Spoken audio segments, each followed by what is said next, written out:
going on, bro? I'm all good. I'm all good. What are you saying? Yeah, man, I'm all good, bro. Had a long weekend. Busy doing stuff, sorting out the new place. But I'm sick. yeah, that's it, really. How about you? Uh, Back to work. I had a week off last week. Try to be productive. Trying to get this YouTube stuff, but then I bought Midnight Suns, bro, and like 4 of those days just went downhill, and I didn't do anything productive. But Is it it was worth good. it? Is Midnight Suns that good? Bro, that game is it's sick. It's actually really sick. Is it? I'm thinking of the wrong game. It's not a mobile game, is it? No, no, no. You're thinking of Marvel Mystic Mayhem. That's the mobile one. Right. That's Okay. not that sick. So wait, what's Midnight Midnight Suns about? Midnight Suns is it's have you played XCOM? I think a long time ago. Yeah, so it's the people that made XCOM. It's that plus cards, like sort of like a card game, and it's like a dating simulator. It's a madness, but it's a. I don't know. I know they're making a movie about Midnight Suns. I don't know if it's going to follow the same story plot. It probably won't.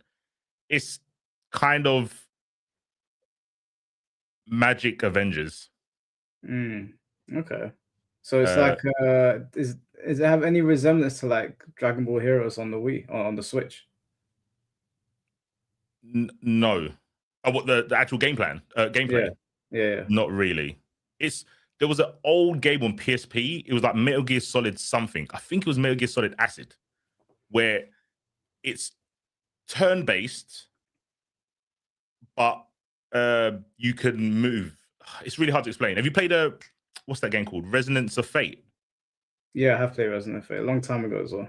It's like Resonance of Fate, but you have cards that you kind of draw through to do abilities. That sounds addictive. I'm gonna stay away from that. Bro, the game is fire. And the bit I didn't like, I streamed the first like 2 hours of me playing the game.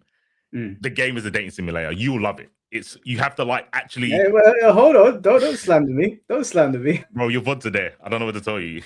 The VODs are there, but you actually have to like. It was at first I was like, oh, this is boring, but then as you go through the game, you have to like make friends with Marvel characters, Mm. and if you know the lore, it's easier to make friends with them. And then the higher the friendship level, the stronger their attacks become and stuff. It's actually super sick. Well, okay, maybe I'll check it out. I'll see if it's worth jumping into. I downloaded Dragon Ball. Is it called Genki something on the PlayStation? That like sort of like it's not turn based, but it's like Hmm. bird's eye, and you control like different Dragon Ball characters, and you sort of like you don't fight people, but you sort of command them to go and do damage. It's kind of like looks like World of Warcraft a little bit. Yeah, yeah, yeah. I think I've seen that. I think I saw Globku, Traitor on Globku's channel show that game. Yeah, it seems pretty good. Pretty similar. Yeah, I think my girl likes that sort of stuff because it's kind of like League of Legends, Mhm. sort Oh, of like like that. Yeah, so Squadra. that's it. Genkishin Squadron or something like that. Squadra, yeah. I played that for a little bit. It's pretty cool. It's I played Pokemon Unite. It's very similar to that. It's good, Squadra. Oh, speaking of Pokemon, if I ever got into office, the first thing that I would do was punish all Pokemon TCG streamers. Oh, I would make them all get a license that they can only sell Pokemon because these guys have come into the One Piece space and they fucked up everything. All the prices of our cards have surged. They've gone through the roof because basically these Pokemon scalpers, you see what they're like, right? When yeah, there's a yeah, new yeah. set coming out, they all go queue up outside the shop. They're out there all day to get the cards and then resell them at a stupid price. Mm. Well, they realized that One Piece was on the up and they've been doing it to One Piece now. They've been going around to stores all over the UK. My friend told me they book hotels and they wait until like a new set comes out. So Yeah. OP14 is coming out, and we were going around like talking to some of the stores the other day, and they were like, "Yeah, it's gone already." And I was like, "This wasn't happening before." Like, because I got OP01, the first one that came out. It Mm. was calm. I kind of fell off, and then my friend got into it. He started selling them, and I jumped back on around OP9, and it's been awful. So if I ever got into Power, if you sell Pokemon cards, if you're one of those Pokemon scalpers, I would sanction you immediately. I'm safe. I don't do none of that. I literally only collect. You can only see like half of it in this cabinet. I've only got toxicity cards. They're the only cards I have. I want to get They collected fucked, trilogy cards. they fucked up my hobby, bro. They fucked up big time. Yeah. I got lucky the other day. I bought a card I bought it for like £20, and then I spoke to the guy when I went in the following day, and he said to me, "Oh, that card like doubled in value overnight." And I was looking at my friend sent me a picture, and he bought something for £100, and it's gone up to £600 in 24 hours. And I was like, man, like they're ruining it. They've ruined the hobby. I can't stand people in the Pokemon TCG. I will actively unfriend you if you're a Pokemon scalper. Absolute cretins. There is a difference, just because I follow some. The people that play the game and the people that collect TCG. Yeah, the collectors are the problem. The collectors are the problem. But I like collecting. I don't like playing. I just like collecting. I like going see what they've got, see what's got nice artwork. Because I collect Kamen Rider, I collect Dragon Ball, collect One Piece, and I stopped collecting Pokemon a long time ago. So those are the three main that I collect. So I just like looking at the nice pictures, and I'm like, oh, that picture's nice. I'll get that one. So now I went in to buy a card. It was like this stupid Sanji card, but it shot up in value. And I was just looking at it. I was like, really? That card doesn't seem like it'd be high in value. And they were like, yeah, the Pokemon guys are just fucking up. They're fucking up everything.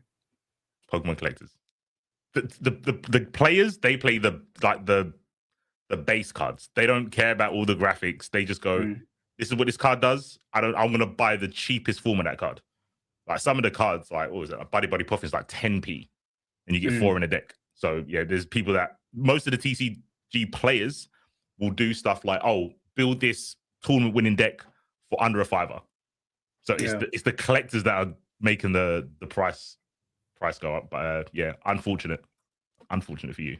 Diabolical, man. All right, well, let's get on to what we're supposed to do today. So originally, I said we were going to do like a Marvel tier list, MCU tier list, but then I thought, do you know what? Let's just do every Marvel movie that has come out. Now, the only ones that I've left off are the 1940s Captain America, because I don't believe any of us have seen that. Yeah, that's fair. That's the only one I've left off. To be honest with you, I forgot they existed. I was looking up what's Marvel released other than the MCU. I recognized everything other than the original Captain America. But other than that, we've got everything else on here. To be honest with you, I don't think it's going to be too hard to rank them. I've got the tiers here. So we've got Marvelous as the top tier, A Good Time as a second, Midgard as mid, Marvel's Lames, and then Hell with 1L. If you read Marvel comics, you know. Yeah, I guess we'll get started now. I understand there's going to be some hot takes here. The hot takes are only going to come from you because, as my name says, I'm cut by comics. So I look at the films and I judge them based on the comic version of the story, and I gauge if they're better or not. You're the cinema guy, right? You've got a critical eye. I don't. I have a fanboy eye. So yeah, you're the hot taker, not me. Yeah, do you know what? I don't know. I think a lot of people in chat are gonna have hot takes. I know they think I'm the one with hot takes, but we got some My Hero Academia fans in the chat, so we need to be careful about who we listen to here. True, I agree. All right, where do you want to start first? Just throw out like a random name. I think we should start from the beginning. You got the Cap film, the first Cap film. As in, you want to start chronologically in the beginning, or the first MCU film? Chronologically, I can't even say it. Chronologically, yeah. Isn't the Eternals technically first chronologically? Like part of it is first. I don't want to annoy chat off the bat. Okay, fair. Yeah, but you are correct. Right. So we'll start with the first Avenger. Now where is that picture? All right. Now, so I guess you're the comic guy in this conversation. I'm the cinema guy. Yeah. From comic to movie, where do you put this film and why? I think it's just a translation from comic to cinema, which doesn't happen often. I'm trying to think of something that diverted away from the comics, and to be honest, there's a little bit with Bucky. I think it's like the first time they got separated. I don't think that happened in the comics, but the whole like Cap falling into the sea, being frozen in ice, and Bucky getting taken away. It's just the comics. I think the Red Skull was already established in the comics.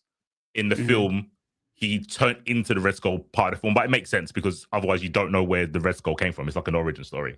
So I don't mind that. Yeah, I think one of the best films. One of the best films for comic fans. And I think everyone says like cinematically is really sick as well. It's just like Born Identity 2.0 with superheroes. So everyone said it was pretty good. So would you say that it's would you put? I wouldn't put it in marvelous though. I would personally put it in a good time. I'll explain why. Looking at the other films, I would have to say it's marvelous. Not because it does anything super spectacular, but it doesn't go lower than an 8 out of 10 the whole time. It's consistently sick. I would put it in a good time because I think that it did everything right. I think it introduced Red Skull in a smart way because, like you said, he already existed in the. If they had done it comic accurate, it would have been a bit hard to follow. So the film's very easy to follow, especially when the MC was getting off the ground. I think that's probably quite important because I believe at that time we still weren't out of the whole like, oh, you guys read comics, you're nerds kind of situation. Now it's different. Everybody's into Marvel and DC. Yeah. So they did a good job translating it to, in a non-offensive way. We'll say normies. I know people don't like being referred to as that, but that is what it would have been at the time. I think the casting choice for the Red Skull was solid. I was very happy with. It was Agent Smith, wasn't it?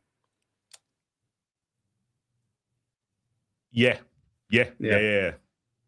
I can't remember his real name, but yeah, he's we just called him by Agent Smith.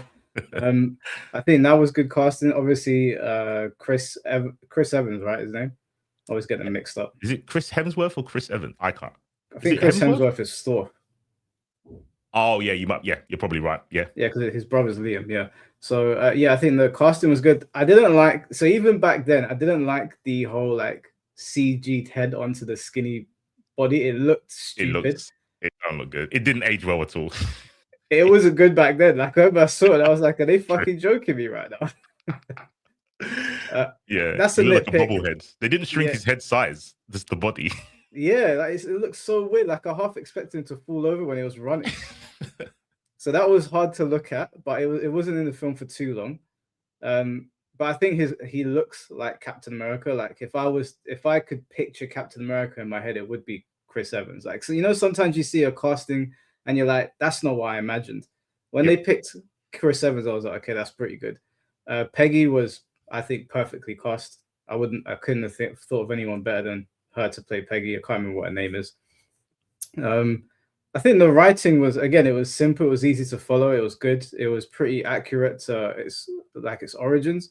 The film was well paced. It's a World War film as well, which I'm obviously going to be biased towards because I like World War II and World War I movies. Context? That's the crazy thing to say. I like World War II. No, I like World War II movies. Like I always feel like they do those movies really well. Like, have you ever seen like Dunkirk? Or no, I've not seen that. Oh, you should watch that. It's a really good film. They're always they're hard to watch because when they're done properly, they're obviously really sad. But I always feel like they go above and beyond to depict what happened in the World Wars. So I always find that I really enjoy the films. Okay. Like Saving Private Ryan is a great film. I really enjoyed that. I don't usually like romance films, but Pearl Harbor is really good. Okay. Oh, so you're just a simp for old timey war films. Yeah. If you mix in the World War into any type of plot and you do it halfway decent, I'll probably watch it. But I like war films. Like I liked Black Hawk Down, and what was that one where he's in the World War? It's the guy that played Spider-Man as well, I think, and he doesn't ever shoot anybody. He goes through the whole war not shooting a single person. I can't remember what his name was. Oh, Mr. Hurt Locker was Liability? good. That would have been a good name. Hurt Locker was good. Hurt Locker was a really good film. Oh, so I heard about that one. Yeah, that's really good. You should definitely watch that. I think was it. I think I saw American Sniper. That was really good. Yep, that's good. So yeah, I like war films. So if you throw a war film in front of me, I'll probably watch it. I watched the German one not too long ago. I can't remember what its name was, but it was on Netflix and it won loads of awards. But it was told from the perspective of the Germans who didn't want to be Nazis, but they were sent off to war anyway. It was really good. There's a scene in that film where the German soldier is fighting. I think he's fighting either a Russian or a Polish soldier, or maybe an English one, and they're in this massive fight.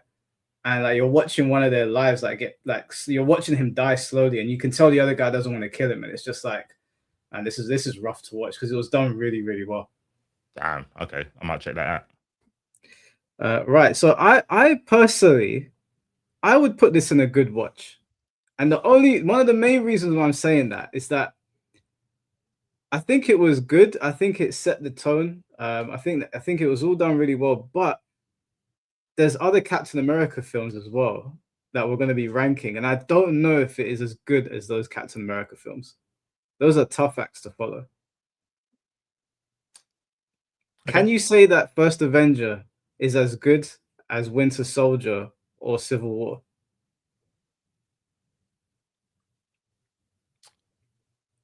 I have a problem with Civil War, but first, Winter Soldier one. Yeah, I guess that could be slightly better.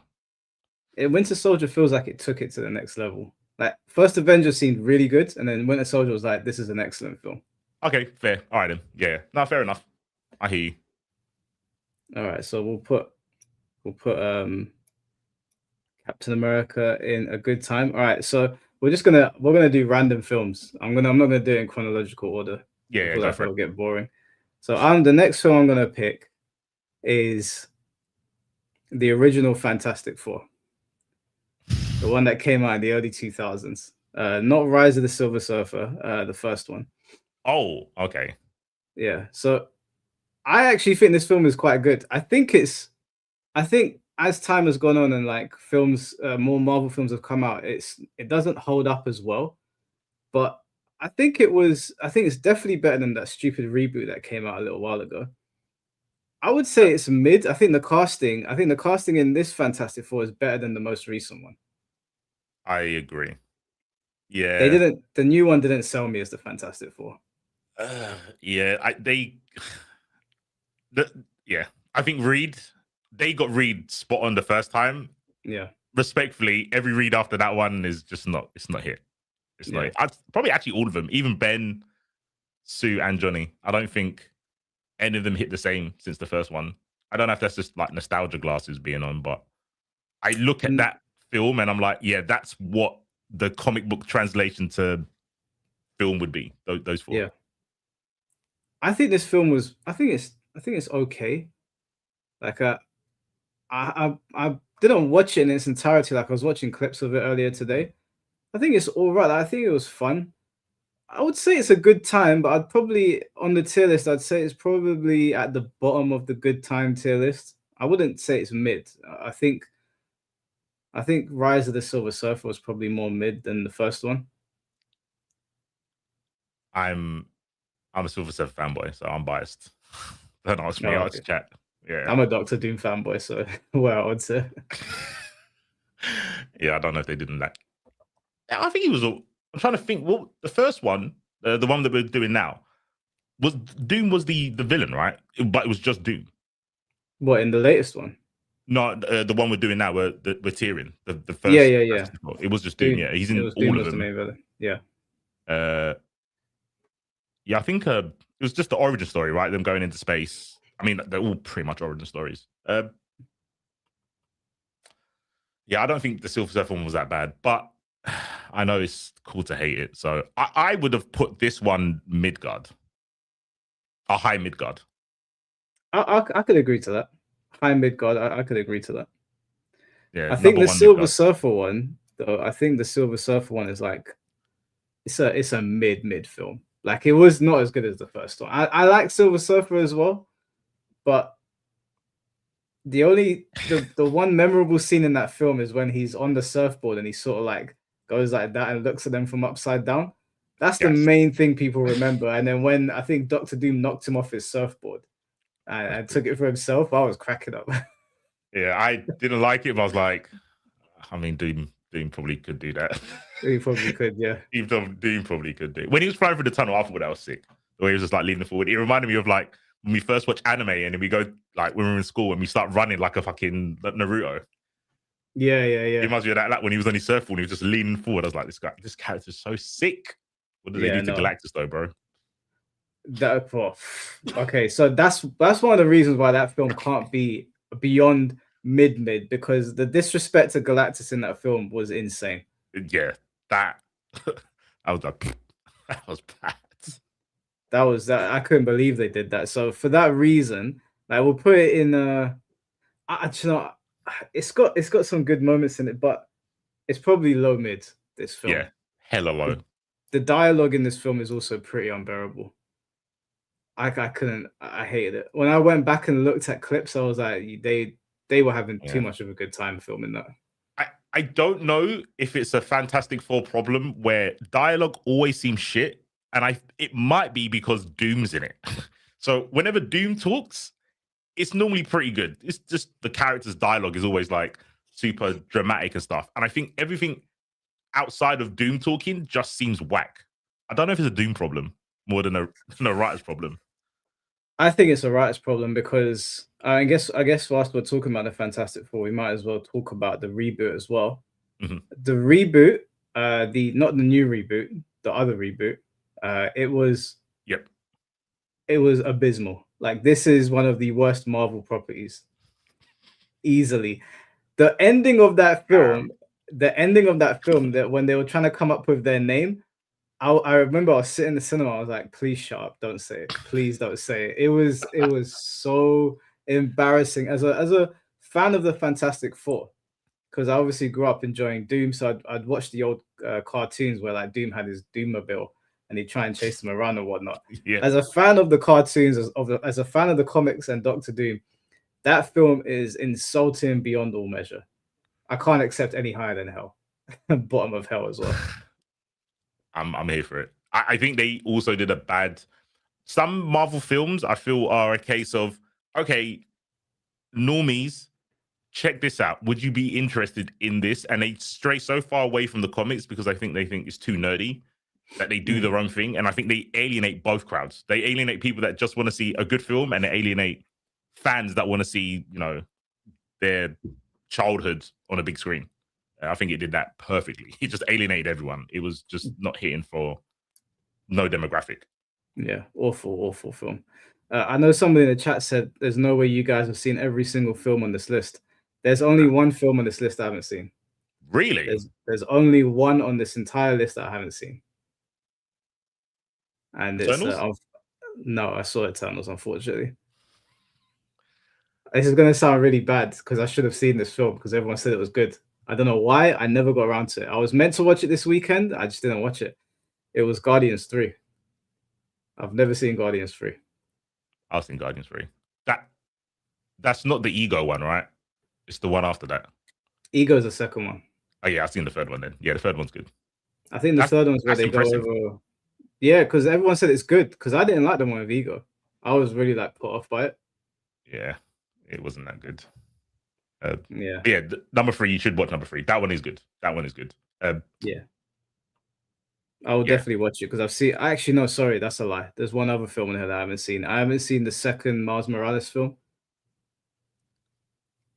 Well, I didn't know there was one. I don't follow Miles. Oh, really? Did no? Apparently, it was really good. Like, it's not. Is it Into the Spider-Verse or I don't know what the second one's called. I've seen the first one. Yeah, I saw it was on TV. I couldn't miss it, but I'm not going out to see no Miles. Sorry. I heard it was sick because loads of Spider-Man were in it. So apparently, it was a good watch. But I'll definitely. Those are the two that I need to watch. Other than that, I've seen every single film in here, including the really old ones, including Howard the Duck and the old Punisher film. So damn. Yeah, you're way more qualified than I am. Way more. I've probably seen 75, 70%. And some films I've watched out of protest to how bad they did a character that I like. Do you want to pick the next film? Yeah, let's go with Venom. Venom's my guy. Venom. First, he's bang in the middle. Underneath Punisher. Oh, that's Venom and Carnage. Down, underneath that Punisher one. Oh, here we That's are. The first. Is that Venom 1? Yeah. No, they don't do numbers. Yeah. I think Venom 1 is low mid. I think that I just correct me if I'm wrong, because you're more of the comic guy than I am. Mhm. But it felt like that I wasn't watching. That wasn't Eddie Brock. That wasn't the Eddie Brock that I read about in the comics. This was like a he was. This was like a very very modern Marvel take on Eddie Brock. Because from what I remember of Eddie, he was not a nice guy in the slightest, and Venom was a massive asshole as well. So I know in the cartoons, Eddie's always been an arsehole. In the Yeah. comics, he's normally an arsehole. But to be fair, most of the comic depictions of Eddie is after Peter Parker done him dirty. There's very few comics that talk about Eddie before he felt he got done by Peter Parker. So he probably was a nice guy before the whole thing with Spider-Man. No, it was Carnage that was a psychopath, right? Yeah. Carnage, the Cletus Cassidy, the guy in jail. Yeah. But every time I've ever read about Eddie, he's always been a prick. When I played the PS1 Spider-Man game, he was unnecessarily a prick to Peter. When I played, you remember the Amazing or The Ultimate Amazing one. Spider-Man on PS2 or something? Yeah, Ultimate was kind of. I think Ultimate was the first time I saw like that shell shaded graphic style. Yeah, I remember that. Yeah, Eddie. It's because of Peter Parker. I hear what you're saying because it doesn't make sense for him to be so angry and aggressive if you're going to make him look happy and like willing to help people in the first like 20 minutes of the film.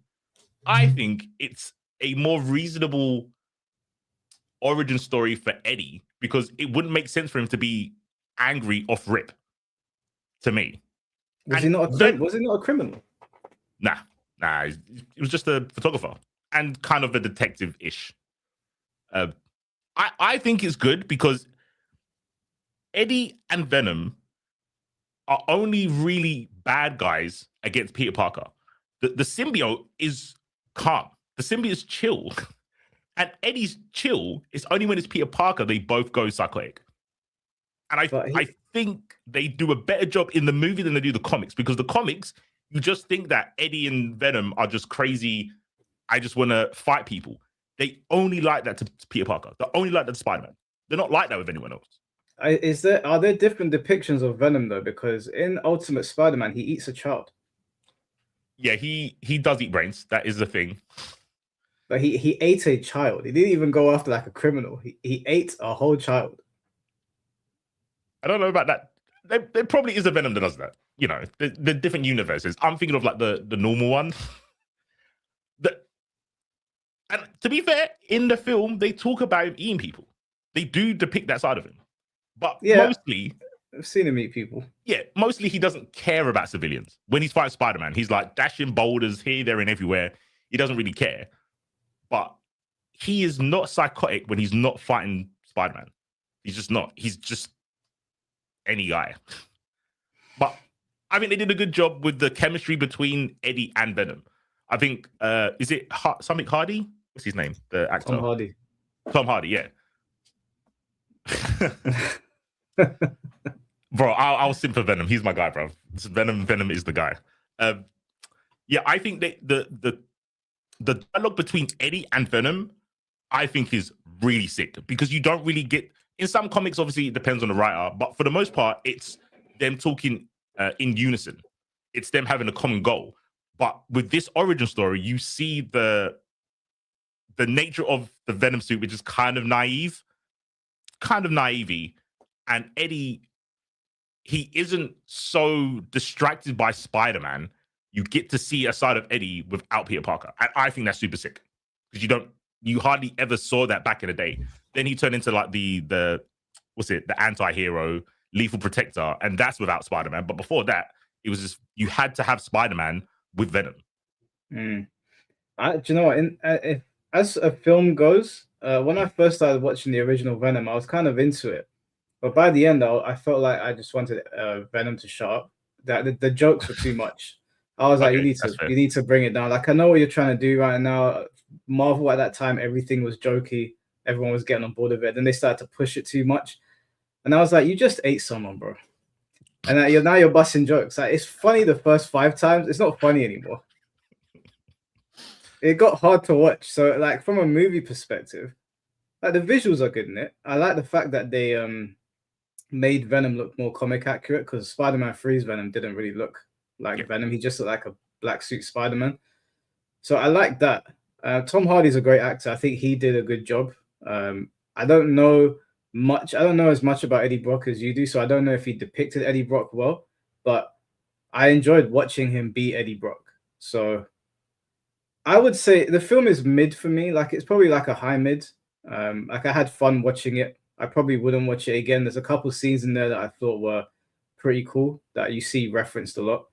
But outside of that, it's like, yeah, it's just mid to me. It's like, yeah, it was good. It was fun. It was all right. I'll happily go to mid. This isn't the hill I'm trying to die on. There's other ones that I'll push harder. I'm happy I got mid for Venom, bro, because I know a lot of people think that movie is trash. So, well, we still got to do the other two first. They're another story. Wait, it can't be worse than the first one. Wait, have you seen the other two? All right, the second one might be. The third one's good though. The second one, we just don't talk about that one. Yeah, we're gonna clash on this one for sure. Mr. JB, thank you for the 199. C4's right, 616 Venom is an anti-hero.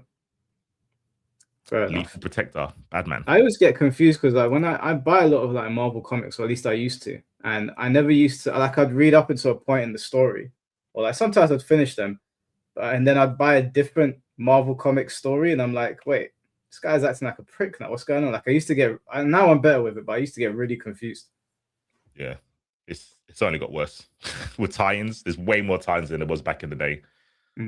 Yeah, you have to follow like if you like a character, say you like Wolverine, you'll have to buy Alpha Flight comics, X-Men Blue, X-Men Origins. You'd have to buy so many series to find out why Wolverine's dyed his hair pink. It's ridiculous. You can't just follow Wolverine. You have to buy everything that Wolverine's tied to follow his story. Yeah, I can't not invest. That's too much. All right. So next film I want to do is Wakanda Forever. Why did you laugh when you said that? I can't believe they called it that. It reminded me of Fate when you said that. I'm not gonna lie. I didn't like this film at all. I didn't like Shuri as the Black Panther. I didn't like Ironheart's involvement in it. I didn't like you know, Namor. I think the guy they cast as Namor, he was all right. Like he was pretty good. I wouldn't mind seeing him again later on. But the CG in this film is kind of hit and miss. Yeah, it's not great. Yeah, it's not great. I understand they were put in a really tough spot because obviously Chadwick Boseman died unexpectedly. Rest in peace. But I don't feel like they handled it the best. I feel like the writing was on the wall. When this film was coming out, it was like the climate was changing as well with films, and they should have seen the writing on the wall. Them making sure the Black Panther was that was a questionable choice. And when she was standing over Namor and she was like, "Oh, we have to be better," blah, I was like, "Oh, do you know what? I can't." Because if you had just not killed Killmonger in the first one and just had him be the Black Panther, he would have chopped Namor's head off, and we would have been like, "Oh shit!" We would have remembered it. It would have been memorable for something. But the only thing that this film is memorable for me is trying its best to tread ground without Chadwick Boseman. It's not a good film. I think they had a nice tribute to him in the film. Yep. I think that was pretty good. But outside of the tribute to him, it's a hard watch. Yeah, I can't. For me, Namor hard carries. So, disclaimer: Venom and the old Defenders are my favorite comic book heroes. The old Defenders is Hulk, Strange, Silver Surfer, and Namor.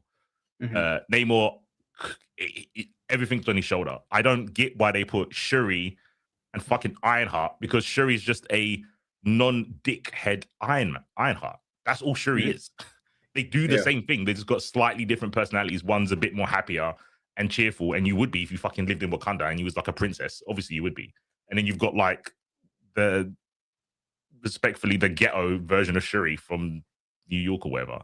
I don't think it makes any sense putting them together. I do agree with you about the circumstance of obviously no one's going to fill those shoes. It's fucked. No one's going to fill those shoes as Black Panther. That's just kind of how it is. And I think for storytelling, it's going to be extremely hard to make a Wakanda story without Black Panther like at the forefront. So I think they're in a really shit place. It seemed like a losing battle from the beginning. Namor, I thought was good, like you said. I think the character, the actor played the character really well. He didn't have a big enough part. I feel it was more about Atlantis, not really about. Bro, Namor's like the first mutant. I don't think they touched upon that at all. I'm like, bro.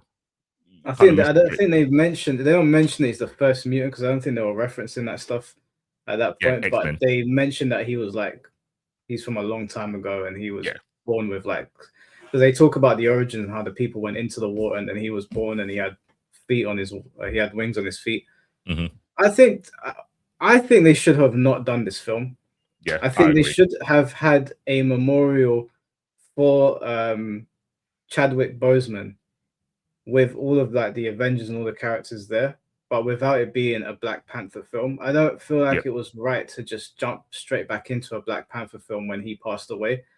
I don't think anybody was going to accept it, and I feel like it would have meant more to have a new successor to Black Panther when all of this had died down and they actually found a good actor. To just throw Shuri in there and then effectively ghetto Shuri from New York, it was like, what are we doing? Like, do we need to rush into this? You got so many other characters you could put in here. Low key, it felt like they went, let's just throw some black actors in a Black Panther film. Yeah. Just put all the black characters that we can and just mesh them together. I'm surprised fucking War Machine went it. I'm surprised Rhodes was in the film. Yeah. Like, what are you guys doing, bro? Like, yeah, for actually, me, you probably did see him. Actually, you might have seen probably Rhodes in some very brief moment, but it was, it just, especially because the first Black Panther was like so well received, even though it had some things that I didn't really like. But overall, I think that first film was really good. This was just, I'd have to say this is lame. This would go in Marvel's lanes for me.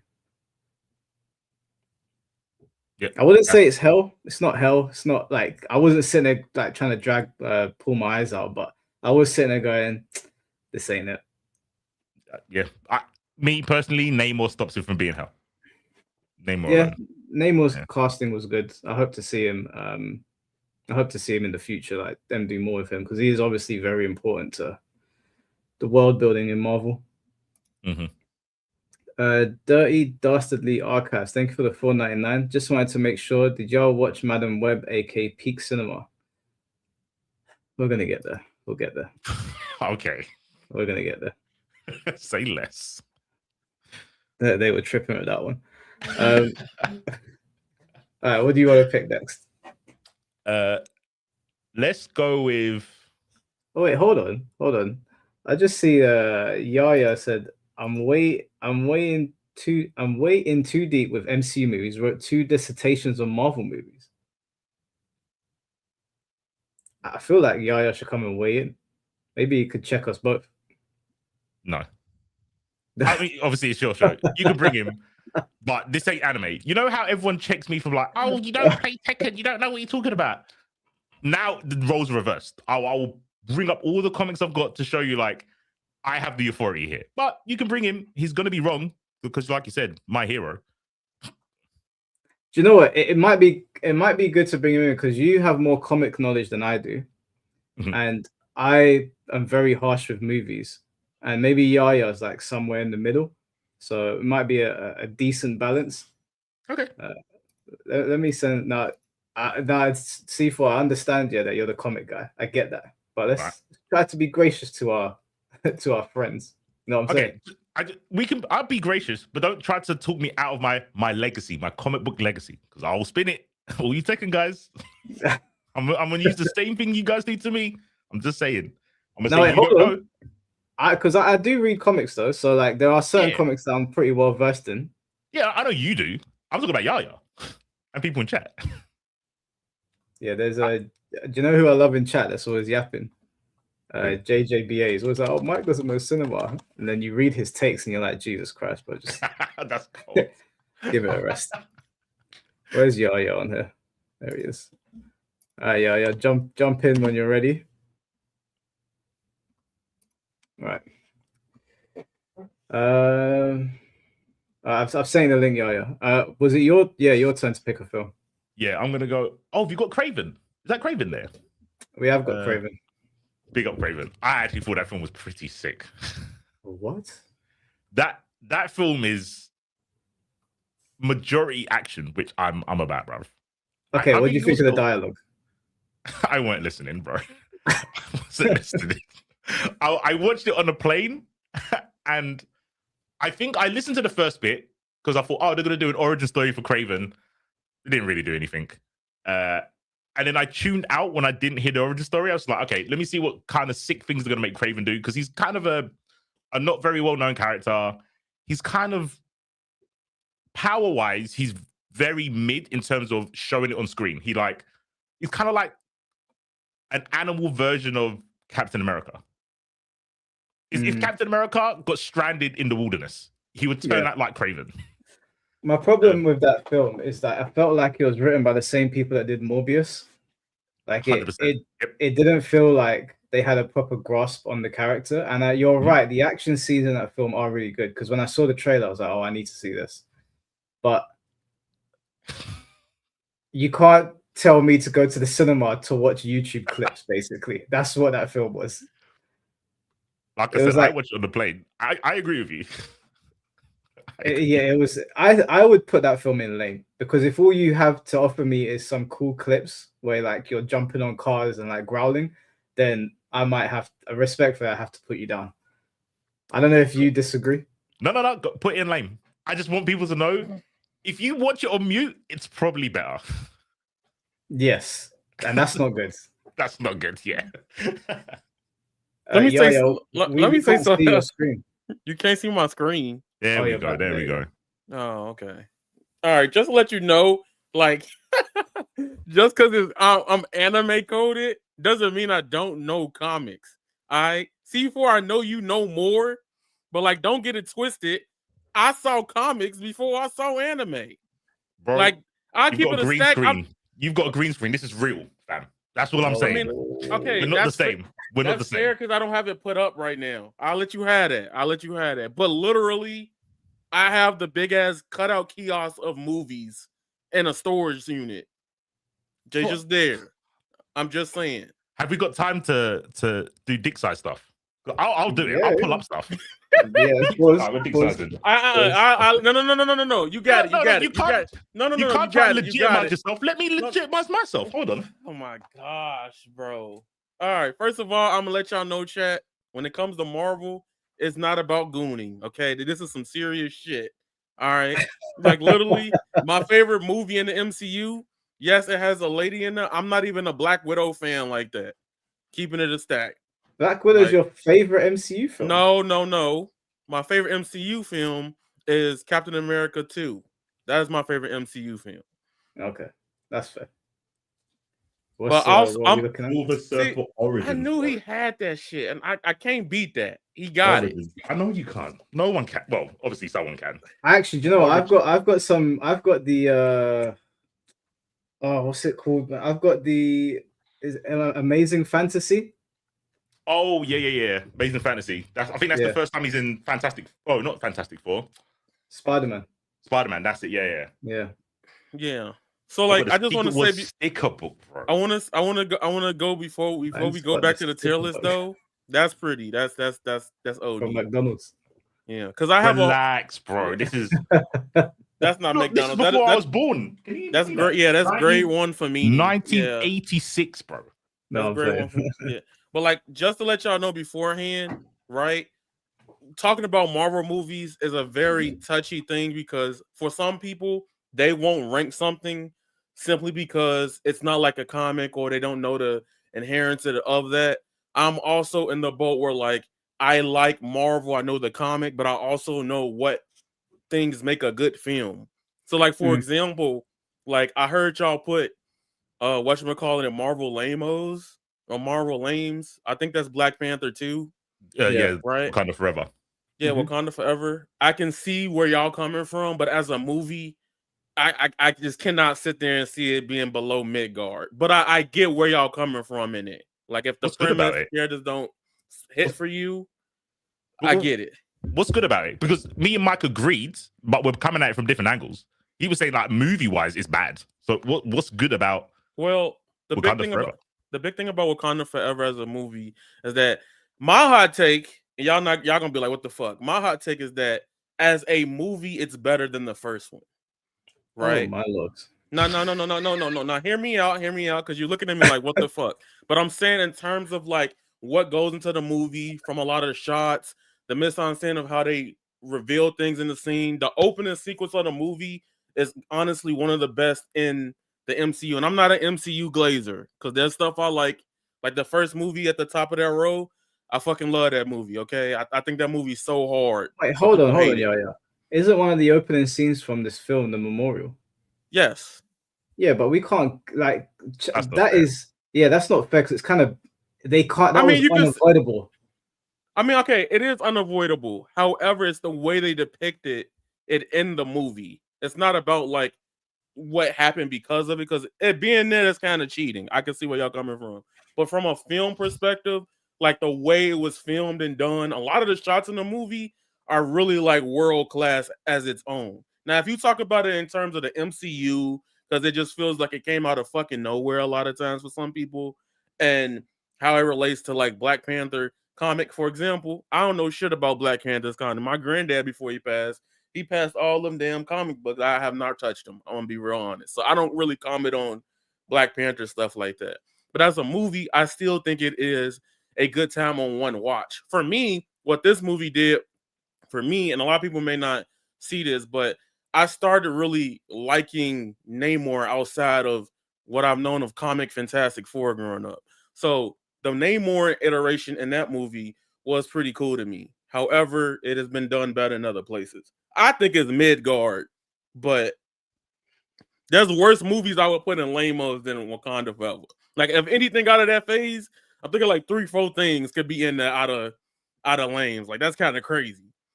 Well, we're putting Craven in lame as well because as we were saying earlier, that's a YouTube clipped movie. It's like oh bro, did you see this part? I'm like, yeah, I saw that part. You know when you go to movie clips, it's like part 1 of 2. And it's like, yeah, that's the sick part in the film. That's where that film is. Jumps out of a building, chases a car. It's been done before, but I think it was pretty good when he did it barefoot. No, visually it looked cool and the action was good. It's just a shame they didn't write Craven very well, and the dialogue was kind of unbearable in the film. And the villain wasn't. It was like it's just Bane. It's MCU Bane. Yeah. Yaya, do you want to pick the next film that we're going to put on the list? You know what? I kind of want to start the war, get it out the way. Let's go ahead and run up the Spider-Man Homecoming. Homecoming. Yes. There's going to be some hot takes on this one. Where is it? Which villains in it? I remember films by villains. Vulture. Yeah, Vulture. I didn't see that one. You didn't see the first Tom Holland one? I didn't see the one with Vulture. I do think Vulture's he's a good character though. He's a good villain. But I didn't see that one. Okay. I don't really rate Spider-Man. I can't. Oh, what? Okay, wait, hold on. Let me just find the film first. Homecoming. Is it this one here? That is Far From Home. That's believe. Far From Home. You should see Peter on like with a. There it is. Yep. Yeah, that's Homecoming. Right. So, I think that Homecoming. I think it's a mid film. Like I think it was good. I think it took some cues from the original Spider-Man trilogy, some very obvious ones. I think Tony because Tony has so much star power, I feel like he hard carried that film. I was excited to see that film because Iron Man was in it, not because of Spider-Man, which is not a good sign. I think Vulture was fine. I think the film was paced okay, but I don't feel like it's a standout Marvel film. I feel like it's a pretty mid film. Like it's a high mid in my opinion. It did what it needed to do as a jumping off point.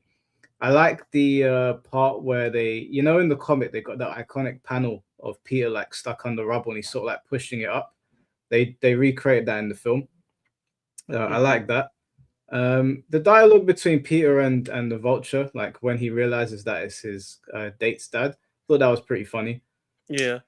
But it's not like oh shit, you need to see this Spider-Man film. It's like, yeah, it was good. It was a good film. I'd watch it once. I wouldn't watch it again. Okay.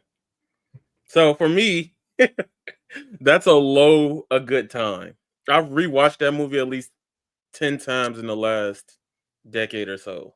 I watch 10 times. I watch Tom Holland Spider-Man a lot. I'm not gonna lie to you. I really like Tom Holland Spider-Man.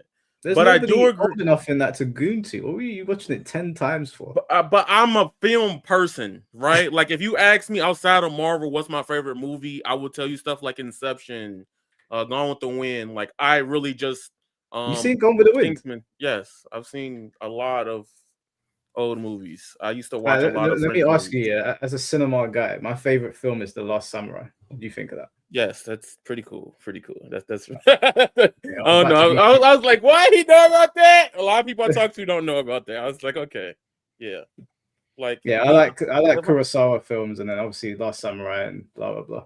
I'm gonna take a picture of it for Mike and show like the whole. I have tubs of like DVDs and VHS sets from like '89 in my living room. That's literally most of the living room. But yeah, I think with Spider-Man, I think a lot of people don't like how important they made Tom Holland tie in with Tony Stark, right? And to be honest, he didn't need that. It's Spider-Man. Spider-Man has his own staying power. However, this iteration of Spider-Man was introduced in Civil War. So, and that connection started when you first see him with Tony going to get Peter, right? And I think personally, like like I said, I can completely understand not liking it, but I think it makes sense based on how the MCU built up to and through his movies. So for me, it's like a lower good time. The movie doesn't really peak personally, outside of a few little quirks of like that friendly neighborhood Spider-Man.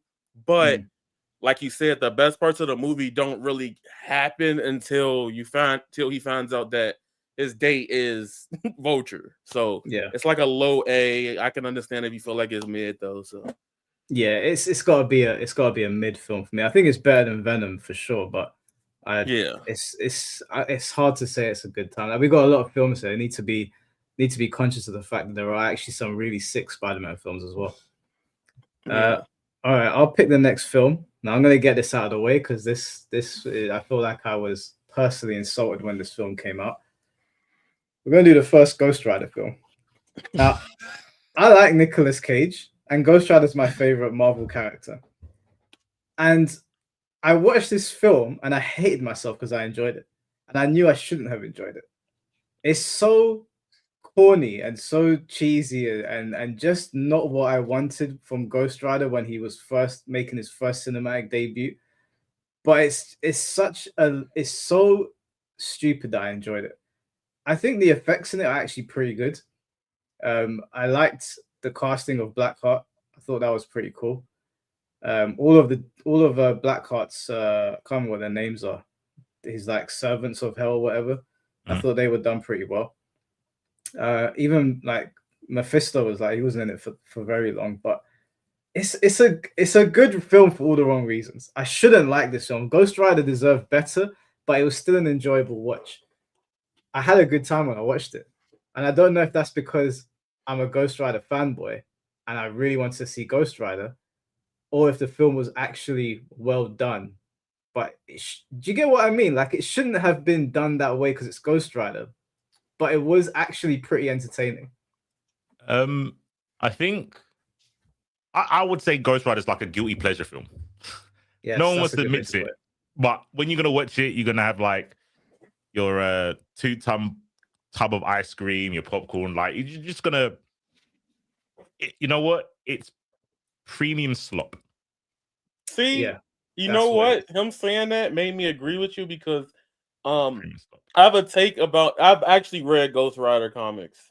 I have a take about it, about a certain version of him that I don't like, but it's whatever. I think when it comes to this movie, when you said premium slop, one of my movies I think is so crazy is the Speed Racer movie, like the live action one. Like it's not that crazy, like good of a movie, but it's good because of what they did. Like I can turn that movie on and just like chill the fuck out like the whole day and be like, oh, that was cool, that was weird, and call it a day. I think Ghost Rider, in retrospective, it is better than a lot of Phase 4-ish, Phase 5 movies in a lot of areas. That's not saying a lot. I think some of them are. I mean, Yeah, I think you got a but bit too far there. phase 4 of Phase 5 is where things started to go sideways. Yeah, that's what I'm saying. I'm like, I could. I'm thinking about one movie in my head. I was thinking about was definitely We'll get to it because that's the one we're gonna probably argue about. I'm gonna put Ghost Rider. I would personally put it in mid because you're right. It's a guilty pleasure. I don't think it was terrible because I've watched it a couple of times and I've enjoyed it every time. I think that it was unintentionally hilarious. Like when he was turned into Ghost Rider for the first time and the camera was sort of spinning around him and he was shouting. It's so stupid that you can't look away. Even in the prison scene where they put him in jail and he starts turning into Ghost Rider, you can't look away. But do you know what? Ghost Rider has some impressive visuals for the time. I think it held up. It still looks cool, like when you see pictures of Ghost Rider and the other rider on the horse, when they're like going down the desert path. That looked pretty cool. I think the ending was a bit. It was anticlimactic. I'm just gonna put it out there now. You're gonna regret putting it this high because it's gonna fuck up the rest of the tier list. But go ahead. The same way I said, the visuals are really cool with Craven. He's like, that's not enough. Nicholas Cage, you're right. Harry. I'm putting it in lanes. You're right. You're right. This is why you're here to check me on my bullshit. Yeah, I'm a Ghost Rider fanboy, so no, you're right. It's a lame film. It's a guilty pleasure. I think. Okay, wait, hold on. Do we think it's better than Wakanda Forever and Craven, or below them? Yes, it's better than both of them too. Yeah. Okay, cool. Yeah. Yaya, you're looking like you look. I'll let it rock. I'll let it slide. The Wakanda hate is crazy. I don't know, but I don't want to hate Wakanda. It made me hate him. Yeah, they did that to themselves. All right, C4, you want to pick the next one?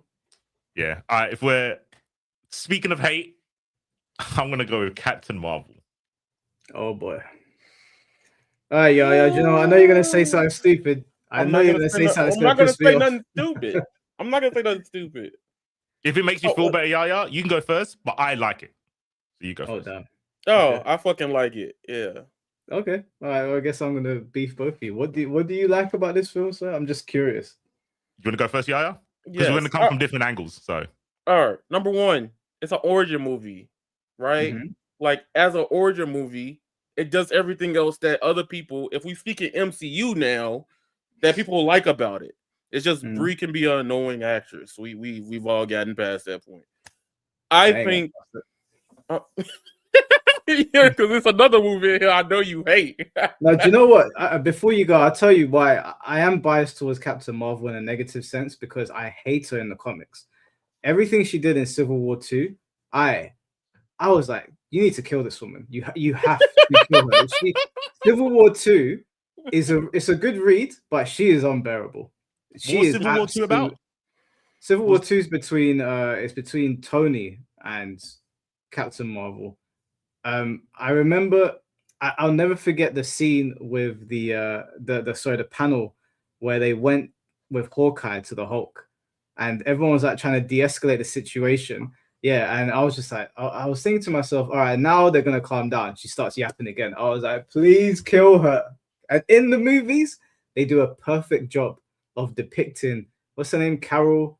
Is it Carol Danvers? Carol Danvers. They do a perfect job of depicting the comic version. So in terms of like comic accuracy, yes, I hated her as much as I did in the comics as on screen. So I'll give them that.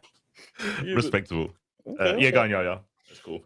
I don't know. I think the movie just did a very solid job at showcasing the origin story of it. It should have came earlier, but it did come at what I think is also still a really satisfying time, right around after Endgame. You get to know about her, and her story is still not truly done yet in the MCU compared to, Civil War 2 and other comics. So I think the movie's pretty cool. I think how they depict a lot of elements in the film about just family was very important. Like having that theme and figuring out what the fuck she's doing. I think that was the part I really liked about. I think it's like a low B, high C, personally. So what are you saying? Mid? I think it's better than mid, personally. I like it. But I could think of some elements in the movie, like if I'm being very picky, there was like one fight scene that was weird as fuck in the movie. Like the space scene with the music, I was like, why y'all do this? Hey, I think we need to put respect on legacy. This has to be like the second film timeline wise, and I think it does a better job than Captain America's film in tying the MCU to everything. You have Agent Coulson. Ain't nobody don't like Agent Coulson, bro. He is the guy. You know, you just have those like. There's not a person on the planet who doesn't like the Fresh Prince. Agent Coulson is near that level. Like Agent Coulson's sick. Even if you haven't seen Shield, and I watched Shield after I saw Agent Coulson in that film. You see young Samuel Jackson. You've got Goose the cat. That character, trust me, that character's gonna make a difference sooner or later. That character is OP. To invoke such a ridiculously strong character is mental. And Captain Marvel, you can hate her, but you're gonna want her in the future because she was like the only person who made Thanos stumble when he was at full power. She boxed his chin clean off, bro. He was taking a couple of steps back. The character is insanely strong. Bar the whole political thing about, you know, women are equals, whatever. I disregard that because in the comics, that kind of was her angle to a degree. I think they pushed it a little bit more in the Miss Marvel film. I think in Carol's film, they didn't really push that. But you also, bit of my bias, you get more of the galactic story. So, you know, some people like X-Men, so they kind of just follow mutants. And you have some people that like street level heroes like Iron Fist, Luke Cage, Punisher, blah, blah, blah. I like galaxy stuff. I want all the cosmic shit. You get the Kree and the Skrull. Bang. There you go. You need to know about the Kree and the Skrull. And you get that with that film. It sets up Secret Invasion, which is one of the best storylines in Marvel. And I don't know how you can't. You can dislike the character, but the film is so much of the MCU glue. I think it's the legacy carries it to at least mid.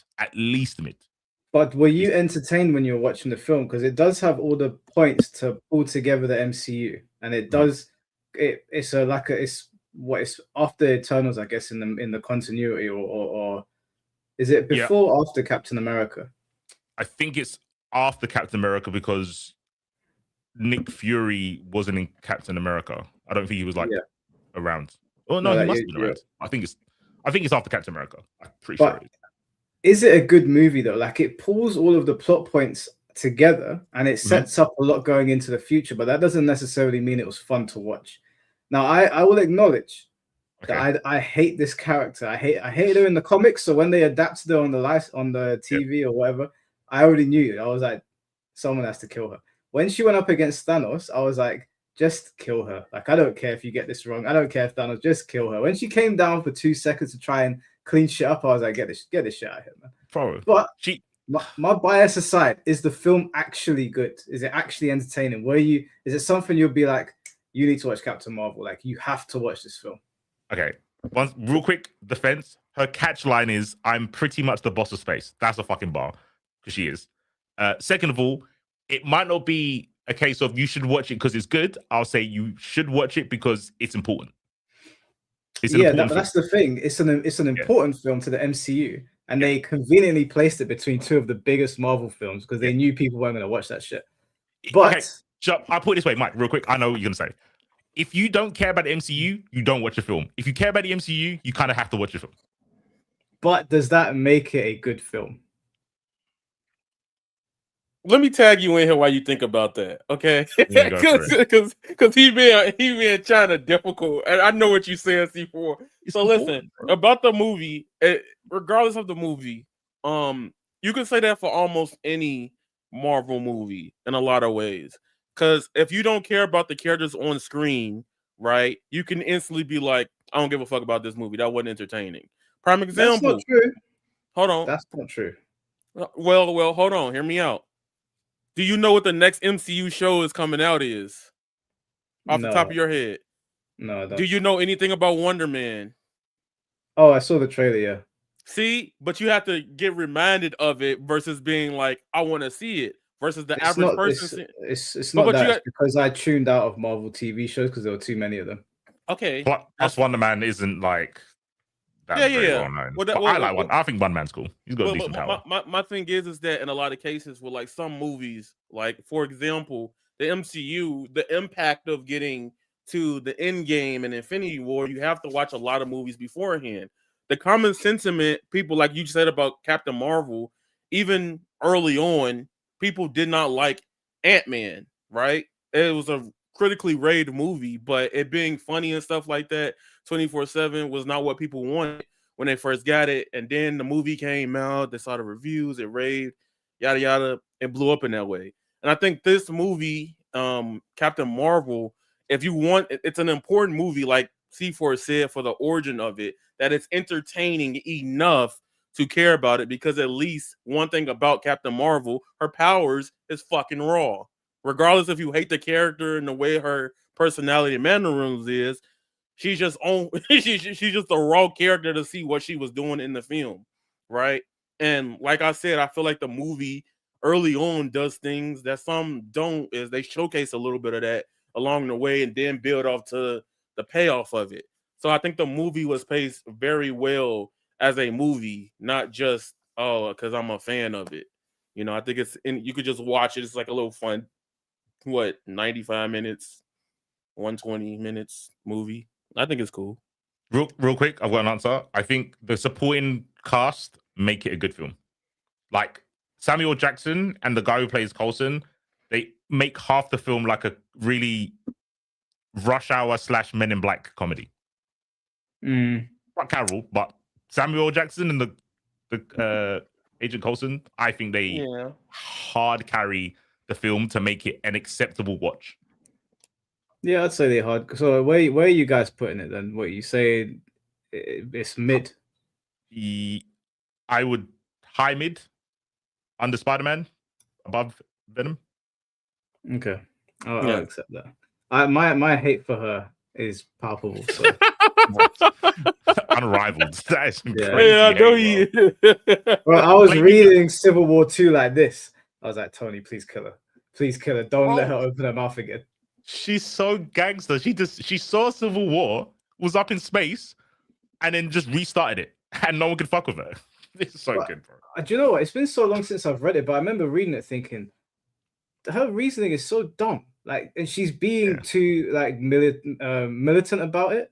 Like, she was over the top, and I was like, "What are you doing?" Like, someone. And the thing is, you can't kill her because she's basically a god. I hate her. I sit there and I'm like, "Where's Superman? Get me Superman."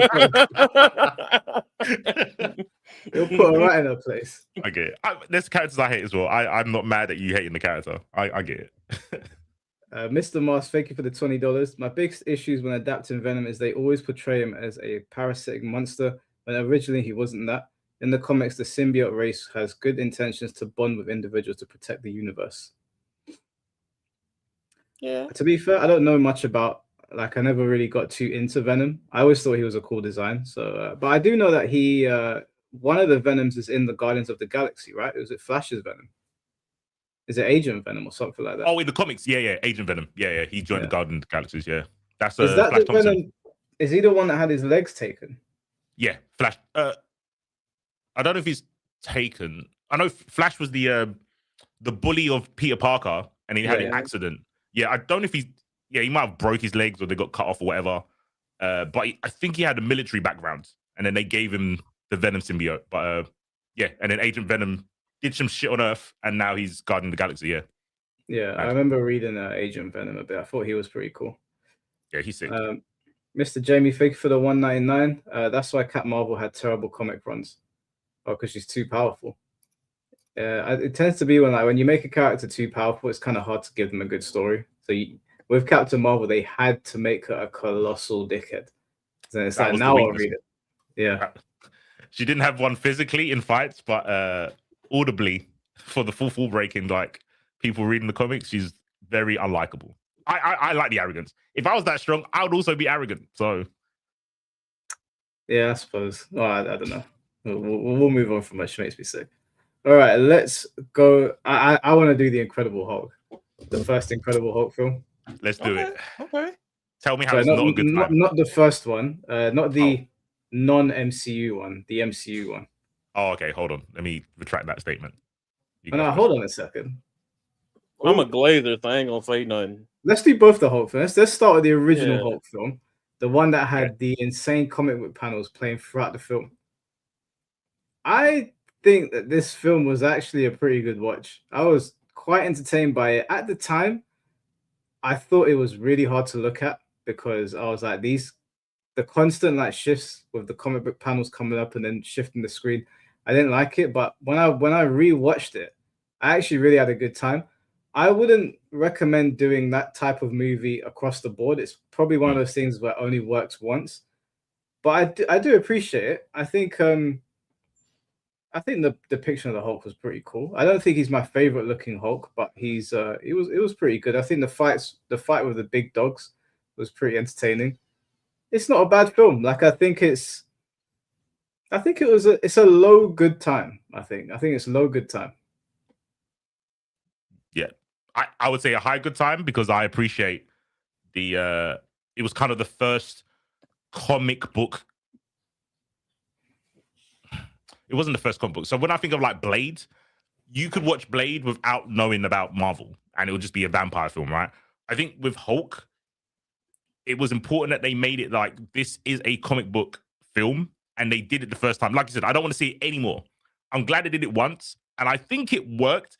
It's just going to get nauseating if they do it for too many characters. And I think that the way they did the Hulk in that film was a way more cartoony. Way more cartoony. But when he was fighting, I didn't think about the cartoon element. Like when you said when he was fighting the dogs, it felt like Guilty Gear, like gritty, but visually striking. And I like how they did Bruce Banner. I actually like it. I think it gets overlooked, but Bruce Banner's got mad demons, bro. Like he should be isolating in a padded cell 50% of the time. Mm-hmm. But they have him rolling around like a scientist, bro. It's like, if you step on Lego, this building's going to collapse. What do you mean, bro? He needs to be doing meditation all the time. That's a more realistic version of Banner than the other ones, I think. Yeah, I did like how he was very, very... I just felt bad for him watching the film. I was like, man, like he's got all this power, but it's come at such a heavy cost. And I do like the way he tried to isolate himself, and then I remember, was it at the ending when like he's looking at the woman that he loves and like he just sort of depowers and the military's there, and I'm like, yeah, this guy's had it hard, man. It was a good film. I enjoyed it. I think it was a bit nauseating at times. I won't lie, it got a bit much. I remember when he first turned into, I think it might have been the second time he turned into the Hulk, and the military were there, and they're like, it was like code red and blah blah, and the screen just started going crazy, and I was like, slow down. There's too much going on, man. Hulk's going crazy. The military guys are screaming. The screen's like cutting up into 20 different pieces. It was a lot. Yeah. You don't look impressed. I'll let it slide because I do like a lot of the fight scenes. I think the movie's a bad movie, but cool as Hulk, like a Hulk iteration. I think the movie's like dog shit, but I think in terms of how they depicted the fights, the Red Hawk, like all that was good. Like I have to give credit to that. So personally, I think it's all right. Now the other one, that's the one I shield. I shield that one. There's one. We're gonna get there. We're gonna get there. That one. That's something that I really love to this day. I think about that every day. Like, well, where are you guys putting this Hulk film? I would personally put it high mid. I would put it. I had a better time watching this than fucking Miss Marvel. Captain Marvel. What about Spider-Man?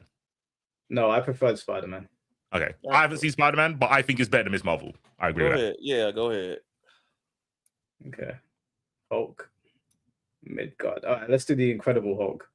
Yeah, I know you got some shit. All right, let me tell you about this movie, man. All right. Now, the Incredible Hulk is like how the Final Fantasy fans are, well, like versus 13, right? Where like we're like, it should have been that. That's what we should have gotten. They should have kept doing this. I think that movie is so fucking raw in the way they depict the strength of Hulk, the way he takes down the tank in the middle of the courtyard, and my favorite scene. I don't care the bomb when he pulls up with the abomination, and they just on the street and they have the camera like that. Shit is crazy for like a superhero in what 2008, 9. I'm like, holy shit, this is Hulk. We here.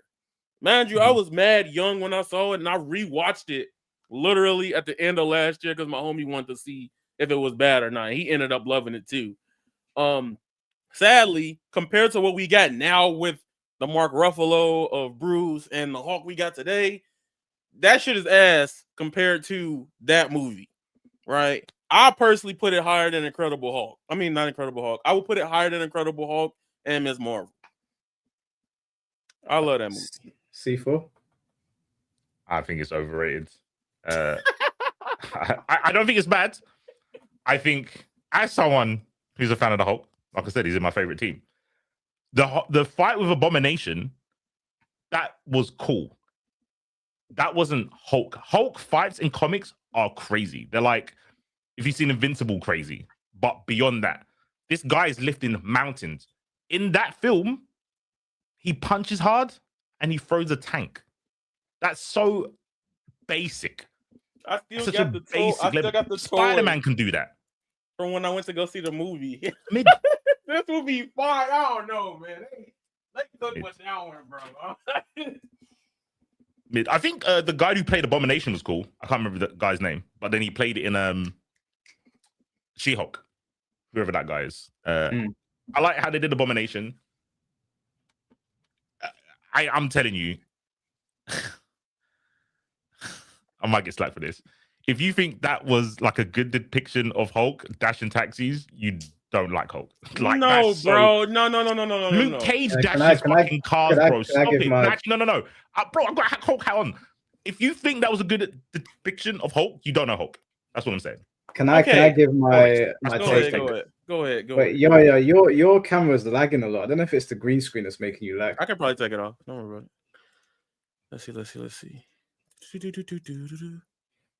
Right. Anyway, yeah. There we go. That's better. Here's my take on Incredible Hulk. I think this film was so gangster. I think this film was so gangster. And I don't want to hear nothing about I don't like Hulk. Okay, I really like Hulk. I really like Hulk. I think he's an awesome character. C4's right in the depiction of the fight is not usually what you would see from Hulk, but this was some good shit. Like this was this was some gangster shit, bro. They were throwing hands. You choked him out with a chain. That's so boring. But it was the best chokehold you'll ever see in your life, bro. Like I thought he was going to behead him. I was like, it was right. That shit was raw. When they were going out in the city and he was throwing haymakers at him, I was like, this shit's gangster. Like usually you'll see Hulk jump through a building, you pick half of a building up and dash it at you. Like when he fought Ghost Rider in the city, they basically leveled the entire city, right? But yeah, it was a different thing, but that fight was brutal, bro. It was like watching you know, like at the end of Tekken 8 when Jin and Kazuya are like debuffed, they ain't got their devils anymore, so they're not like blowing up half the island. But the fight is raw, like they're just throwing haymakers at each other. That's what it felt like I was watching. Aside from the final fight, I think that's the best look of the Hulk that we've had on screen easily. I think the Hulk film we just reviewed, the 2003 one, it looks too cartoony for me. Like I like it, but it's too cartoony. The new one we've got, I find them insufferable. Like I really don't like how they've done Hulk in the MCU. But this Hulk, he looks like he's from the hood, bro. Like it says this is Hood Hulk. And I remember the scene where he's in like that like walkway and he jumps out and he like does the clap. I was like, nah, this shit is sick. Like it was really good. I like how they used Abomination in the film as well. Like the actual guy that played Abomination, I was like, that was a good pick.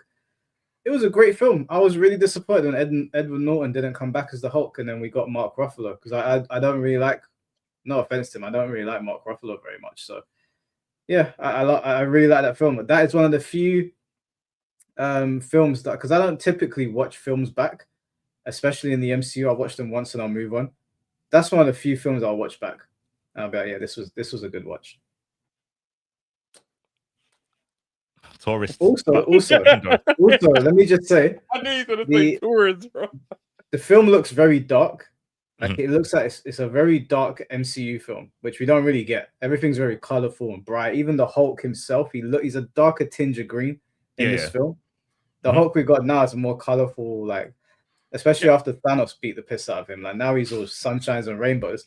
So I appreciate what this film brought to the table. I would love to see if they ever get the rights back to do a solo Hulk film, for them to revisit a darker tone of the Hulk than going for like the more cutesy one or whatever they're doing. So I would personally put this as a good time. I had a great time watching this film. I don't think it's a marvelous Marvel movie, but it's a good time. Sure. The only good thing about it is that they gave Hulk a punching bag, because Hulk doesn't normally get to have a villain that he can like have a slobber knocker with. That's it. And he did things that he's been doing in comics for ages, like Thunderclap. He's literally in games. Like he's been doing that for years. The gloves, that was in the games. The PS, was it a PS2 or PS3 game? The Incredible Hulk game. Yeah, PS2. Yeah, he's been doing that. They did nothing new, but you know, casual slop tourism. We're up there. I personally not me. Can you admit though that sometimes it doesn't have to, because the MCU is not comic accurate always. They do take liberties with things. Does it have to be comic accurate to be a good film? No, like I said, this film, it did all the comic stuff. It did nothing interesting with the Hulk. It did everything that's been done again. They went, who can the Hulk punch and not kill in one hit? That's not true though, because you said that when Hulk fights, he levels entire cities. He was basically in a boxing match in this film. Yeah, but he did nothing interesting but choke a man out. But that was at least in the other one, he was fighting the dogs. Yeah, but it's not a humanoid thing. Like it's not the same when someone else is throwing hands with you. I don't know. To me, it looked like a UFC fight. Like I was loving it. If you came to my Marvel film to watch your UFC and you had a good time, that's cool. Okay. I don't watch Hulk for UFC. I watch Hulk. Oh no, just the last hour of that movie is fucking fantastic. It's like the final fight of any show. Like it hits so well. If that is the, out of all the films probably in the whole list, if that's the reason you're putting it that high, that is an insane carry. Okay. No. Not even just that. Not even just that. I'm just saying 90% of the argument's been the last fight. Am I wrong? No, but he's talking about like ain't no one been talking about anything else, bruv. I heard one comment about the tanks on the. Bro, that was a reach anyway. That was kind of like, let me just sprinkle some seasoning on the fucking chicken, which is the main fight. It's cool, bro. Chicken needed seasoning. You know how many people that can't cook chicken without seasoning out here? If Abomination went in that film, ain't no one talking about it. It's only because Abomination could take a couple of hits from Hulk. No. I like the fact that in that film, they had Edward Norton as Bruce Banner. Like, I basically isolate himself because he hurt. What's her name again? What's his girlfriend's name? Betty. He hurt her, right? And then he isolated himself, but then he returned because he was like, was he looking for like a cure or something? I like how he isolated himself. I like the way his depiction of Bruce Banner. I like the depiction of the guy that played Abomination. I thought that was pretty good. Yeah, he's good. The guy that Harrison Ford took over his role, but the guy, what was that character's name? The general? Oh, Thunderbolt Ross. Thunderbolt Ross. Yeah, the original casting for Thunderbolt Ross, I thought that was pretty good. I don't mind Harrison Ford as Thunderbolt, but it was. I'm gonna Google it because I forgot that guy. I think they did. He did a pretty good job. Again, I like the tone of the film. I really appreciate the fact that we've got a darker MCU film, and the dialogue in the film was good. You're kind of right. I prefer that other guy's Thunderbolt Ross. I'm not gonna lie. Yeah. I would have loved it if he had become Red Hulk. Like he would have been sick. But Harrison Ford's a good actor, so we'll let it pass. But all the casting in the film is pretty spot on. Like there's nobody in the film that was cast that was like, that's bad casting. There's no point in that film where I'm like, that writing was sloppy. Like it didn't feel like it was a Marvel movie when they were just like having their interactions. It only became a Marvel movie when Hulk came into the picture, like when he transformed into the Hulk. Outside that, the dialogue is really good. And that kick that he gave Abomination before he turned, bro. I saw that. I was like, that motherfucker's dead. There's no way he's getting up. The whole film was good, man. It was entertaining from beginning to end. All right, good last fight. Let's go next. Hold on, I just gave you a bunch of reasons. I know, but they felt like reaches. But it's okay. It's okay. I think it's a good mid. I think it's just as good as other film. They're just doing two different things. But Fair enough. That's cool. It's crazy. All right. Who just picked? Did I pick just now? I mean, we was gonna talk about both of them anyway. Both Incredible Hulks. That's what you said. Okay. Yeah, I can't remember. All right. Well, C4, do you want to pick? Yeah. Let me pick one. Let's go with. We're going with old films. Let's go with Blade. If you got all the Blades, or just the Blade trilogy as one. No, I've got all the Blades on here. Let's go with the first one then. All right. So I believe this is the first. So we've got first Blade there. We've got Blade Trinity there, and Blade 2 up there. Okay. Yeah. Cool. So we'll just put Blade over here. You can't talk shit about Blade. Who's gonna talk shit? It's Blade's going to me. Like, I think Blade, I would put it in Marvelous. I don't know if I'd put it right at the top of Marvelous. I think Blade 2 is better personally, but I would put Blade in Marvelous. I don't literally for Talk of Town, at least over here. I don't know about over there, but before the Iron Man came out, everybody was like, "That's the best Marvel series, if anything, so far." So I'm putting Blade on Marvelous. I'm putting them up. That's free.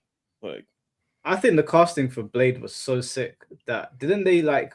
I mean, I know they do this now all the time, but at the time, didn't they alter a lot of the comics to fit Wesley Snipes' likeness a bit closer? Yeah, I think so.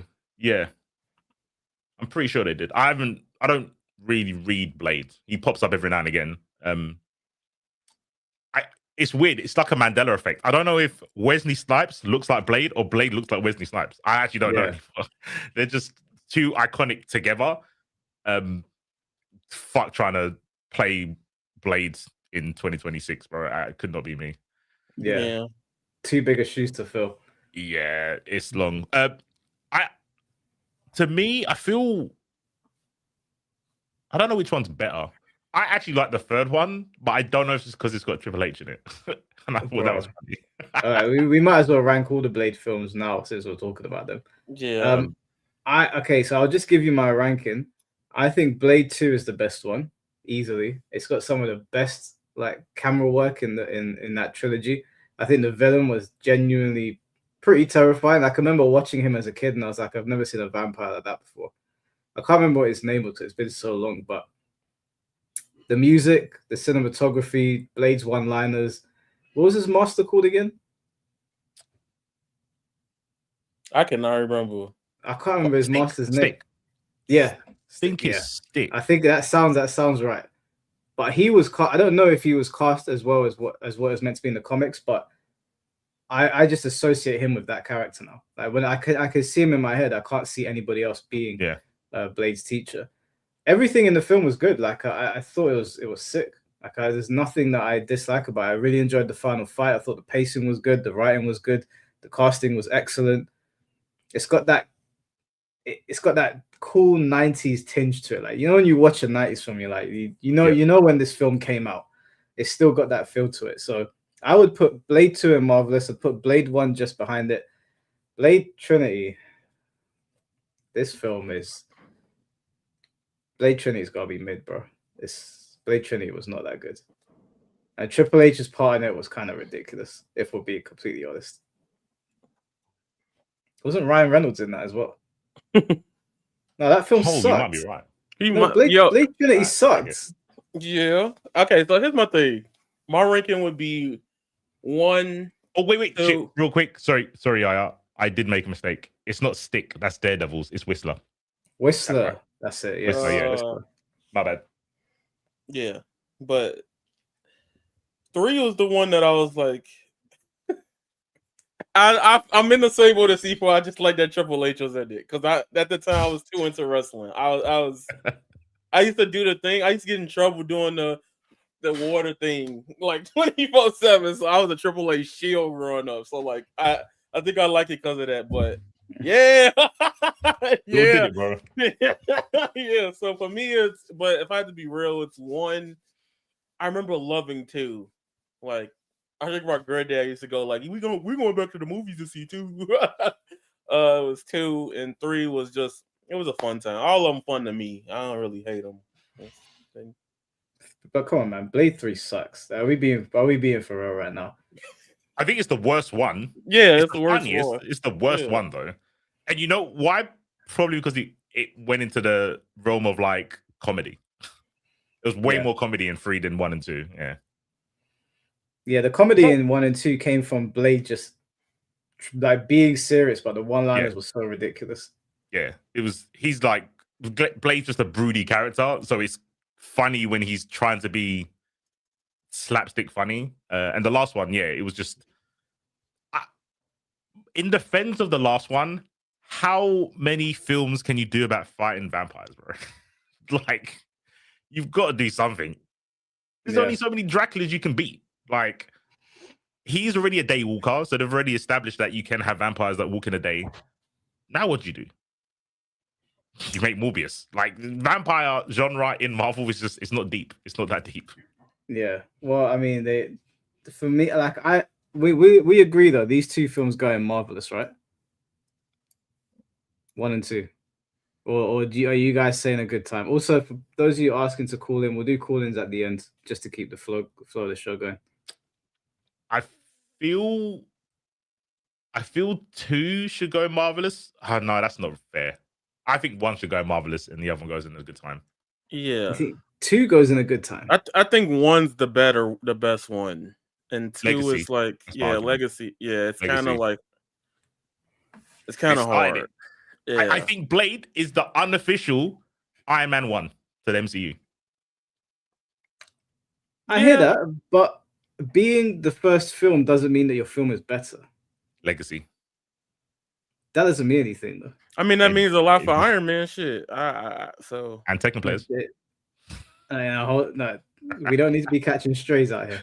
I don't think that it being the first one automatically makes it better. It might make it more important, but as a film, I mean, obviously it comes down to taste. I think that they're very close together. Like Blade 1 and 2 are both marvelous to me, but I think Blade 2 slightly beats it out because it was much more raw. I felt like they were murking guys in that film a lot more than they were in Blade 1. Yeah, I agree. Blade 2 was, I think Blade 1 was to test the waters, and Blade 2 is actually what they wanted to make. Yeah, I think Blade 2 is actually what they wanted to make. Yeah, where we put in Blade 3? I would put in lame. It's fucking lame, bro. Oh, that's not hell. It's not hell. Like you can watch it and laugh, but it's a lame film.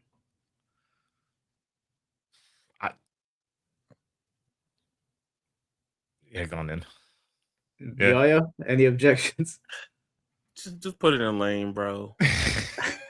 I like low mid. Like if I'm being honest, I just want to know by the time this podcast this is done, everything in mid got to go above Fantastic Four. That's just how I feel. Like, because I watched that movie a lot, and I think the movie's cool, but like it's bad. If you put it right in front of that, I'd be cool. No, not the new one. That's the one in Midgard is the Man Silver Surfer one. Yeah, I like the Galactus one. See, both of the Fantastic Four films are there. They're next to each other. Yeah, they're right here.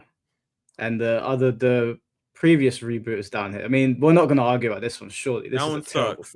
Yeah. Let me tell you something about that movie right quick before we go on. That was the same day Resurrection F, the Dragon Ball Z movie came out. And Lily and my movie theaters downtown Chicago, like, there's like 2 people in line for Fantastic Four, and everybody's going to Dragon Ball. So everybody was like, "We're not seeing that shit. You're not going to see that Fantastic Four." So did you see that stat that came out today about Dragon Ball? Xenoverse 2, 10 million copies. Kakarot, 10 million copies. And what was the other one that sold 10 million? Fighters, yeah. All 3 of them sold 10 million. And Sparking, I know Sparking Zero, last time we got a report was on like 5 million. I wouldn't be surprised at some point that's going to hit 10 million as well. Yeah. It's mad. It's crazy, man. Dragon Ball is just a train that doesn't stop. Zaslan. Am I saying that right? Zagro Zaslan. Thank you for the £2. Just listen to the Hulk 2003 theme. Good time. Yeah. Good music in that film. That Daniel, thank you for the $9.99. All Spider-Man films that have the GOAT Tobey Maguire in it better be in Marvelous or We Hell Riot. no. I'm waiting till we get Excuse me. Hell no. Crazy. Okay, let's. You invited Okay, not me. yeah. You know, I was waiting on somebody to say that cap shit because I'm not letting the third one go past Midgard. All right, let's talk about those films and let's start the first one, Spider-Man 1 with Tobey Maguire. A good time. I'm saying that this is marvelous. This is a top tier Marvel film. I'll give you reasons why as well. That Goblin, Green Goblin. Yeah, Willem Dafoe, Green Goblin. Yeah, I dare you to argue. I don't know, bro. Go on, yeah, argue that one. Just go ahead. I'm not gonna do it because the fact that he said William Dafoe first, I'm not winning this even if I try. Like I can. No. People came here to hear hot takes. I want to hear what you have to say. So the movie is a really good movie, but it's not the best of Marvel. Now, if we arguing 2, we put 2 in Marvelous. I think we put 1 and 2 in Marvelous. I tell you what, number 1 not as crazy as 2 though. That's my thing. 2 I think 2 is a better film, but Green Goblin is the best super Spider-Man villain that they've done on screen. Easily. Okay, he saved it. I was about to say, I was like, you better finish that with movie or film. But... Wait, where did I save it? What was the save? You was about to. It sounded like you were going to say, Goblin is the best Spider-Man villain, and then I was like, and then you went in the movie, and I was like, okay, fair. Yeah, Willem Dafoe's depiction of Green Goblin is the best on-screen Spider-Man villain, and it is not even close. He's so good that the recent film where they had all the Spider-Men together, who was the focal point of that film? Yeah. Oh my god! They want you to believe it was Doc Ock, but it wasn't. Yeah. Right. So Spider-Man 1 has amazing one-liners. We are who we choose to be. Listen, go ahead and put them in Marvel. I'm okay with putting 1 and 2 in Marvelous, but I'm not letting 3 go past Midgard. Hold on, we'll get to 3. Give me a second. He wants to Mary Jane casting, in my opinion, pretty spot on. Like she was a pretty good Mary Jane. Harry Osborn, James Franco, that was pretty sick. Memes are endless with James Franco, so you gotta appreciate that. Music was top notch in the film. Jameson was about as perfectly cast as you could get for Jameson. Mm-hmm. Just the set design in the Spider-Man films looks great. Again, like Willem Dafoe's depiction of Goblin was just brilliant. Like everything he said in that film, I was either cracking up or I was like, yeah, that hit. Like when he killed the board members at the rally, it was like, "Out am I?" And he blew them all up. I was in the cinema rolling. And then when he said to Spider-Man, "I offered you friendship and you spat in my face." The film killed me. It was brilliant from beginning to end. I was thoroughly entertained. That's one of the few superhero films that I'll go back and watch like an endless amount of times. And my girlfriend's never seen the Tobey Maguire Spider-Man films, so I got to sit there and watch them with him. Watch them with her. I can't wait to watch them again. Also, that Spider-Man suit is my favorite of all the movie Spider-Mans. Not comic books, but of all the movie Spider-Mans, he's got my favorite suit by far.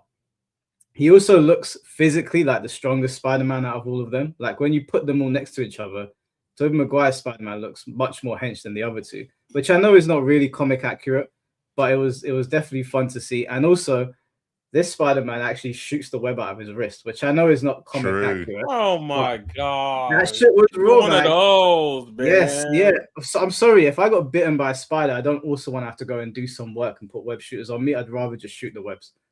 Actually, if you wanted to be like a spider, you would have to shoot the webs out of his ass, and I don't think you want that. Isn't there like a horror depiction of Peter Parker where he's actually pretty fucked up? Man Spider. I think it's Man Spider. I think it's that. Yeah. I don't want that. But the organic webs out of his wrist, that shit was cool, man. No, I remember seeing it in the cinema. I was like, damn, that shit was actually sick. Flash Thompson was cast really well. I think that was a really good casting. That scene where Mary Jane slips and he holds out the tray and he like catches everything. Apparently, that wasn't CG. He did that himself. That's pretty cool. Yeah. So the whole film, from beginning to end, Uncle Ben, perfect casting.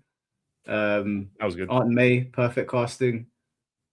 Dialogue in the film it feels like a comic book film, but it doesn't feel. It's not hard to watch because you know some comic book films you're like, man, this didn't translate very well.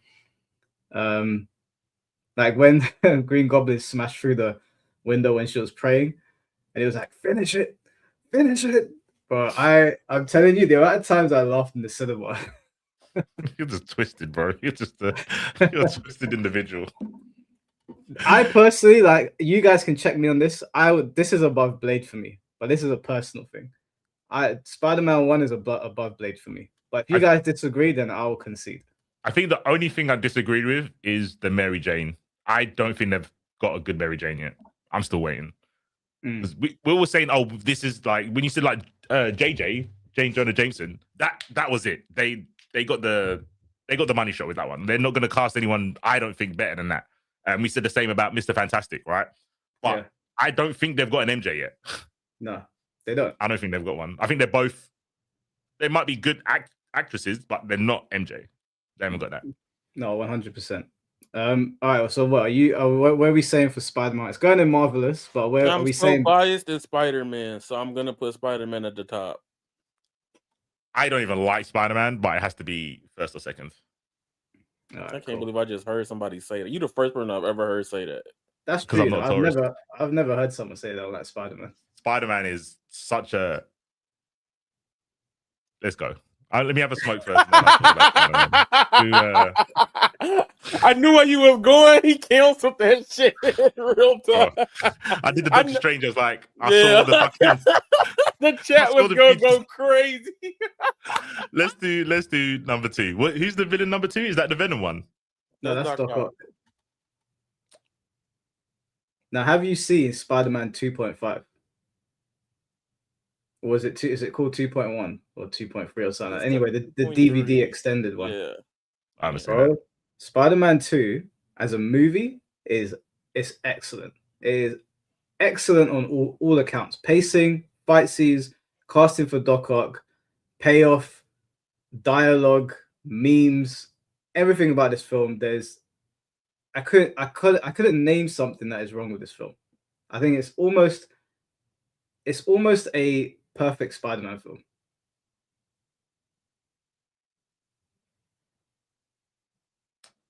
No argument from me.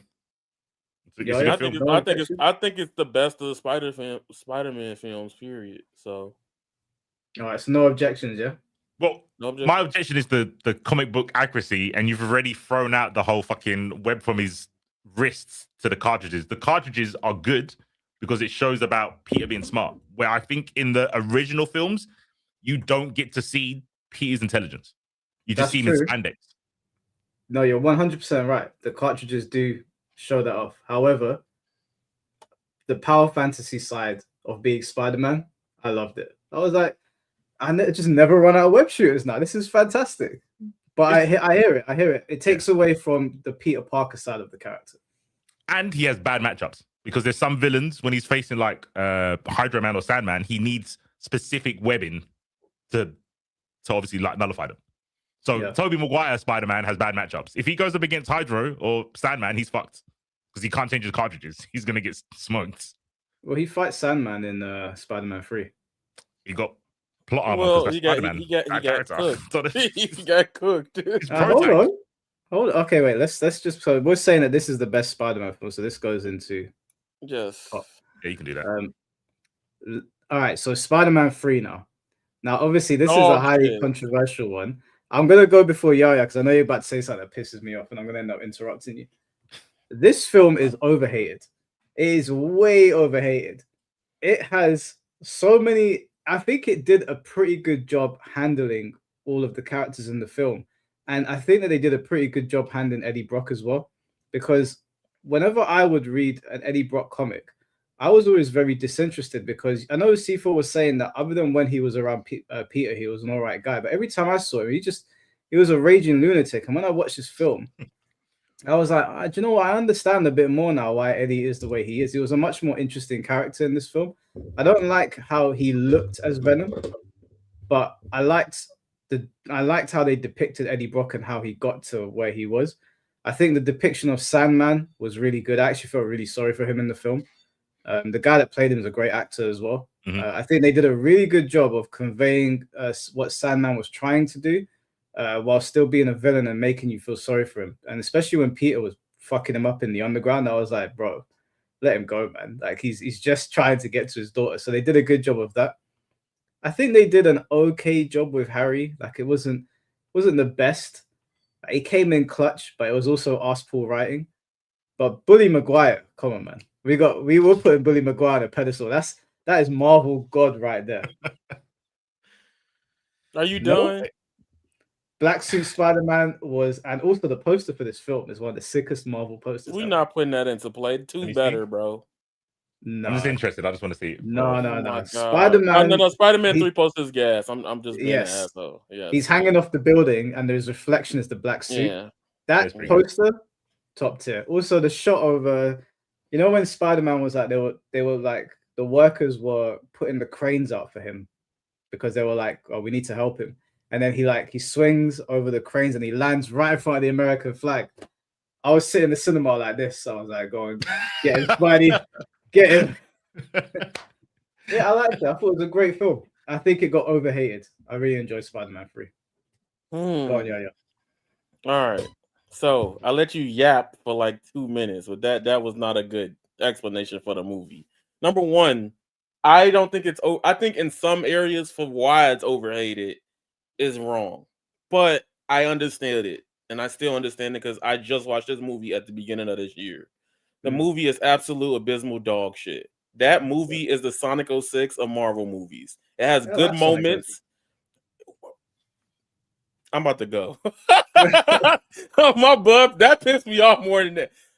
Essentially, the movie has really good moments. It has very good scenes in it. However, when you put it all together, it falls flat because it's all over the place. I do like the depiction of Sandman and Eddie Brock and stuff like that. Hobgoblin, straight ass, straight dog shit. Most people don't even talk about the story of the movie. They talk about Bully Maguire and him dancing in front of the fucking fake Gucci store, right? No, but hold on, Yaya. Hold on. Let's acknowledge the scene where Harry tried to step to Peter when he was Bully Maguire. He threw the goblin grenade at him, and Peter sidestepped, webbed it, and shot it back in his face.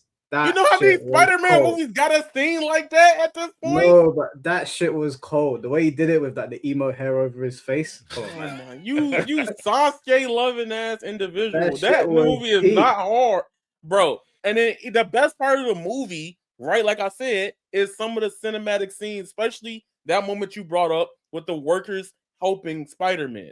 I think that is cool because that depicts Spider-Man in a way where the people are wanting to help Spider-Man succeed in that moment. It builds him up to the whole thing. To after that, he's like, all right, I finally get to help him. Well, let me just do this basic gimmick. Now, I think that shit is lame, by the way, right? How he beat Venom. That shit was so corny to me, right? Because it makes sense because he is weak to sound, but the way it was done ain't really grandeur. To me, it felt anticlimactic, right? However, in Escape of Spider-Man, it does make sense. I think the movie is just low-key high mid-guard. That's why I'm standing there.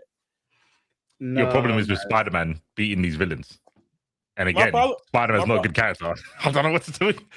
If you got a problem with how Spider-Man beats Venom, that is Spider-Man. It's not even just that. It's just the whole movie itself. Like, if I take out the Spider-Man elements, it feel like the movie was just jump cut, sketch till they get to the end point to push the narrative along faster, right? Because the Sandman storyline was pretty great. Like, I think that was pretty good in that movie. I'll give credit to that.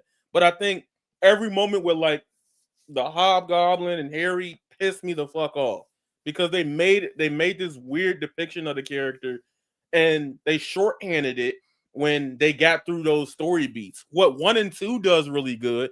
I'm glazing fucking 1 right now is because they build up into those moments and then the payoff is tremendous. You feel that heroic act and that Spider-Man like feeling when you get those moments with those characters. Every time I seen here, I'd be like, fuck man, can we go back to something else, bro? Like that movie is like mid at best, but I give credit. That should be people's guilty pleasure Spider-Man movie because I give people credit. Bully Maguire is iconic as all hell. That is even in Marvel Rivals for some reason. Yes, Bully Maguire right? is iconic. You'll get your rent when you fix this damn door. That is the one. That's the one thing I think about that movie 100%. Like, why did he do that? Why did they put that in the movie? But at the same time, I do think in the Escape of Spider-Man movies, it's like not the worst out of every Spider-Man. Well, there's 2 Spider-Man movies I hate way more than that.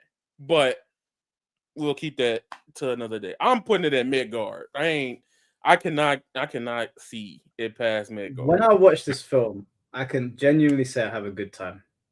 Yeah, C4, have you seen it? Yeah, I've seen it. I kind of agree with Yaya in terms. It's kind of a clusterfuck because they've got too many villains. Spider-Man's got some of the best rogue gallery. You don't need to put 3 of them in one film. Like it's just there's no need. There's just no need. He's got super sick villains. Why do you need 3 in one? You're right. There was too many people in one. I agree, but I do think that when you go back and watch it, it's like you have a good time when you're watching this film. Like if you're not cracking up, you're like, that was a cool sequence. There was some, and I think maybe I'm glazing it a bit too hard.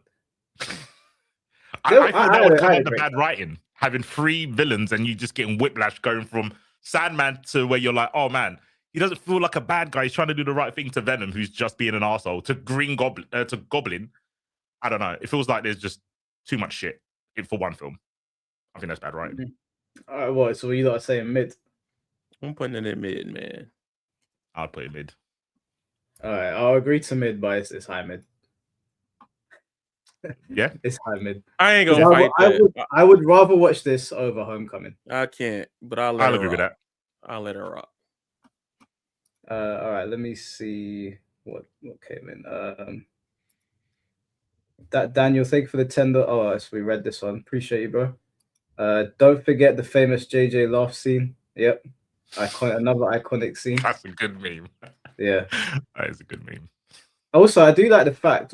Thanks for the 199, bro. I do like the fact that when Goblin smashed into the Daily Bugle, where he didn't sell Spider-Man out, and I thought that was pretty cool because I think that's what happens in the comics as well. You know, he didn't sell Peter out. Sorry, he was like, "Where's the boy that takes the pictures of Spider-Man?" He was like, "I don't know, I haven't seen him." I was like, oh, "Okay, that someone read the comics." Because sometimes when these films they're adapted from the comics, they just loosely adapt them. But it was very clear that they had read the comics when they did that film. I agree.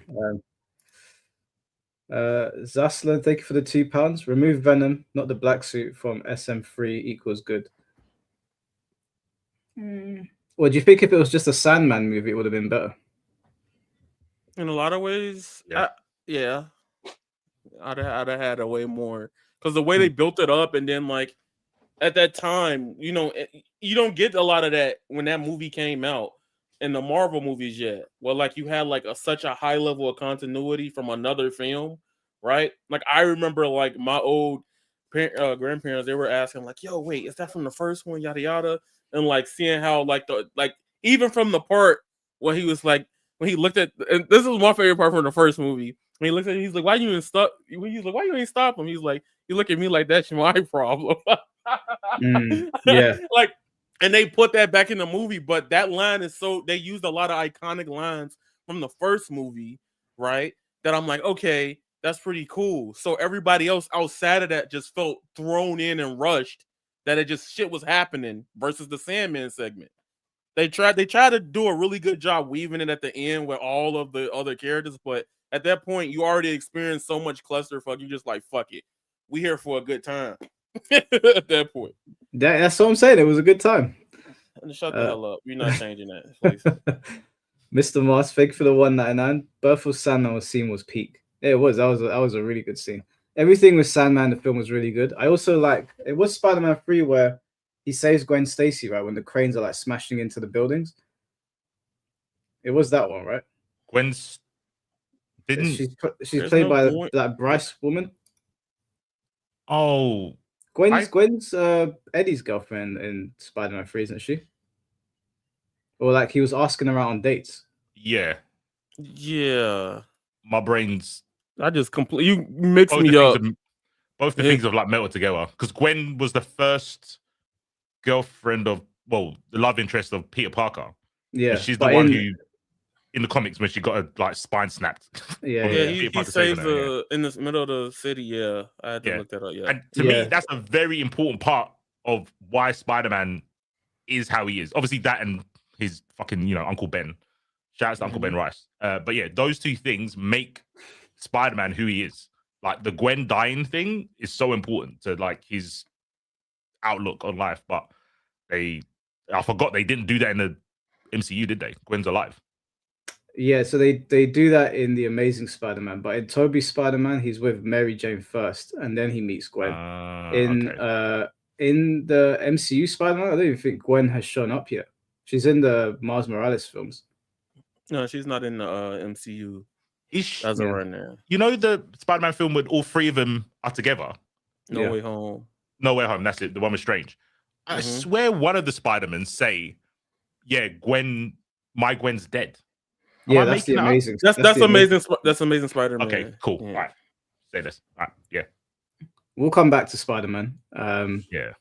I'm going to pick a film now. Now, in my opinion, this film's going in marvelous. If you guys argue this, I've got questions. Okay. I'm saying that Logan is a top tier Marvel film. Yes.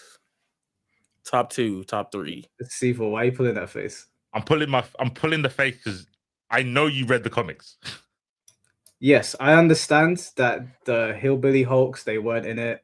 I understand that they took some liberties with the writing. I understand it's not the same. I get it. It's not the same. Okay. It's not even. It's there's too much removed to have a comic eye for this film. I think as a film on its own, it's a great film. It's a great watch. I would say it's a good time because once you know, maybe it's fine if you don't read the comics, but once you know about Old Man Logan and what it's based off, you got done dirty. You got done so dirty. Yeah, like, no, you're right. Especially the ending of Old Man Logan. That is, I could have let everything else slide, and I still think it's a top tier film. It's just as a film, it's done really well. But the ending, the fact that they didn't use the comic version of the ending, it was very disappointing. Now, correct me if I'm wrong. I don't want to be wrong here. The ending in Old Man Logan in the comics is when he gets sealed in his own adamantium, or adamantium like falls on him, and he's on his knees and he's just frozen. Yeah, I think so. I don't know if that's the same timeline / universe, but that is one of the ways that Old Man Logan dies. Yeah, I'm pretty sure it was that. That's the one that they've depicted, but they ended up changing it. But the film itself is still a great film. Like they did a great job of that. There's no Hawkeye. Well, they got that's the one with Professor X and X-23, right? Yeah, Professor X is he's like senile in this film. Yeah, that's a good time, bro. No, like I think maybe the film is good and you can let anyone watch it and it's cool. I think near the end, I remember it getting very baby-y. It felt like those missions you have in the game, the escort missions. It felt like an escort. It was, what's that fucking game when you're the guy and you've got a baby in a fucking bag? That game peaks. So I don't know. I don't see the correlation. Death Stranding. That's what he's talking about. I 100%. I'm literally working on 2 right now. Like I looked at my PS5, like damn. He's got the kid, X-23, the kid, and the senile Professor X. Masterpiece. I don't want that, bro. Masterpiece of a game. I know how you feel. I get it. Good game. Do you think Death Stranding is a masterpiece? Bro, I've 100% the first one, and the second one is so much better. And it got nominated last year. So don't argue with me. Argue with the people. Do you know what it is with Death Stranding? Not to sidetrack, but it's just, when like you're doing the whole Postman Pat simulator and you fall over and everything goes everywhere. I'm just like, no. I did not finish work to fucking do this. Okay, no. So I understand you. I get that because Assassin's Creed 3 is the way I feel the same way about that. I was taking the Constitution in high school when that game came out. I didn't want to fucking do the Constitution. I just got done taking quizzes and tests, and that was my last period of the day to play Assassin's Creed. I didn't want to play that shit. I don't give a fuck about Abraham Lincoln. So I was like annoyed. Death Stranding, on the other hand, though, the game is clickbaity. We talking. I'm a speed run to get past this. So yes, you do deliver packages. You are Mr. UPS Amazon delivery man. However, along the way, when you deliver the packages, you get fucking Kojima level bosses and fucking 4-armed monsters that you have to navigate and kill around. Right?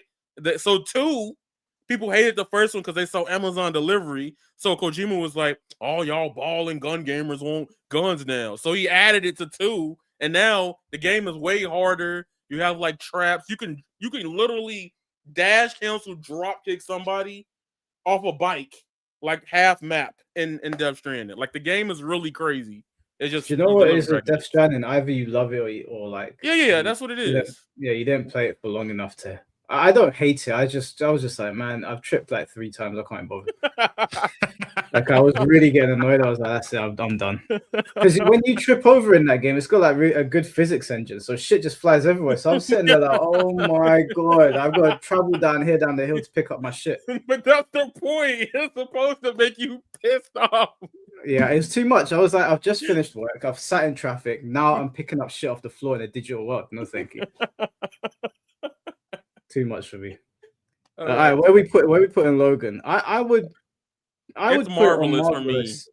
Yeah, I would put in Marvelous as well probably at the bottom, just because although it's a Marvelous film, they didn't follow the comic even remotely, other than the fact that he was dying.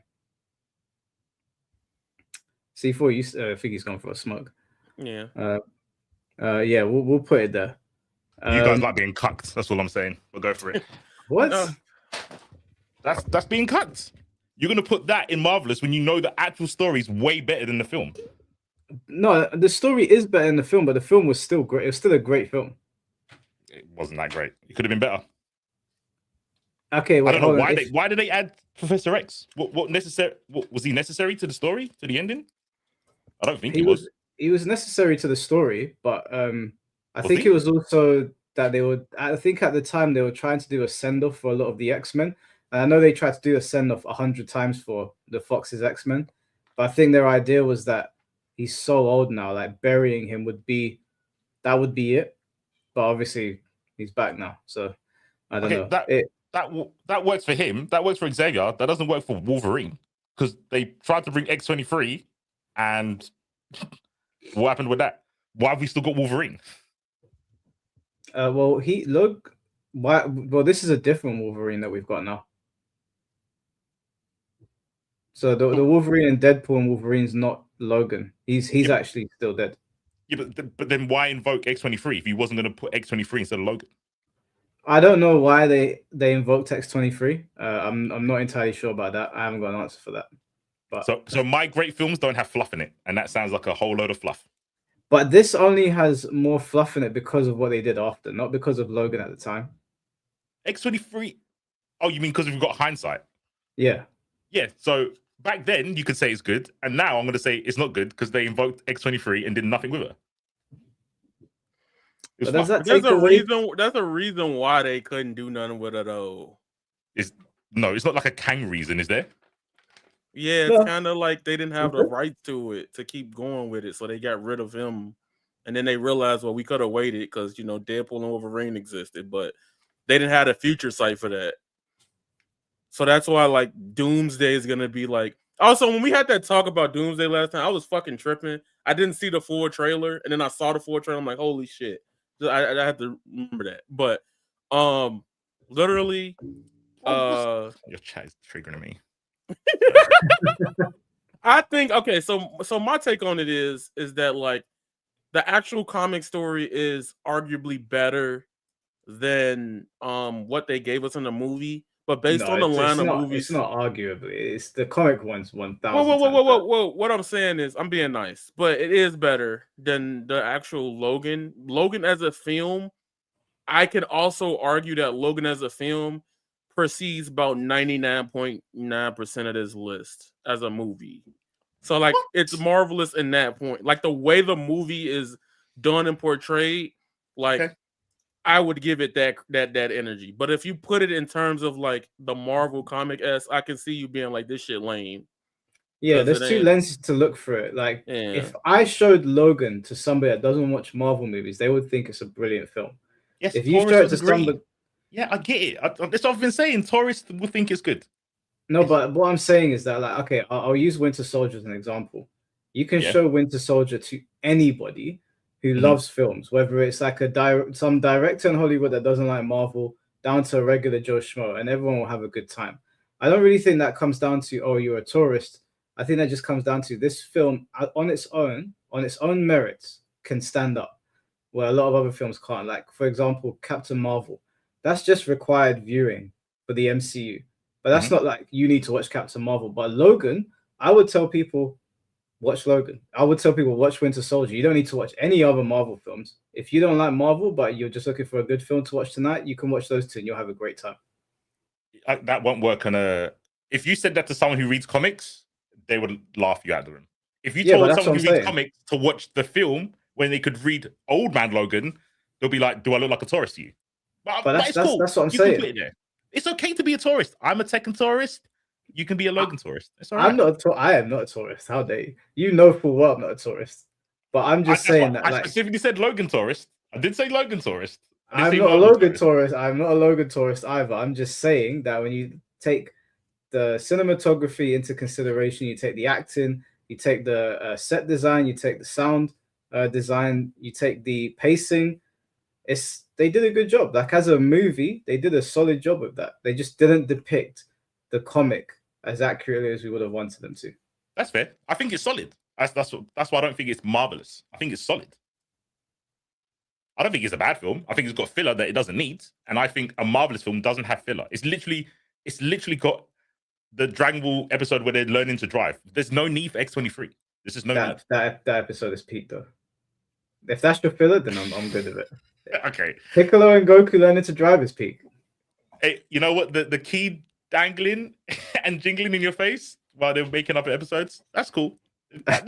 They can be good episodes. I just think a solid film doesn't deserve to be marvelous. When we spoke about Spider-Man, I felt it. With Old Man Logan, you're like, yeah,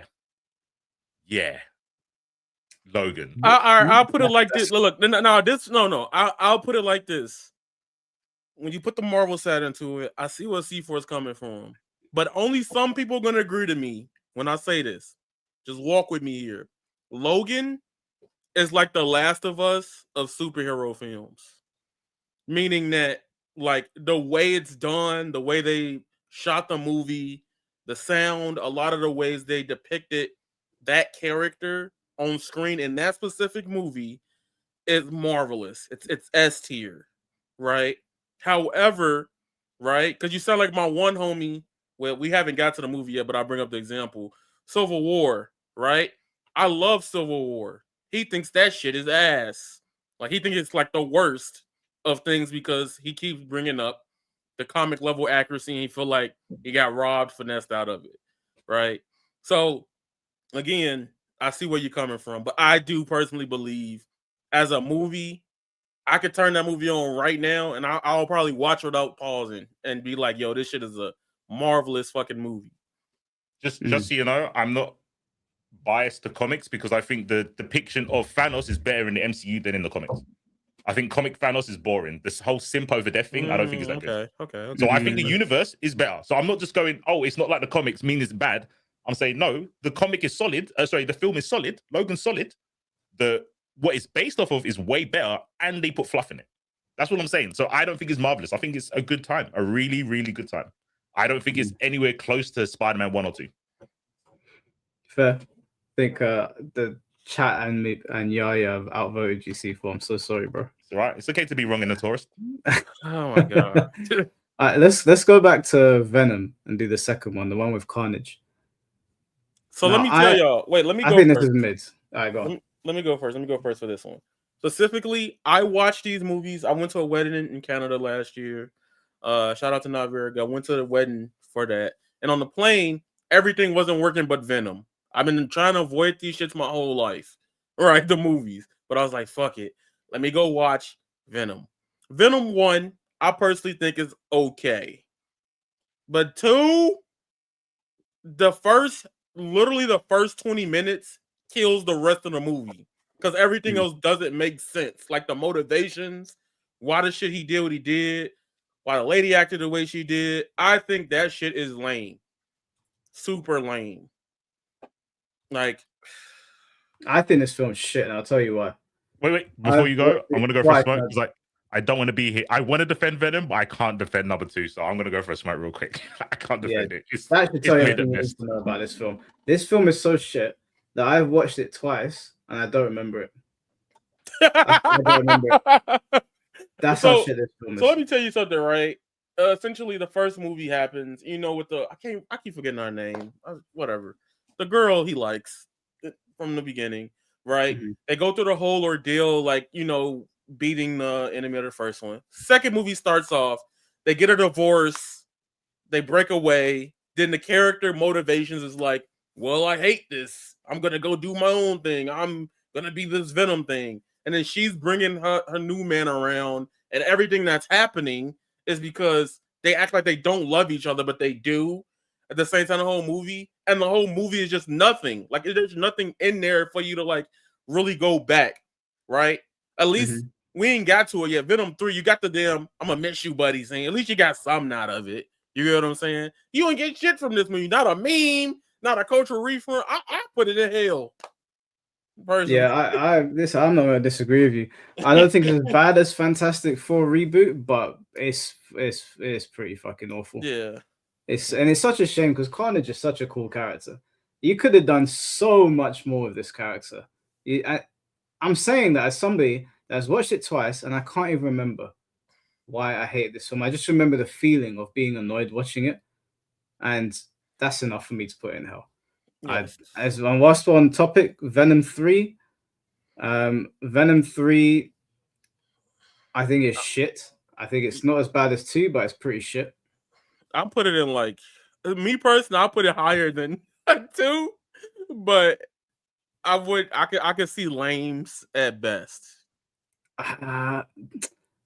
Because the Marvel lames one, I could watch those begrudgingly. I will never watch this film again. I have to say this in case he puts this on Twitter. If y'all know me, I would not. You will look at me. You will all jump me for saying the second movie in lames is where it's at. It is insane seeing it. Every time I look, I'm like, what the fuck, bro?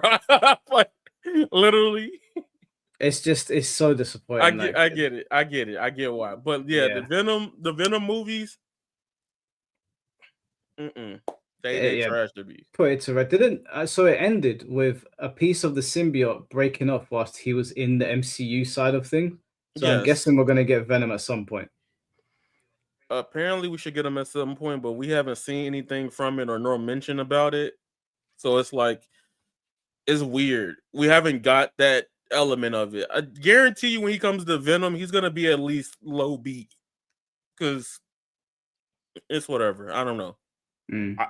I don't want to defend it. I think it's bottom mid. I think the whole like buddy cop thing with Venom and Eddie's good, but that is most of the film. Some of the fight scenes were cool. Venom just doesn't have any good villains bar now.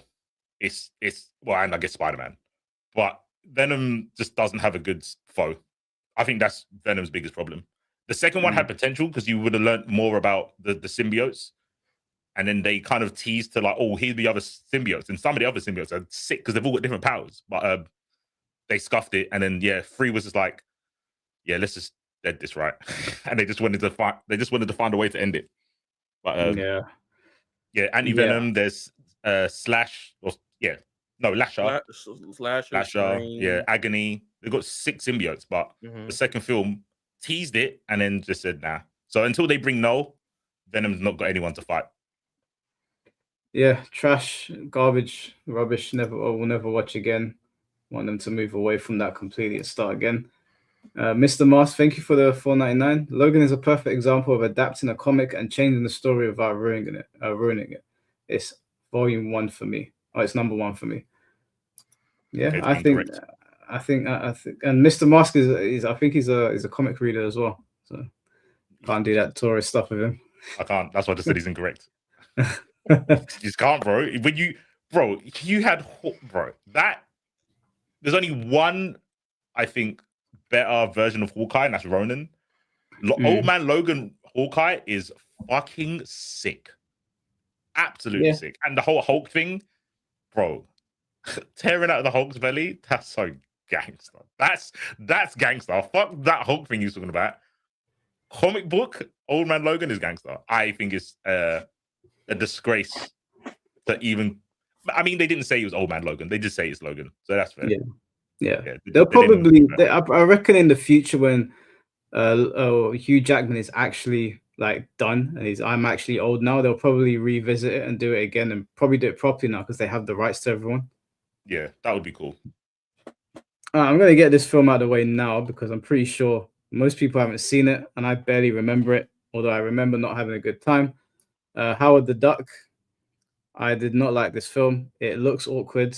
It was not a fun watch. From what I remember, I think I was almost forced to watch it. I've only seen it once. If anyone can correct me, but I just don't like this film. I'll never watch it. I'm be honest, I don't even remember seeing that. Yeah, I think I ignored it because I was like, I don't want to read this, but I know about his presence. It's just my homie loves Howard the Duck, not the movie, just the comics, the character itself. I don't like Howard the Duck. I never liked him. Every time I see him, I'm like, get this bitch out of here, man. Just put him on a roast dinner. I don't like Howard the Duck. I'm never watching that film again. All right. Who wants to put Yaya? Do you want to put the next film? I think I want to put y'all. Not we might as well get the arguments out the way. This is the first time I ever went to sleep in a movie theater, by the way. And I paid twice to go see it. And I fell asleep both times. I was mad as hell. I yelled at the end of the movie theater. They was like, "You okay?" I'm like, "Yes." Just fell asleep. Thor: Love and Thunder is garbage. And I'm being very biased because I know of the comic. The way the movie was is a complete contrast. You know that meme with the dude in the bus and it's like one looking out the window happy and the other side's like despair? Why was the whole movie the left side? That is not that depiction of that storyline, and they fucked it up. That's why when I said what I said earlier about the Doomsday, him having a prayer in the tree, I'm like, okay, we back to what I fucking want my Thor to be. So that movie itself completely is off rails from the depiction of Thor that we grew up and liked. And it's like they saw Ragnarok do really good and they were like, okay, let's try to dial in on the best part. They think the best parts of that movie is the comedy, and you can argue that, but the elements and the storyline of Love and Thunder, every time we was getting to a serious story beat, they joked out of it, right? And it just didn't mesh well from the story, the narrative, or the source material they was gauging from. I'm putting that shit in hell. I'm putting it above I guess Venom 3, but that shit is garbage still, like personally. So C4, you still there? Yeah. I haven't watched it. I don't like what they've done to Thor in the MCU. I don't mind the comedy. It's the wrong kind of comedy. He's meant to be in a foreign land funny where he doesn't get certain bits of lingo. That's how he is in the comics. In the cinematic universe, they make him like ironically clever funny, and I don't really like it. So I tend to avoid the Thor films other than I did watch Ragnarok and got disappointed because Silver Surfer went in it. So yeah, I defer to you two for this one. Thor: Love and Thunder is going in hell. I would actually put Love and Thunder on par with the Fantastic Four film because Thor's one of my favorite Avengers. I think he is my favorite Avenger. They bastardized the character.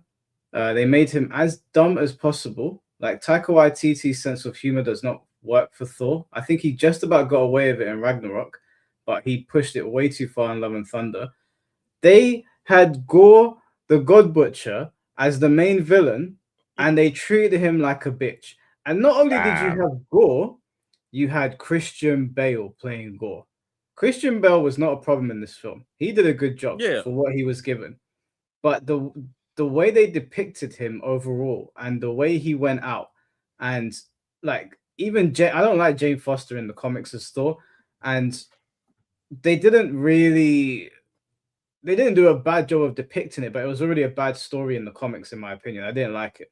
So this whole like making Thor a joke and making it so that he's the butt of the joke all the time. In Avengers as well, he was like a fat gamer. Like it was just like, whoa, this isn't my Thor. What are you doing? I hate it. I hate Love and Thunder. I think it's one of the worst MCU films of all time. Yes, I give you that. It is the Fantastic Four film. We were used to getting disappointed by Fantastic Four on some level. When they cast those people as the Fantastic Four, I was already like, this is gonna suck. So I wasn't going in there like, oh, I'm disappointed. But Thor: Love and Thunder is so disappointing. I might actually, I think it's got to be bottom tier. It's the worst. The ending with the kids fighting Gore, I was like, who wrote this shit? It was terrible, awful. That's garbage a crazy film. fumble. To fumble Gore, bro, it's the God Butcherer. How can you fuck up that kind of title and the character, right? Bro, for people that don't know who Gore the God Butcher is, I mean, it's in the name. This guy was going around killing gods. He was killing other Thors. Wasn't there a point where he killed like 100 Thors through the multiverse? Yeah, apparently. Mm-hmm. Apparently, Bro, I don't know if is that the comics. Yeah, the comics he did that. Yeah, yeah. He killed gods from other pantheons, bro. He was, and that's also a hard character to fuck up. The depiction of Zeus in this film, garbage. Straight garbage. The whole like him standing in like the court of gods or whatever that place was called, and it just turned into a joke, and they stripped him naked, and everyone was making a joke out of it, and then they teased with Hercules at the end. But do I want to see that version of Hercules? Probably not. The whole film is just a massive L, and I was really happy when the Doomsday teaser dropped, and they had Thor more serious, like he's a dad and he wants to protect his daughter, and he's not joking about. It's like, give me strength to fight one more battle. I was like, that's my Thor. Lock in. I don't know who the fuck this guy was. He spent way too much time with Peter Quill. Needs to stay as far away from that guy as possible. God, trash. All right. C4, do you want to pick the next film? I mean, as you said, Peter Quill. Might as well go with the first Guardians. Where's that? Guardians. Is that the first one there? I think this one is, right? I think that's one. And then I see it's too small. The one in the bottom, right next to the Amazing Spider-Man. To the left. That's 3 to the left. I think that's 3. So I'll need you to carry you guys to carry 3. Actually, wait, no. You see that one? That's one. That's one. Yeah. Mm-hmm. This is 2. This is 3. So I haven't seen. This is the only MCU film that I've not seen. Are you serious? I've never seen 3. I've seen 1 and 2. I got put off watching 3 because of 2. I'm reverse. I haven't seen 1, but I've seen 2 and 3. 1's awesome. I'm gonna be honest with you. That is the best trilogy in Marvel. I put all 3 in Marvelous personally. What? No. I love all 3. The three to me is the best one. I think 3's sick. I think 2 is a good time at least. It depends on how you feel about the narrative. True. But True. I would put 1 and 3 in Marvelous personally. I might potentially put 3 in Marvelous. I would put 2 in A Good Time. Now that I remember, the whole fucking ego thing is such a gospel. I couldn't. It's the ego love story one, and I'm like 2 is like the one I'm like yeah. The high ego like 3, bro, 3 is crazy. Bro, I watched that film, and if you don't feel emotional, you're a heartless bastard, bro. If you watch 3 and don't feel a type of way, you're a heartless bastard. That's what I'm saying. I can argue 3 is probably the best, one of the best since Endgame. There's only one other movie I would probably argue that's been good since then. But Guardians 3 is. Man, like Abdul said, 2 is better than 3. Wait, that makes no sense. How is 2 better than 3, but 2 ain't all that? 3 is all that. Abdul's had some takes today. I've been reading you in chat. He said that Wakanda Forever was like the best in its phase or something. I think it is the best in its phase, but I'll let it rock. That's why I said.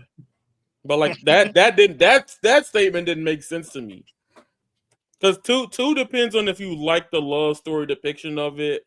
It felt very campy as a movie in a lot of ways. I think it's still a good narrative, but it's not as good as 1 and 3 for me personally. Especially 1.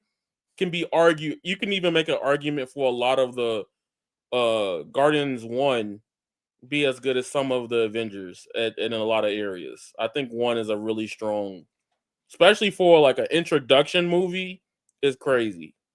I think that Guardians 1 is a fantastic film. I would put it low marvelous. I don't think it's on par with the other marvelous films in there, but I remember when Guardians was coming out and it was relatively unknown. Even people that read comics weren't too privy to Guardians. I remember how unknown it was, and everyone was like, "Why would Marvel choose these randomers?" And then it came out, and like, everyone loved it. So you have to give it credit on that alone. Like it took a group of, because everyone was saying that they were like rip off Space Avengers, and I was like, well, let's give it a chance. And then everyone watched them. We were like, yeah, this shit was cool. It was cast really well. The music was great in the film. Yeah, I would put it low marvelous personally. I don't think I'd put it high marvelous. Do you guys agree or disagree? I'm okay with low marvelous. I haven't seen 1. I didn't watch it because of I saw the clips of Ronan. I was like, Ronan's one of my favorite characters. I ain't watching him look like okay more on all right. Look like a clown Okay, makeup. I knew he was gonna say that. That's why I was like, I'll be back in 2 minutes. Just go answer the door. Go ahead. I haven't. Okay, so Guardians 2, I would put that on very low mid. I'm not a fan of Guardians 2. I like Guardians 2, but it's way. And to me, it kind of feels like a very different movie because it's a lot of like back and forth, and I don't know. It feels like a filler episode. That's how I feel about. Yeah, and it shouldn't feel like a filler episode because it's a very important piece with the whole Quill and Gamora shit. But I think it's still a really good film in its own way, visually, sound wise. So I can take the mid. I wouldn't put it. I'll put it like low a good time, personally. Like it's like high up there. 3 though, Mike, you gotta watch 3, dog. Like you tripping. I know you probably been like this phase has been ass, but I honestly think that is some of the best. And after this, let me pick the next movie because it should be on there, I think. But I'll watch it on the weekend with my missus. We'll watch it because I've seen all the other Marvel films on here apart from Across the Spider-Verse. I'll watch that as well. What? Okay. Those are the only 2 on this entire tier list that I haven't seen. Okay. I've even seen the old Punisher films, but yeah, I'll watch it because I think even though I don't like Guardians 2 that much, it's not a terrible film. Like if you put it on in front of me, I would probably sit there and enjoy parts of it. I just feel like they wasted Kurt Russell's ego, and ego is obviously like a cosmic being, and it just felt like, yeah. But I was like, "Oh, y'all gonna hate my take on one movie, one series. Y'all gonna hate. I'm ready to fight down. I can't wait till we get to it." So where are you putting 3? I'm putting 3 above Guardians 1. Okay, well, I can't argue it, but in C4 seem to agree. Guardians 2 though, you can put it where you want it. I don't care. To me, it's a movie that I like. Cause mind you, for the past year, my homie, I've been catching him up with Marvel. Everybody, so we've been going through it all. Cause he wants to be there when Doomsday comes out, and like a lot of stuff, I'm rewatching. I'm like, it ain't that bad.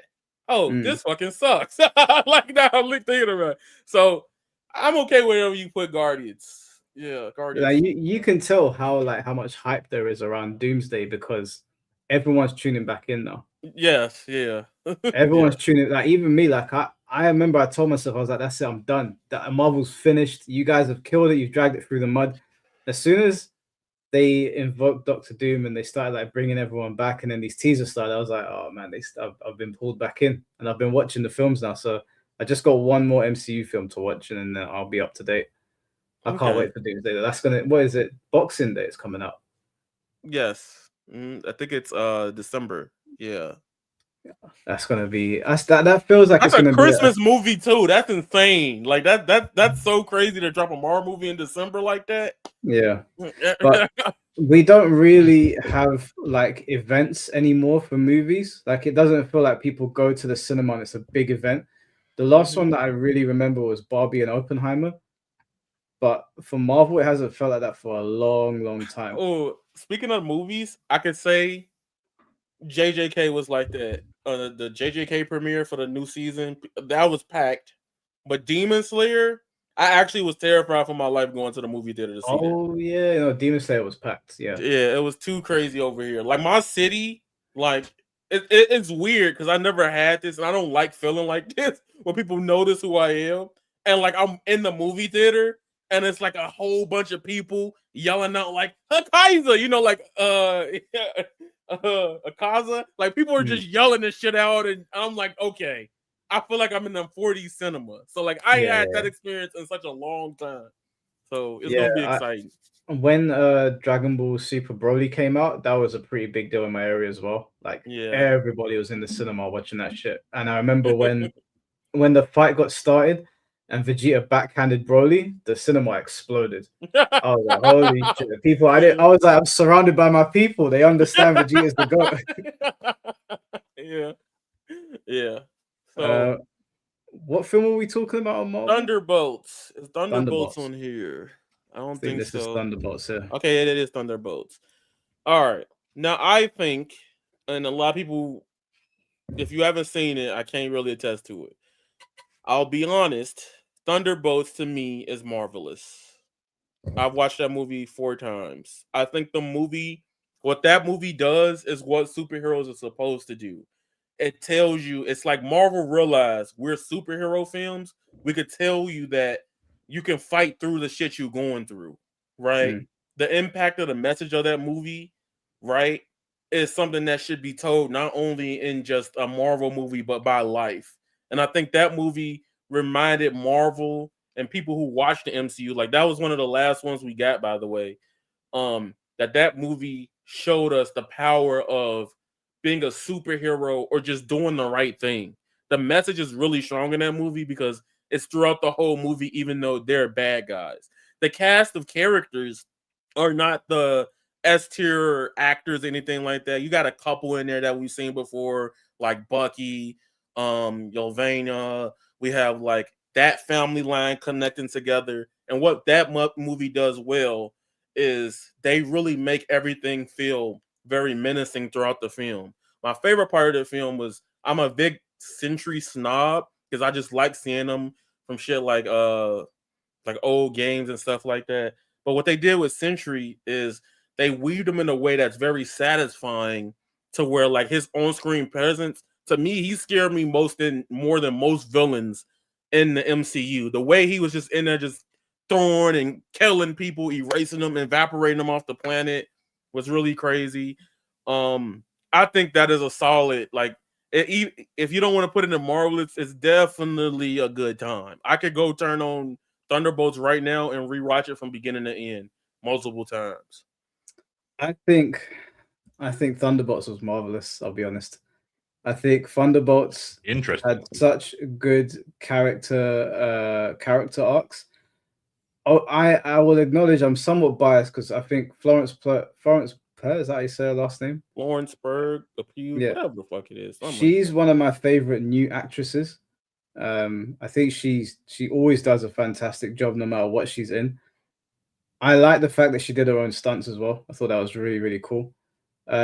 I was very skeptical when she was taking over the role of the position that Black Widow had, but I actually prefer her to Scarlett Johansson. And I think she was a very good leader for the Thunderbolts. I think that obviously the villain in the film, Sentry / Void, was too powerful for them. And when I remember watching the trailers thinking, are they like, how are they going to pull this one off? Like, it wouldn't even make sense to have this guy in there, especially the Void.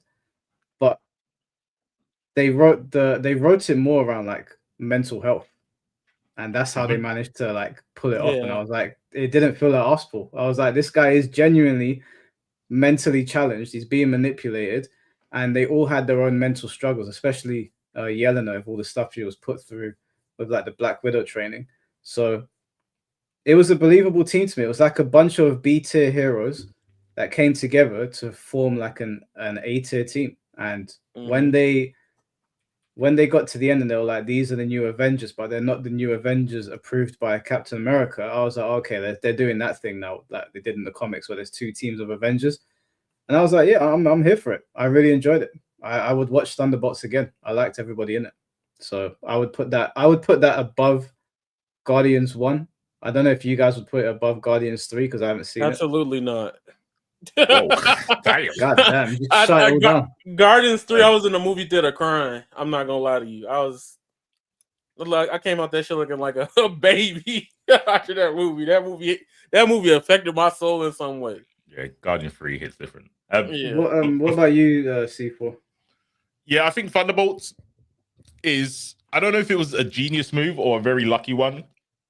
I think most people, maybe not most people, I definitely was going into Thunderbolts thinking, okay, I know the team, it's close enough, but I'm just watching because Winter Soldier's in it. Winter Soldier's a bad man. Let's see if he can carry. He got me to sit down and watch it. The film is good regardless of Winter Soldier. I think the film would actually be just as good without Winter Soldier. He's kind of like the icing on the cake, but the cake's still nice. Yeah, I watched it with John Walker, to be honest. Is that the guy who was in Stranger Things? No, he's Agent, right? He's the Captain US America. Agent. Yeah.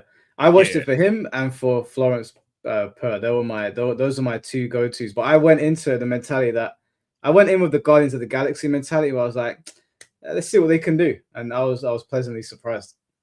Yeah, I think Ghost might have the most like non-impactful part in the team or the film, but I think even Ghost, the film wouldn't work without Ghost to a degree. She kind of is the hard-faced bitch when you know Yelana's just being a pussy and she's all about feelings. I think every character plays their role. Red Guardian's fucking hilarious. I think is super funny.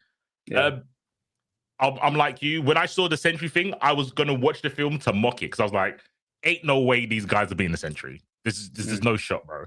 Like, your favorite like superhero probably loses to Void, let alone these like street level people. Like they've got no powers. They're all street level.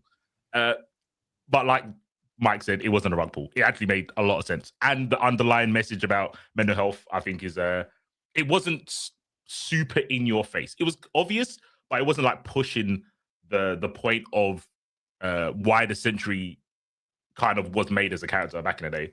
I think it was fucking, I don't know if it's marvelous, but it's super fucking good.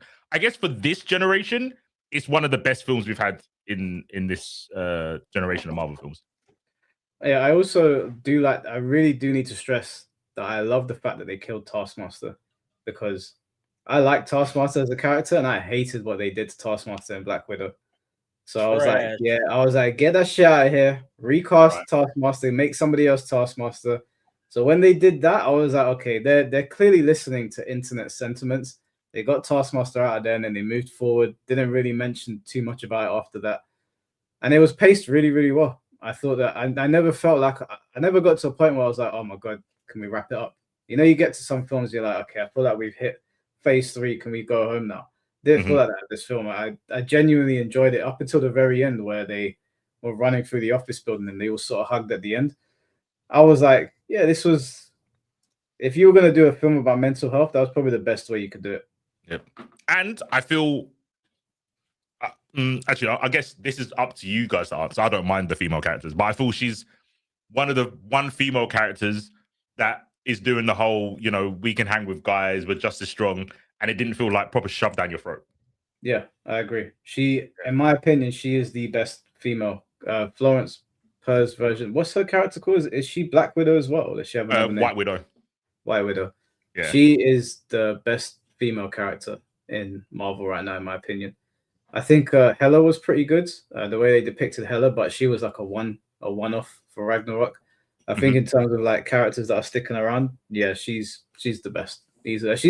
She's better than a lot of the male characters as well, and it felt believable because the Black Widow program makes it feel believable. Like when Scarlett Johansson was fighting with them, I believed it because I've read the comics. I know what the Black Widow is all about, but sometimes they don't do a good job of depicting that on screen. I actually think they did a better job with Yelena than even Scarlett Johansson. So I was pretty happy with it. Yeah, I think I agree. I think Gamora's close, but I would still say, White Widow's better. I think, yeah. All right, fair enough. Well, I'll pick the next film. The next film I'm going to pick is The New Mutants. Have we seen that film? No, Who's the nobody's villain? seen that film. Oh, Yaya's gone. Wait, who's the Yeah. villain? So the New Mutants, if I remember correctly, hold on. I remember I hated it. I remember I thought it was absolutely terrible. It was garbage. I thought it was going to be a horror film. Oh, it was the main villain in the movie was Dr. Cecilia Reyes. So I thought it was terrible, bro. Like I had a hard time following it. You know when you're watching the film and you're just zoning out? Right. It was one of those films where you're like, I was watching it and I was like, my eyes were shutting and I was going like this and I was going back up and I was like, I was just not there. I was spaced out. I thought the acting was really poor. It's a hard to remember film. It's one of those ones. It's so bad that I couldn't really tell you one particular moment that drove me up the wall. I just remember the feeling of thinking that this film it's not good. I would put it in hell personally. I remember feeling hot watching it. Like I want to go. Yeah, if it's trash, put it in trash. I'm not gonna defend it. It's not gonna go after Thor: Love and Thunder because that has a special place in the pits of hell. What else have we got on here? Oh, let's do the Eternals. I know this is somewhat controversial for people. I think. Yeah. I'm trying to remember what Yaya's position was. I think it was. I like that movie a lot. I thought it was okay. Nothing. So I would put it in the same vein as Captain Marvel in terms of importance. But I honestly think Eternals is better than Captain Marvel. So for me, I have to put it like high mid guard. I think they did a really good showing of speed. I think speed powers can get boring really quick. I think they kept it at least interesting. I think okay, Eternals felt rushed. It felt very rushed to watch. It felt like it was something that should have been spread out over. It should have been a TV show. Let's be honest. It should have been. Yep, I 100% agree with that. It felt like there was because with the Eternals there is so much jam packed into them because they're so important to the Marvel universe. But I don't feel like they did a good job getting people invested enough to pay attention to what they were talking about. And I don't even think they did a good enough job explaining the Celestials and all that. I don't like a lot of the casting in the film. A lot of it felt flat. The action scenes were good. The depiction of like speed in it was great. But that's one of those films where it's like, have you seen that clip from the Eternals? It's not a film where I'm like, you need to go and watch the Eternals. The only reason as a Marvel fan that you would watch Eternals is because it's the origin of the MCU so far. And there's so many like ramifications that come with the Eternals. Outside of that, I don't like it at all. I don't really like the casting in the film. I had a hard time disassociating some of the characters from like Game of Thrones or wherever else they had come from. I didn't think any of the humor in it landed at all. Again, aside from like one or two action scenes, I was tuned out. I didn't like it. So my thing is, I disagree on it should have been a show because I feel like the way MCU shows are, not all of them, but some of them can overstay their welcome with trying to expand on like some characters' narratives. Like for example, Angelina Jolie's narrative in the movie, though, this is where I do see the point, is that like they were like cutting back and forth between that whole thing, and that's where it does feel rushed. But I think some of the other characters, I can't remember the black guy's name, but I feel like his narrative, how they depicted him and his thing, like it was just very straightforward, and they felt like they didn't need to go even beyond that. It would have probably stuck a little bit better if they had like more screen time on that.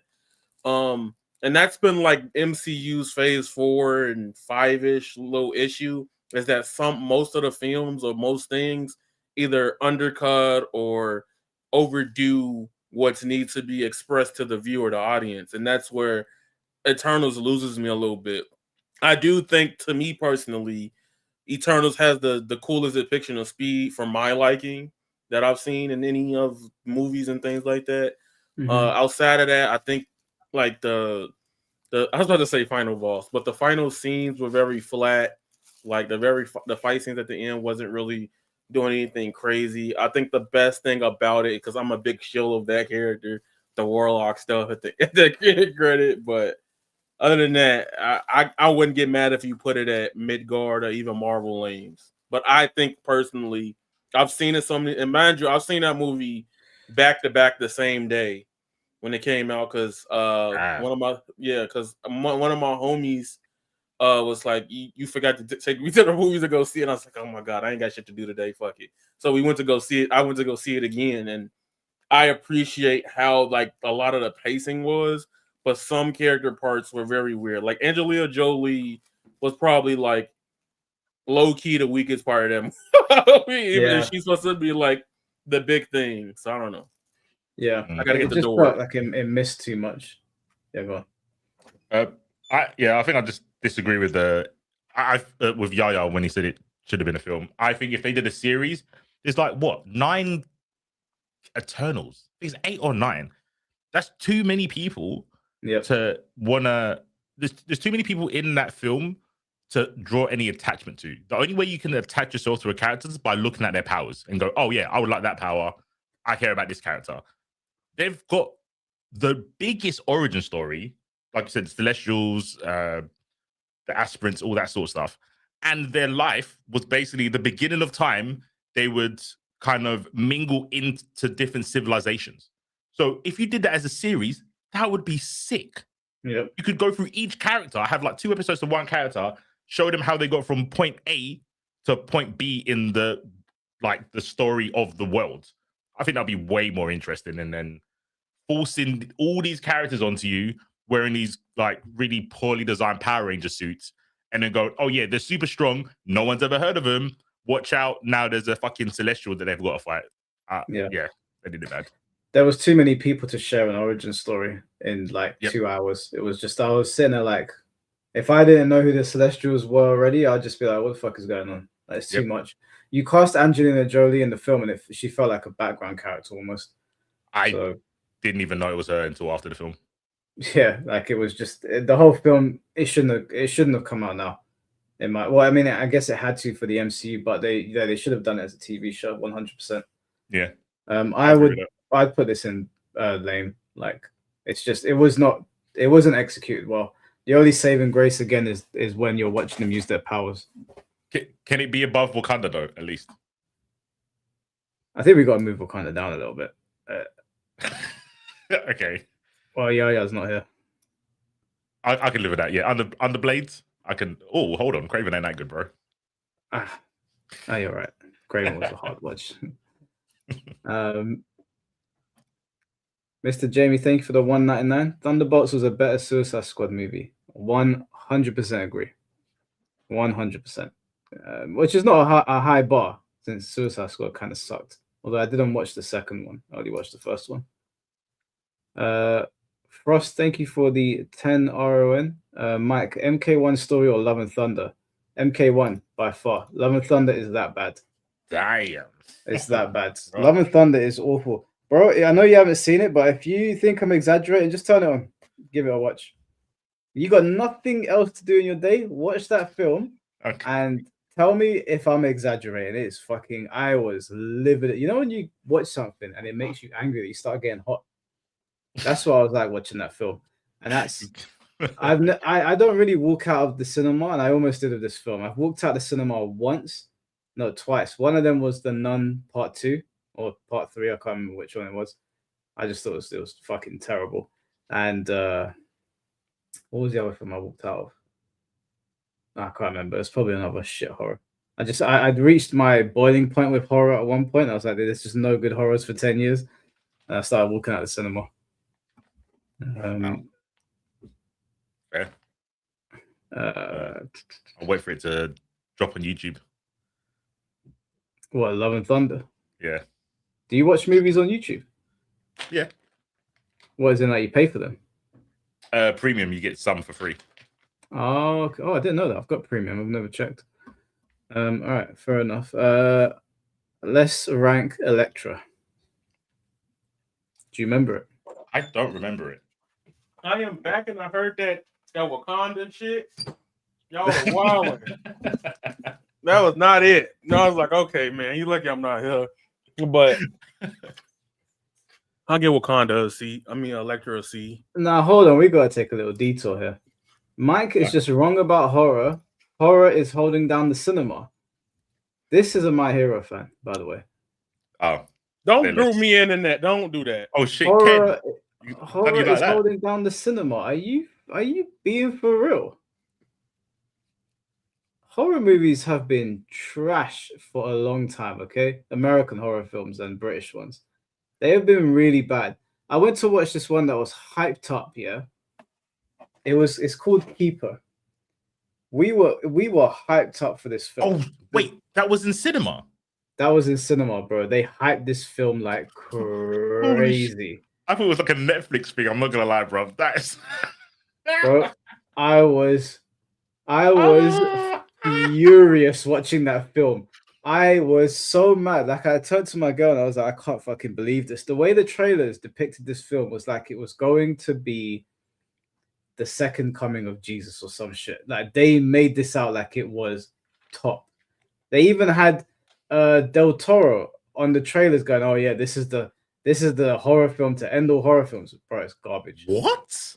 That's Garbage. That's an oversell and a half, bro. That, other than the fucking head with many faces, that film looked kind of snooze. They're saying Sinners, yeah. I watched Sinners. Sinners was fantastic. I loved it. But that's barely a horror, guys. Let's be real. I'm gonna say, does that even? I mean, it's classified it, but like, let's be real. It's not really a horror, is it? It's like it's got vampires in it, but it's like, would you put Dusk Till Dawn as a horror? Like, it's got vampires and they're killing everyone, but is it a horror? I think Dust Till Dawn is more horror than Sinners. Sinners felt like a period drama until that halfway through, and then it was just like it felt like a fucking Home Alone skit, like just trying to stop the vampires from getting in. I don't know. I guess technically it is, but I wouldn't pitch it to someone as a horror. I'll say it's a vampire film. I wouldn't say it's a horror. Have you seen Weapons? Yeah, I've got the synopsis. I thought Weapons was lame. I was so disappointed. I think it got off to a really good start, and then as you start to uncover things, and the voodoo lady starts to uncover her plans and whatever, it goes from like being a really interesting film to just being really silly. Like, we were laughing by the end of it. There was a part in the film that I thought was really good. I thought that was actually a pretty good scare. Is when there's a scene where there's this house that they're investigating, and they open the door, and like I think this woman walks out, and like she's walking out all funny, you know, in horror films when they do those weird walks, and the screen is just following her, or maybe it's a guy, I can't remember. And you think that, you know, in horror films where they cut away and you're like, oh, you're not going to get to see it. He just keeps coming at the car and you're sitting there going, oh shit, he's actually coming. And he just walks right over. And everyone in the cinema sort of jumped when they did that scene. I thought, oh, okay, you know, it's good. It seems different. And then it just fell flat. Like, it started to feel like a comedy after that. Together was another one where I don't know if you saw it, where like oh yeah, I've seen that. Rubbish. The ending was like, what? I don't even know if they needed to put that ending in there. They didn't need to put that ending in there.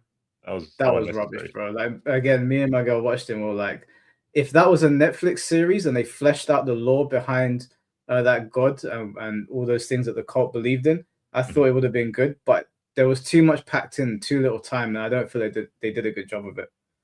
Yeah, if you're just into like body horror, it's the Kraven thing. Just look at the clips. Yeah, just look at the clips. Yeah. Kenjamin, I know you. Oh, maybe it was JJB. I don't know who said it. I know one of you think that you know cinema.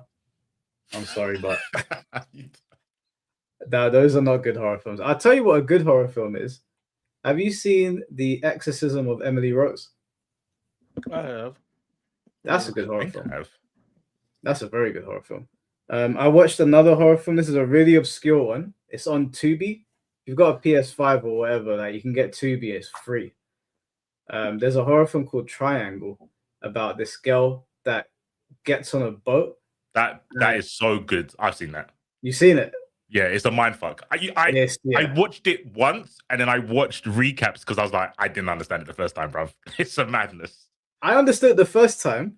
It annoyed me at times, but then I was like, I can't be a dickhead because I'm watching her doing this. But if I Yeah. was her, I'd probably make the same mistakes. But it was great. Like I accidentally stumbled upon it on Twitter, and they were like, "Oh, this film's great." So I watched it. I was like, "That actually slapped." I had a great time watching that. Yeah, that is Triangle is a good one. Yeah, I'll put you on some good horrors, Kenjamin. Don't worry, I got you. All right, have you guys seen Elektra?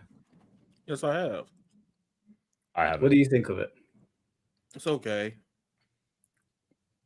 Would you? I think it's pretty mid. Like I'd say it's a low mid. Yeah, you can put that down. Yeah, I don't think we need to go into it too much. It's a low mid. There we go. Go back. Right there. There we Manipulation. Okay, but you need to explain yourself now. Why is it ahead of Fantastic Four? Okay, not the first Fantastic Four. So you could put it in the middle of it. But the second one, I think that one is just okay. Yeah. I'll give you that. Yeah, Sorry, C4. I know you like Silver Surfer. I like Silver Surfer too, but yeah, I can't defend it. It's okay. I'm gonna pick my battles. That's not one of them. No, I want to see if Yaya will defend this. Morbius. I'm saying Morbius is trash, bro. You know, this film was so bad that people actually thought that he said it's Morbin time. He doesn't ever say that in the film, does he? Unless I'm remembering it wrong. It was so bad that people thought he actually said it in the film, and they just ran with it. This film is trash, bro. Don't let Jared Leto next to superhero characters. Yeah, he just gotta stop. He just gotta stop. Every time he's in something, he just ass. Like, now I'd say it's not. I'm putting in hell as well. It's not as New Mutants is genuinely terrible. I'm sorry. It's got some memeable parts. You know what? All right. Damn, gave up like that. Because like you just said, that's not a battle I want to pick. I remember getting mad at New Mutants. Like I was in the fucking chair almost like finna have a explode. So, but I'm like, you know what? I'll let it happen. At least the Morbin Town was funny for like that month. Yeah. Kenjamin and everyone else, don't worry. We'll do call-ins at the end. I know some of you are triggered by my comments, but listen, if you watch rubbish horrors, that's not my fault, okay? I could put you on some good horror films, okay? Have you ever seen I'm sure you've seen The Grudge, the Japanese Grudge. I'm sure you've seen One Missed Call, the Japanese version, not the American one. Those are good films. Stigmata, that's a good horror film. The Exorcist, the original one, that was pretty terrifying when I was a kid. The Taking of Jane Doe, that's a pretty good one. Hereditary, that's a mad one. That one's a mad one, bro. The ending, I was like, what the fuck? I was like, how did you even film that? It's a long day, bro. I can't. Bro, I remember I showed it to one of my friends, and we were watching it, and he was like, no, it's been pretty good. Like, it's quite creepy. And then they got to the ending, and he just sat up and it was like, nah, bro, how did they film that? And I was like, I couldn't tell you. It looked crazy. Yep, I don't want to know. All right, let's. All right, C4, do you want to pick the next film? Let's go. Okay, this one might be controversial. Let's go with Ant-Man. Okay. Right, C4, the chat demands you that your camera is on. Oh, I was eating. That's why I turned it off. Okay. There you go. Ant-Man. This is the first one here, isn't it? Yeah. Okay. Yeah, that must be. Yeah, that has to be. Yeah. I think Ant-Man is mid. Like, I didn't think it was. Do you know what? Actually, the first Ant-Man film I thought was a pretty good like heist film. I think it was a pretty decent heist film. Yeah. I'm reluctant to put it in a good time. Oh. I think it's a very, very high mid though. Like, it's teetering. Do you know what? I'm being unfair. It was a good time. I had a good time watching the first one. I think I'm soured by the second and third one. But yeah, okay. I think Ant-Man is a good heist film. Yeah, it's good fun. Yeah, I'd say it's a good time. I don't think it's above the first Avenger or Incredible Hulk, but I'd put it in good time. I'm with Yeah. good time. Yeah, I'm putting in good time. You said everything I said. I was like, it's a heist film. It's like a heist film with a quirk. Ocean's 11 with a superpower. Yeah, and it took place during the blip, didn't it? So like half the world was gone at that point. I think, yeah. I think No, they say that in the that's- beginning. It's on the news channel, I think, in the beginning Yeah. of the film. I think that's 2. 3 is the one when it happens from the blimp. Isn't 3 the one where they're in the quantum realm or whatever? Yeah, you're Yeah, but I right. think yeah. 3's the quantum. 2 is the one with Ghost, who's the Yeah. character in Thunderbolts. I Yeah. actually forgot about 2. I remember 1 and 3 then. 2 is ass. That's why I Way was like, we get to 2. I'm putting that in hell. I hate 2. Yeah, so Ant-Man 2, where is it? We might as well just get out of the way. Can't see it. Ant-Man. Bottom I'm looking row next to Spider-Man. Is that it? Was that 3? This is the one with Ghost. Oh yeah, that you can. I don't care what that is. I'd say it's lame. I think it's low lame. I wouldn't say it's hell. It's not hell because these films are fucking awful. But Okay. this is it's pretty bad. So I'd say it's lame. And where's the third one on here? Oh, there it is. I fucking hated this film. I'm putting it at the bottom. Yeah, this film is absolutely garbage. Let me tell you why this film's rubbish. Yeah, just from a movie standpoint, they don't feel like a family in this film. When I was watching it, I was like, "Your daughter's adopted. That is not your daughter." The way that you're all talking to each other, it's not believable at all. I wanted to leave the cinema. On top of that, MODOK, when they unveiled him, I was like, "You gotta be fucking kidding me." No way. That was. I'm not even going. I look. I hate that movie with a passion, but I got some cheeks off of that movie because the girl I was with was like, "This shit's so boring. Let's go." Wow. Literally, that's how fucking that movie fucking sucks. I absolutely hate that movie more than Love and Thunder. And then the Kang shit doesn't matter now because of all the shit that's happened. Unless they write that back in, then I'll give it some credit. They said they might bring him back, but it's a shame because Kang is such a cool villain. Right. But at the end of the day, he got fucked up by ants. He was stuck in the quantum realm. He's friends with a guy, that hideous MODOK face. MODOK, the way they did MODOK dirty in this film. Wait, he's meant to look like that. He's meant to not look appealing. That man was Spy Kids in 2024, bro. He's meant to look ugly. Why he's like judging? Yeah, but like that was uglier than ugly. He's meant to look ugly, bro. No, it wasn't ugly. It was terrible CG. It was god awful CG. I remember when they did that, and I was like, "Am I like behind the scenes right now?" And they haven't finished the film. Is this really what I'm watching? Hey, y'all know when like the fighting game be lagging and like the characters in the background, like they be getting all pixelated, like the PS2 and shit like that. That's how MODOK was that whole movie. That movie sucks. They could have kept that shit. It was so ass, bro. Like it was so bad. That's what that was the first time I said, I was like, all right, Marvel, you losing me. I remember saying that. I was like, y'all losing me right now. Yep. C4, I'd love to hear your defense of this. I mean, where did you want to put it? Sorry, did you in hell? No, I would put this in hell. I would put it just after Venom and Carnage. I don't think it's that bad. I just think remember, Kang got beaten by ants. Okay, so first of all, let's not downplay the power of Ant-Man. And that wasn't Kang Prime. Kang Prime wouldn't get jumped by ants. But it was the weak Kang that got trapped in the quantum realm. Any of the other Kangs wouldn't have that happen to them, bro. I've watched Loki. I know about the other Kangs. Then the other Kang gets shanked through the chest by Loki. He's just sat there. That was after like however many attempts. Don't worry, don't watch that anyway. Look, Kang's a bad man. You even like Kang. I don't know why you're trying to get on Kang for.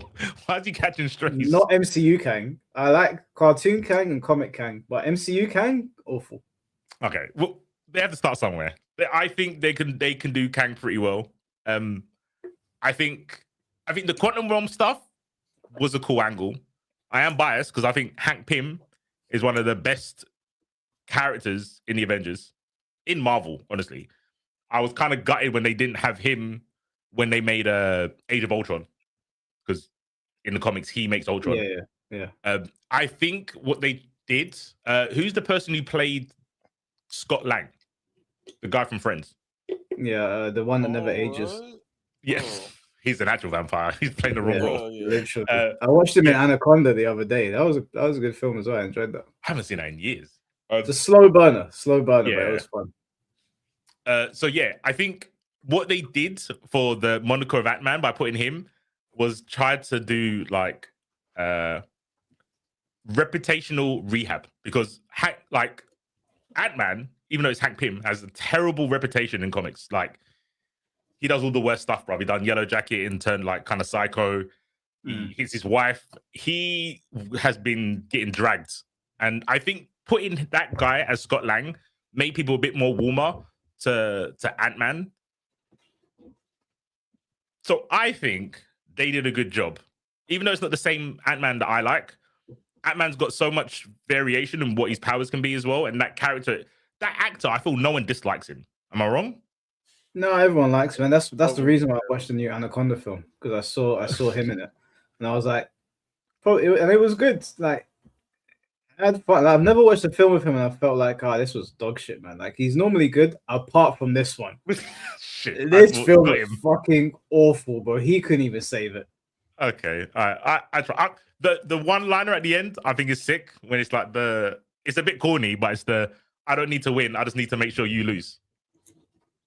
Yeah, well, I think that should make it lame, at least. You know what? Well, it has to go behind number 2. Sure. Okay. Sure. I'm not going to push my luck. Where is it? Here it is. God awful. All right, let's. How about the new Fantastic Four? Wait, you put in Hell? Did I? Oh, it fell there on its own. It was meant to be. I did my duty. There you go. I'm done. Let's see what the super chat came in. Mr. JB, thank you for the 199. Hell yeah, Mike Stigmata was a massive favorite for me. Yeah, man, Stigmata creeped me out when I was a kid.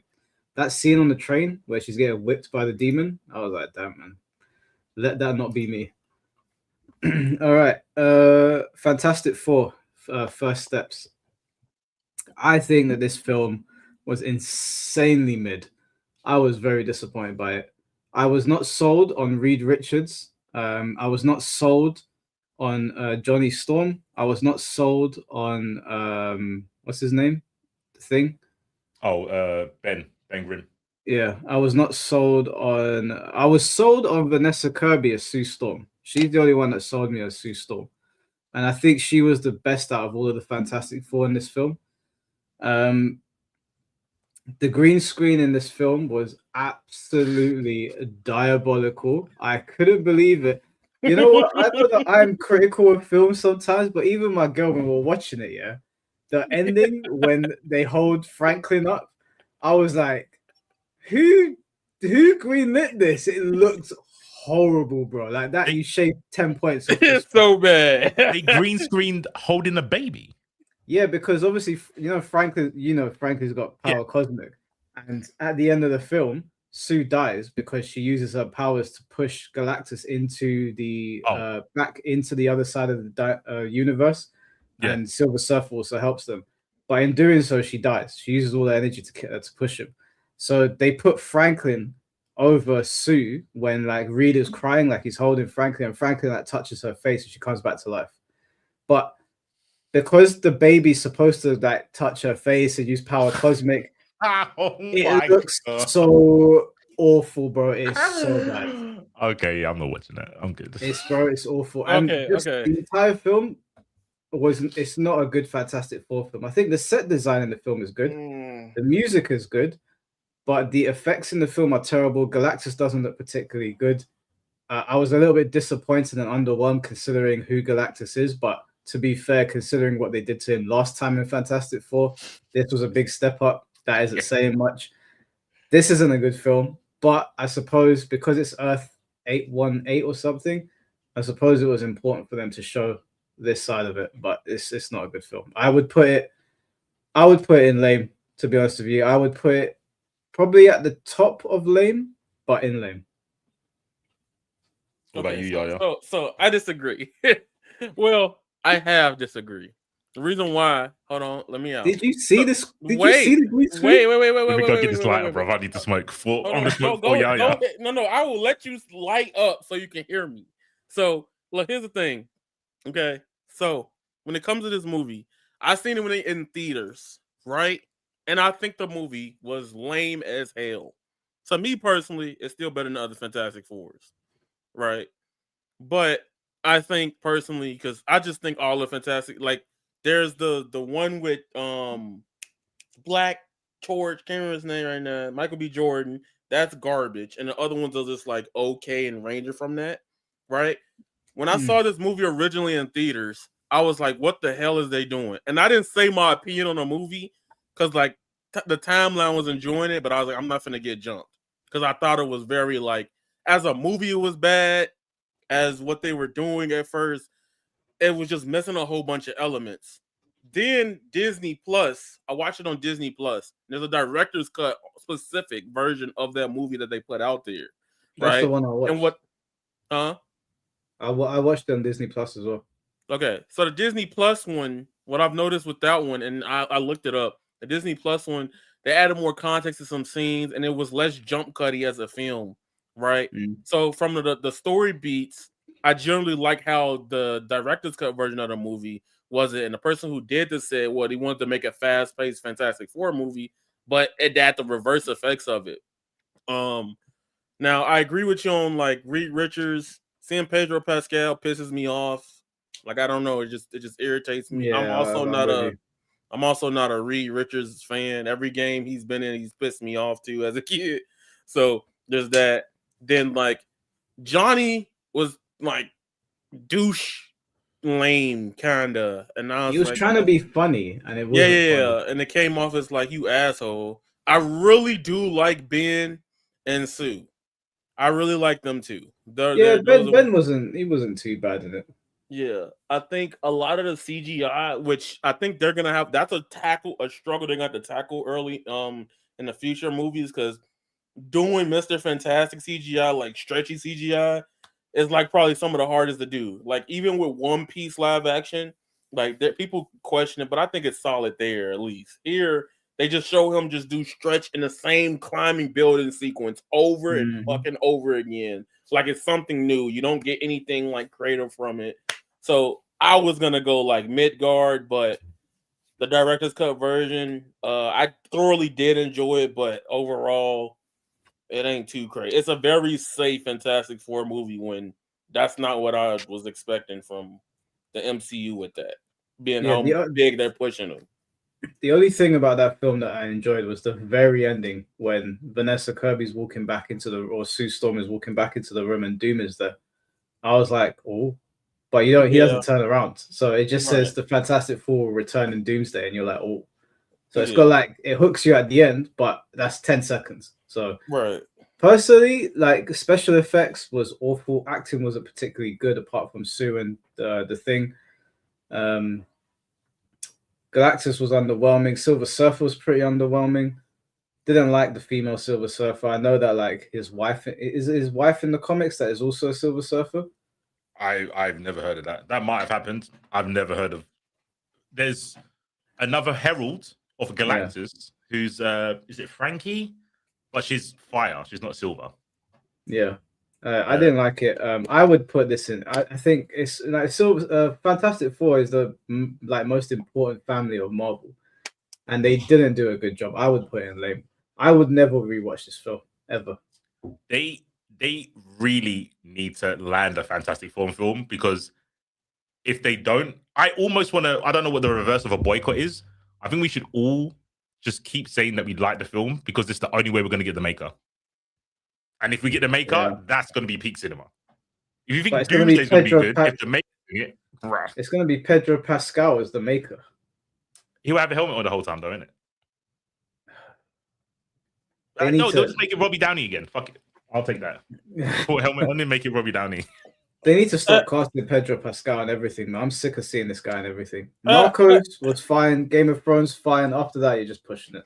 I just think I think the acting was great. I think the look pisses me off. Like I just can't get past looking at Pedro Pascal and thinking, "Damn, that's the motherfucker from Last of Us."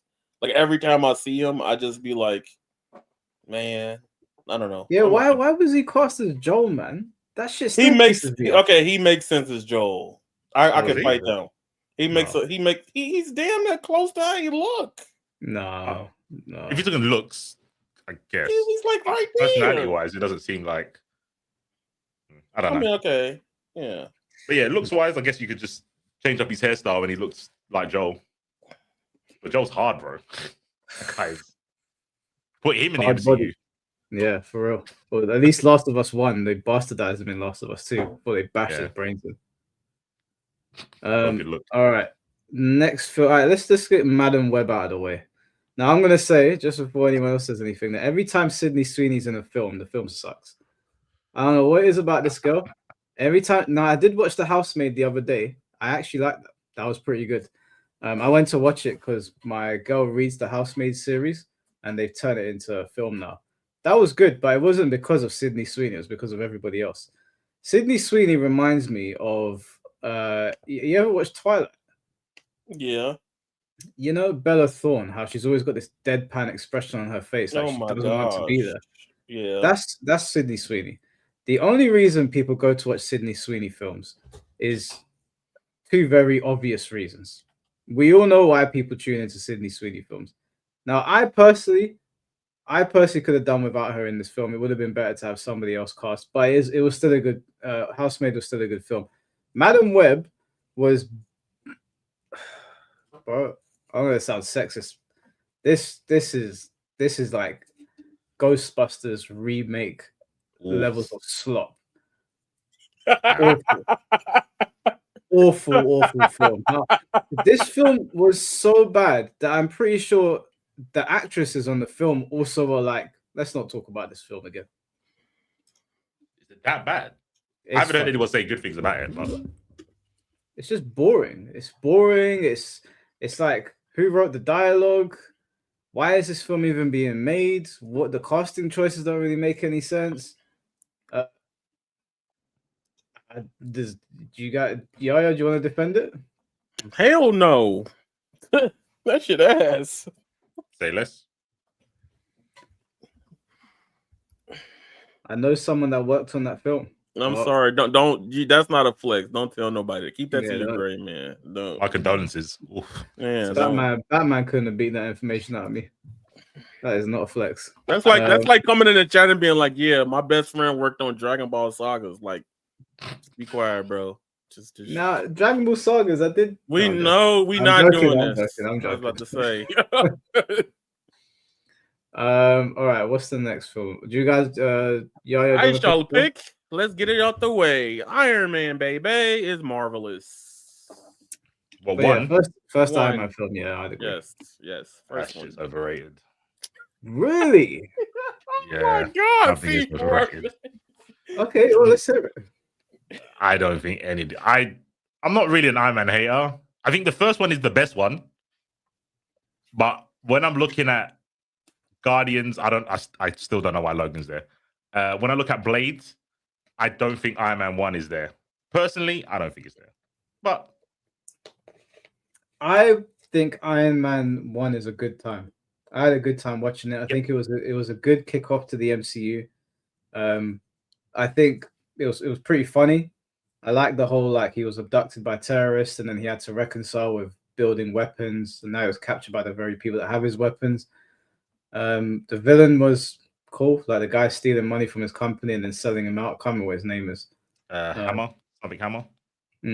That's what he's in the comics anyway. I can't remember. Yeah, the big clunky Iron Man suit. I thought that was pretty cool. Yeah, like the film's just a good time. Like I don't feel like now in retrospect, it's not like remarkable, but I think it did its job pretty well.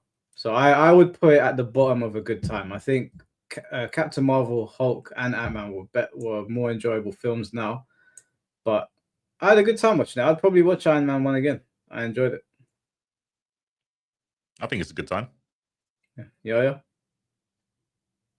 Yeah, man, that's a marvelous movie. I'm sorry. Any criticism is cap. Sorry, bro. It's there's That nothing one wrong thing with when it. the one thing when he land, man, that's still one of the rawest scenes ever. When he lands over there overseas, he shoots the missile, he about face, and Iron Maiden start, man, stop playing. That's goated. Bro, They don't even got. They can't even pull that shit off nowadays. Like It's that just shit Michael is. Bay slop, bro. Come on, man. So That overrated. Michael Bay not hype. I said Michael Bay slop. It was hype. Now it's slop. Oh my Everyone's doing it. Everyone's shooting rockets and then turning away from them, bro. But It's not that deep. he was doing it. They was doing it first with Michael Bay. All right. Some people are easily pleased. I'm just not one of them people. Yo, that's so crazy. Let's get the other Iron Mans out the way. You can put 2 in mid. We'll put this there. I think it's a pretty high tier film. 2 is, I think 2's mid.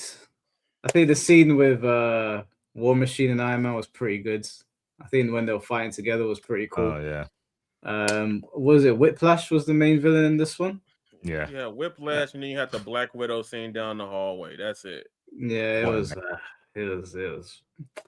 it's mid. I think it's I think I'd put it here. I prefer it to Guardians 2 and the rest of these films, but I prefer these ones. So I don't know. This is why I would. It's weird to me because it's the first time I've seen this, but a good time for Iron Man 1, cool. But I would have put Iron Man 3 in a good time. I like Iron Man 3 in a good time. Okay, Yeah. so this is where we're going to disagree. I know that. Really don't like Iron Man 3. See, I really like Iron Man 3 because of the narrative with the boy and the storytelling and what it means to him about uplifting the next generation of people outside of being, Iron Man. It's a good story that tells both sides of how Tony has to deal with the conflict of himself in the world and him dealing with having to sacrifice a lot of the Iron Man elements of it. I like how they both intertwined in the third movie.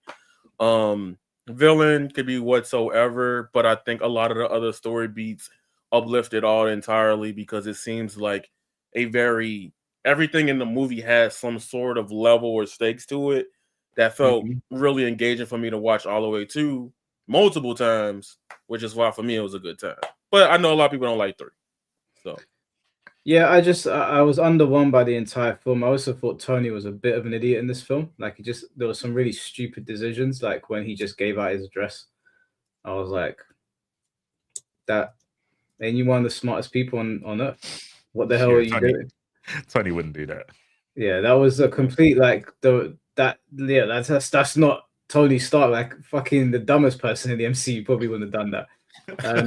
What was it? Was it the Mandarin? The whole joke around the Mandarin I thought was not very funny. It was just a bit of a letdown. The ending was anticlimactic with all the suits to me. I wasn't into it. I love that part. I get it though. Yeah, I watched even the guy that what was the name of the guy that he was rude to and then he came back with his like fire powers or whatever.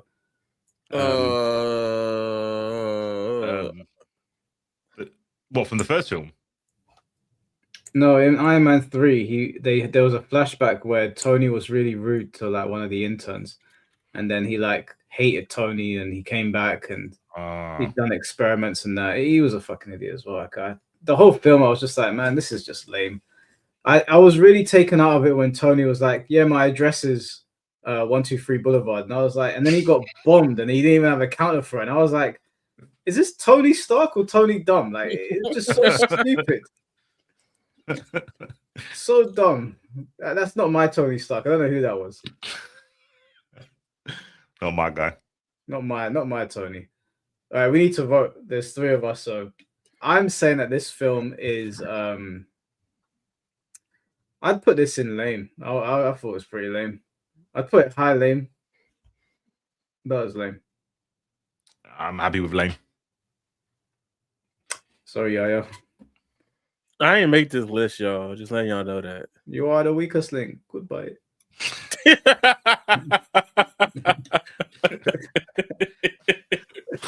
was a great show. Yes. I was about to say what was her name? Anne Robinson. And you sounded like Anne Robinson as well. When you went goodbye. Yeah. Do you know what cracked me up when they did the WWE edition and she was doing that and the wrestlers were just staring at her? Oh, you didn't see it? No. Yeah, Kane won it. Kane That's a- blitzed the whole thing. Like he's the mayor now, isn't it? So he was like super intelligent, just blitzed the whole thing. But she tried to get onto Stone Cold and he just ripped her. What? Okay. All right, C4, do you want to pick the next film? Let's go with. Let's lift up the mood. Let's go with Deadpool. Okay, first Deadpool film. Where is it? So I think this is the. Is it this the first one or this one? It's cut off. I can't see. I think I want to say it's that one. The first one was on. I'll look it up. I'll look it up. Deadpool 1, Deadpool 2. Was there a Deadpool 3? Isn't that just Deadpool Wolverine? Hey, Deadpool. I think that is Deadpool Wolverine. Deadpool 1 is the one with the white background. So it's probably that one where you're hovering over. Yeah. Okay. And where's Deadpool and Wolverine? Might as well get them all out of the way. It's right. It's right there next to X-Men and mid-ass Amazing Spider-Man. Go up. Oh, here.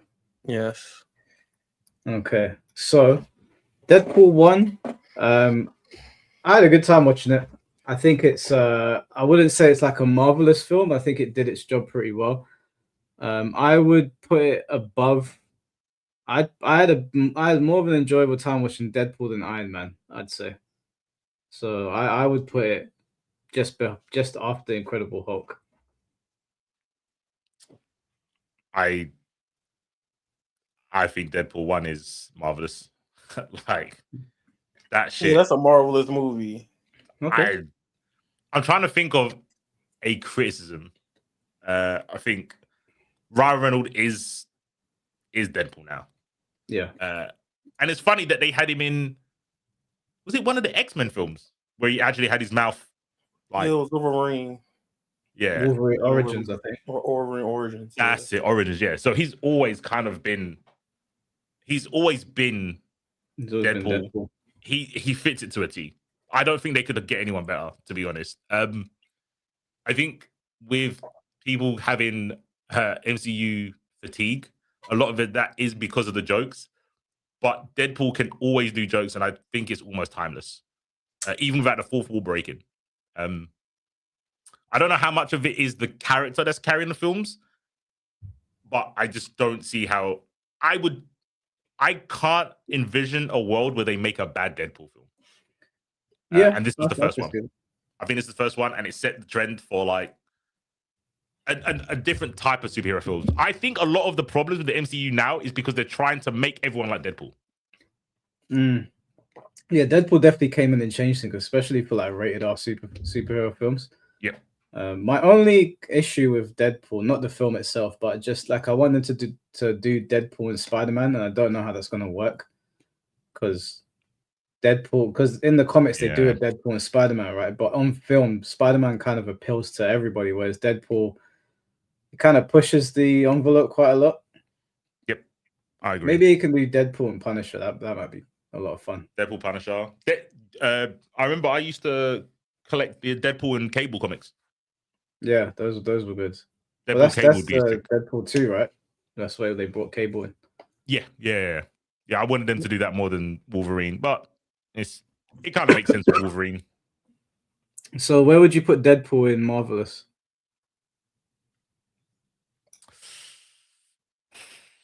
I don't think it's better than. Maybe it is better than Guardians 3. Nah. I'm thinking. That's what I was thinking. I was like, I might have to get Guardians of L for one. That's a hard one to me because I'm thinking like. Do you think it's better than Thunderbolts? probably better than Thunderbolts, right? Yes, it is. Yeah, I'll give it that. I Yeah. preferred Thunderbolts, but I'd be willing to concede Deadpool being higher tier. It was a pretty good film. For now, put it above Guardians 1. Fair. Okay, I can go with that. Yeah. Well, after Thunderbolts. Yeah, right. That's perfect. Yeah. Okay. What about Deadpool 2? I prefer Deadpool 2 personally. I love this film. I feel they're all. I think they're I all love gonna be they all marvelous, bro. peak. Yeah, They like all- in my head, I'm like all of them are peak. Like just put them all for the bit, for the comedic part of it. Just put it all next to each other. Like, do we think Deadpool versus Deadpool and Wolverine is better than those two? I do think Deadpool and Wolverine was better. That was a lot of fun. This might seem like a cop out. I think Deadpool needs his own tier. I actually think that's kind of funny. Yeah, I'm okay with the. It's kind of messed up. Like all three films are like you have to see them. You have to see them, and they're not even that connected to the MCU, bro. Right. Yeah. Yeah, I'm with all three. I'm with Wolverine being the best one, but I'm happy with that. I just feel I can't compare like Spider-Man to Deadpool. They're doing so obviously they're still films, but they're just so different. And like you said, the demographic for Deadpool is new. Well, I think you can get anyone to watch Spider-Man, like your parents, grandparents can watch Spider-Man. Everyone's like, singing Kumbaya, holding hands with Spider-Man. But Deadpool brought a new generation of people, I think, to the MCU. Yeah. But to be fair, you can kind of get anyone to watch Deadpool as well. Like, my mom doesn't like superhero films, and she watches. She's seen all the Deadpool films. Mm-hmm. Okay, fair. I thought it was like an acquired taste because of the blood and gore and crazy jokes, but fair enough. I think he's cartoonish enough for somebody that doesn't like vulgar comedy to be like you can kind of let it pass. Right. Fair. Yeah. All right. Let's do the old X-Men films. So the original X-Men films. That's Rogue Magneto, isn't it? The first one. Yeah. Juggernaut bitch. Marvelous, bro. Yes. I'm the Juggernaut bitch. I think that's X-Men 3, right? Is it? Yeah, that's X-Men 3. X-Men 1. Oh yeah. Kitty Pryde was in X-Men 1, you're right. Yeah. So between X-Men 1, 2, and 3, X-Men 2 clears, in my opinion. X-Men 2 was really, really good.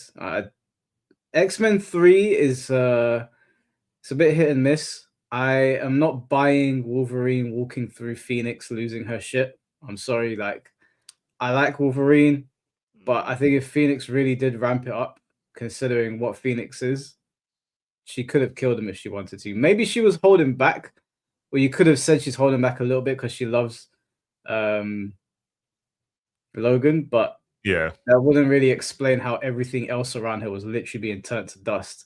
So I don't know. I think it's X2, X1, then X3. Best to worst. 2, 1, 3. Yeah. It's I'm 2, biased. 1, 3. I'm sorry. What's that? It's 2, 1, 3 for me just because of the pyro scene. I fucking love that scene. With the cigarette lighter. That shit is. I love that. Okay, then if you and Mike say the same thing, I don't know if there's anything more hilarious than Vinnie Jones being Juggernaut, but sure. It was, but remember, you're the comic guy though. You can't go with just hilarious. Is it comic accurate? Comic accurate. Just to go on what you said about Wolverine against Phoenix, it's kind of believable. Like Wolverine can regenerate from his skeleton. It's stupid. His healing factor is stupid. When he was younger. Isn't the Phoenix like a cosmic being as well? True, but I think all she was doing in that scene was burning stuff. Like you can't really burn Wolverine to death. No, I think she was turning people to dust, bro. Was she? I thought she was like incinerating them with heat. If she was like cosmically breaking down the atoms, then fair enough. Yeah, he's not surviving that. Yeah, I was like, this he's just walking through it. Like he was doing it. Like I was like, oh, shut up, man. Like Felix fucking eviscerate you. What are you talking about? Fair. I like the Rogue Magneto because that's got a lot of deep cuts, and they did it in the X-Men '97, where there's like a timeline when Rogue and Magneto like get together, as she takes his powers. I think it happens in like 2 timelines and stuff. I think they're all good. The reason why I can't mark these X-Men films too high is because of how they depict Cyclops. I think Cyclops, especially in X3, is done as dirty as possible. His reputation had not recovered until the trailer came out the other day. These films dragged Scott through the mud. Now, you're the comic guy, right? We like Cyclops up here. We do. These films dragging Scott through the mud like that is almost unforgivable. I agree. I almost wanted him not to be in like the third one and just go like, yeah, Storm, you're in charge. Just fuck it. Like she's second in commands on the battlefield. Just put her in charge. Make Cyclops, give him another job. Like, because you put him in the field, and I think the problem with Cyclops, I acknowledge there's a problem with him. His problem is he's the captain of people way stronger than him. He reminds me of Robin in the Teen Titans. It's like, yeah, but Captain America is the same. He's the captain of people that are stronger than him as well. Some people. Yeah, so Cap and Iron Man, I can see Cap winning, but Cyclops against anyone else on his team, he's getting clapped. There ain't no way he's beating Storm. He can't beat Wolverine. He loses to Gambit. He loses to Rogue. Maybe he can beat Beast, and Beast don't even go out like that. Beast stays in the lab. I just think he's been power crept, so him having authority doesn't make sense. The only way you make him have that authority is that you make him a master tactician, and they always miss with that. He's like on par with like Rocket Raccoon and Steve Rogers when it comes to like battlefield shit. But all he says is, to me, my X-Men, you go there, you go there. There feels like there's no strategy when it was definitely in the films. In the films, he's got no strategy. Yeah, so they do him dirty. In the comics, he has that. I don't know who that is. That's not Scott. That's a brother of Reviver. I don't know who that guy is. I agree with you. Sorry, I was tangent because I really do like Cyclops, and it pisses me off what they done to him. Maybe. Yeah, I don't like X-Men now. Now that you've reminded me, I actually don't like them. I don't like what they did to him.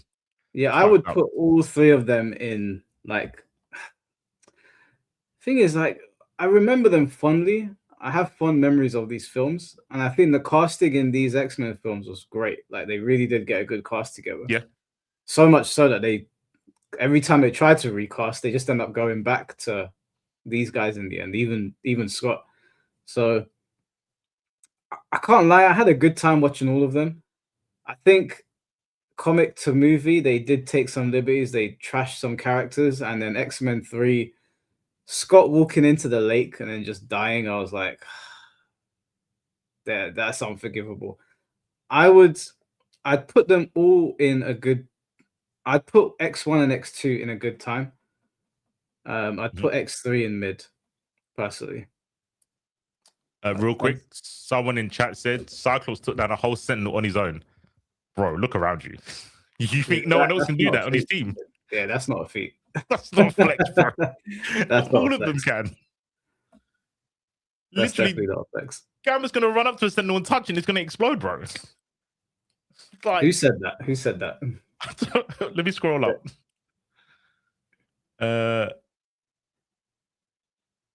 I'm trying to find it. Who said that? Kasami 004. I think I'm sorry to expose you. Oh, you're lucky. Cyclops took down a whole Sentinel by himself. Sorry, bro. Yeah, Kasami. It was you. It was you. You're a tourist, mate. Yeah. I'm joking. Yeah, I'm sorry. Bro, I like Cyclops, but yeah, he doesn't do anything better than anyone else on his team, man. He's power crept. Yeah. Is this Last Stand here? No, it's Days of Future Past. Yeah, that looks like the Apocalypse one, yeah. That's First Class. Where's Last Stand? Oh, here it is. I'd put Last Stand about here. Very mid film, mid disappointing character conclusions. All right, let's get the Punisher films out of the way because they're very old. Have you guys seen the old Punisher films? I did watch one of them. I just can't remember which one I watched. The first one is actually pretty good. I would put it in high mid. I've seen that one. Yeah, I've seen that one. This one was actually pretty good. Mm. I enjoyed it. I thought it was a good film. I think I would put it like around here. The second one, I don't think a lot of people remember this film. I don't. For good reason. I don't remember that logo at all. I'm looking like it's like not a game. I was like, is that Web of Shadows? Shadows? It was like one of those straight to DVD films. Oh, I don't think it was very good. The first Punisher movie was solid. I don't think the second one was very good. I think they recast the guy as well. I think it was rated really poorly, and to be honest with you, I don't remember much of it. I remember the first one. So what's the chat saying? It's trash. Totally forgot about it. Yeah, it's probably garbage. We'll put that. It's not going to go below Love and Thunder because if Marvel ever sees this, they need to know. Don't ever do that again. I think the Punisher bar after the Netflix series is insanely high, bro. I don't know. Yeah. Good luck. Good luck and Godspeed beating the Netflix series with a film. Do you guys? Who wants to pick the next film? I don't think you've picked a film in a while. Cool. Let's go with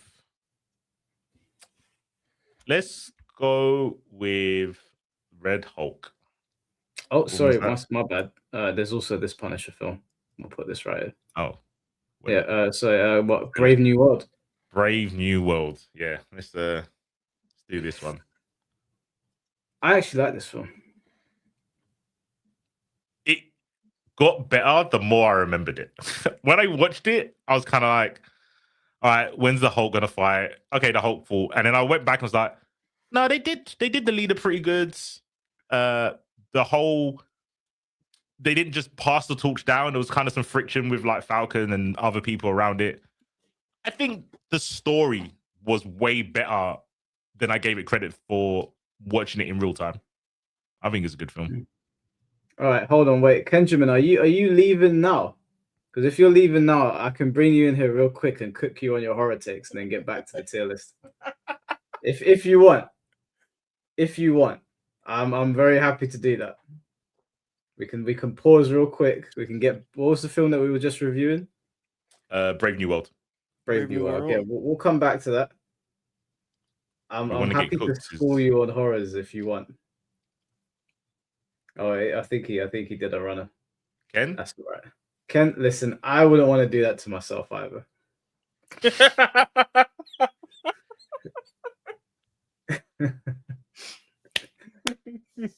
Yeah, he's out. Yeah, he's gone. It's all right.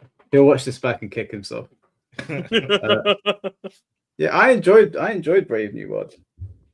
Oh, he said 1 sec. All right, I'll send you the link. No, he came back. I like it. Look, Brave New World for me. I didn't watch it when it originally came out in theaters. I just didn't go. It was Valentine's Day when it came out. I watched it like when it went to Disney Plus, and it was a good time. A lot of dumb shit, but it was a good time. You know, I had fun watching it. I want to see more of that, and I think Marvel is just like, we don't know what they're gonna do with him yet. So I like the way he used the shield in the film. Like I was quite impressed with how they like got him to fight. I still prefer him as the Falcon, and it was kind of hard to watch a new Falcon come in as Sam was still Falcon just with a shield. Like it was hard to sell him as Captain America, but I think he did a good job because the character himself doesn't really believe he's Cap. Like he still believes that Steve is Cap. So I appreciated that. The film was paced well.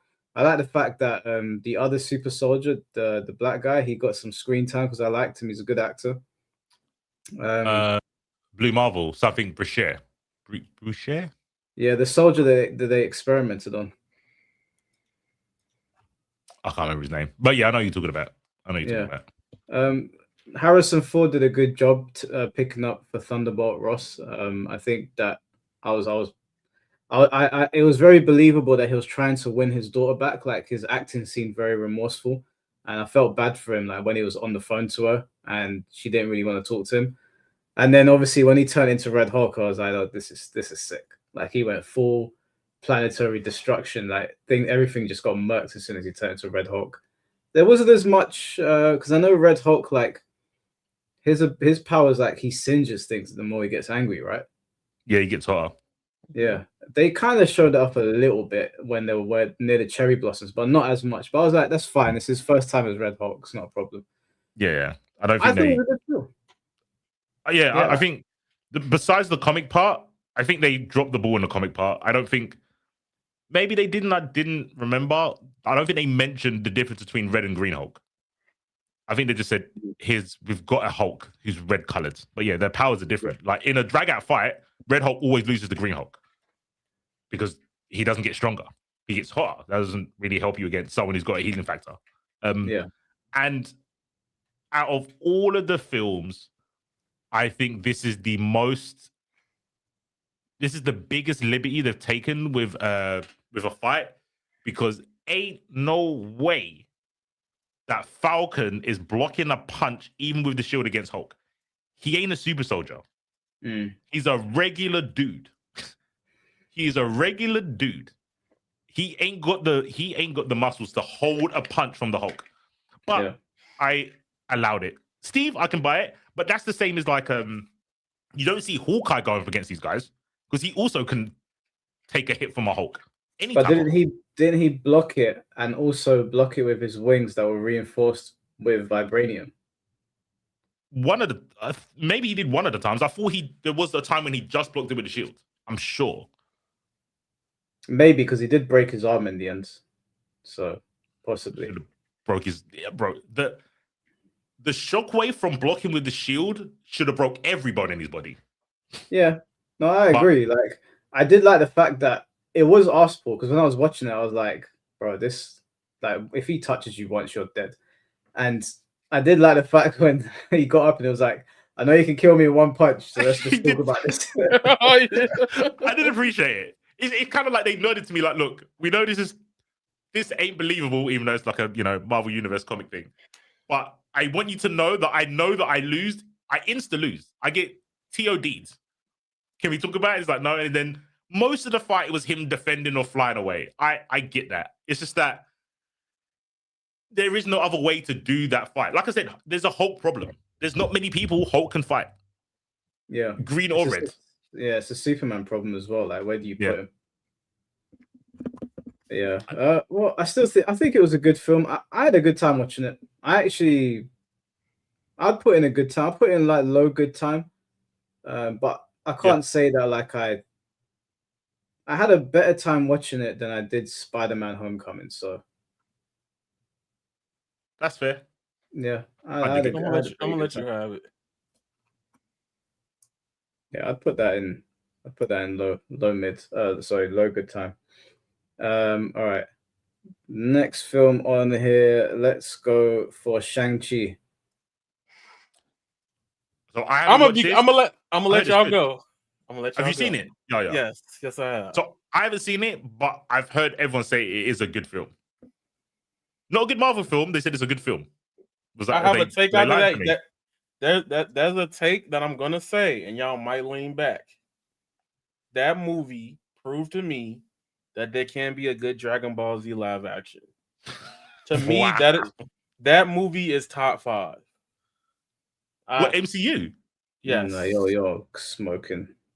I'm giving it top 5 MCU. You are smoking top 5. All right. Do you know what? Hold on. The only reason I'll give it top 10. I'll dial it down because people do not like Aquafina.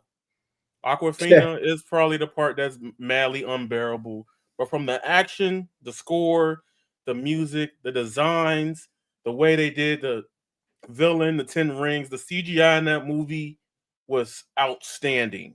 Some of the fight scenes was also that one scene when they were in like, I think it was Shanghai. It's Shanghai place where they was fighting on like the skyscraper. A lot of the action scenes were directed by the same team that did the Kingsman. And that you could honestly see that in that movie 1-to-1. Personally, it's one of my favorites from the MCU. I'm putting it. If I had to be honest, I'm putting it in Marvelous, but just because of Aquafina, it could go in a high good time. I was disappointed by this film, and I was also very impressed by it. I was impressed by the score and the action scenes. I thought they were really, really good. Some of the best fight scenes in the MCU. But the story and the payoff were really bad, in my opinion. When what's he called? The Dark Deliverer or something like that. When he shows up like the dragon, and like they have Aquafina basically do a headshot, and I'm just like, what are we doing? Okay, but like they gotta do some with the character. No. Okay, like they gotta do some with her. Like they come on. Like first of all, they've already pulled a couple punches with Shang-Chi with the whole Fu Manchu thing, right? Because the whole racism stuff that they had to scale that character back. So the lore gets scaled back for that. And then they had Aquafina deliver the headshot on the dragon. And I was like, first of all, how did she even land that? Second of all, why would you even choose her to take the shot? And I think the 10 rings, then they redesigned them. They never used to look, the 10 rings weren't rings that went around your wrists and up your arms, were they? They were actually 10 rings. They're different characters. You're thinking of Mandarin. Mandarin's the guy with the actual 10 rings, yeah. But I think it's Iron Fist sort of law, the Kung Lao law, there's a guy with 10 rings that are around his wrist. Yeah, they're two different characters, yeah. Yeah, I don't know. I also don't like the actor that plays Shang-Chi. Pisses me off on social media. He's always yapping, but that's unfair on the film. Yeah. I don't know, man. Like, I want to like it because it had a good score and it had good fight scenes, but the payoff and just the story beats, they weren't there for me. Like, they all seemed very stupid. So I can't put it in top 5. That final fight was comparable. I'm sorry to interrupt, but that final fight was comparable if somebody actually locked in and made a Dragon Ball Z Saiyan Saga movie. That's how good that shit was to me. When we finished watching it, we had a standing ovation. People were like, "What the fuck? This was actually good." But you got to sell me on the story as well. And the fucking characters surrounding this film, especially, I'm sorry, we got to talk about Aquafina. What were they thinking? Why did they cast Aquafina in this film? She dragged this film down by 5 points, man. the Jews were done the wrong fight. Give me a second. Everybody hates her. She's so annoying. I'm sure she's a nice lady in real life, but she's so fucking irritating on screen. Bro, she dragged that shit down. She is. I can't put it in top 5, bro. Like some of the casting choices were not it. I can concede a good time. I can't put it mid good time. Mid good time. I'll let you have it. Mid good time. I'll put it in between the X-Men. Okay, cool. All right. C4, you want to pick the next film? Yeah, let's go with. I saw someone asking Daredevil. Daredevil is over here. This film's lame, bro. Come on, let's be real. Oh, come especially when we compare it to what Daredevil is now. This is not a good film. Bullseye is he's fun in the film. It's okay, but the film's lame. Let's be honest, man. Not Ben Affleck's best work. So I think this is my equivalent to your Ghost Rider.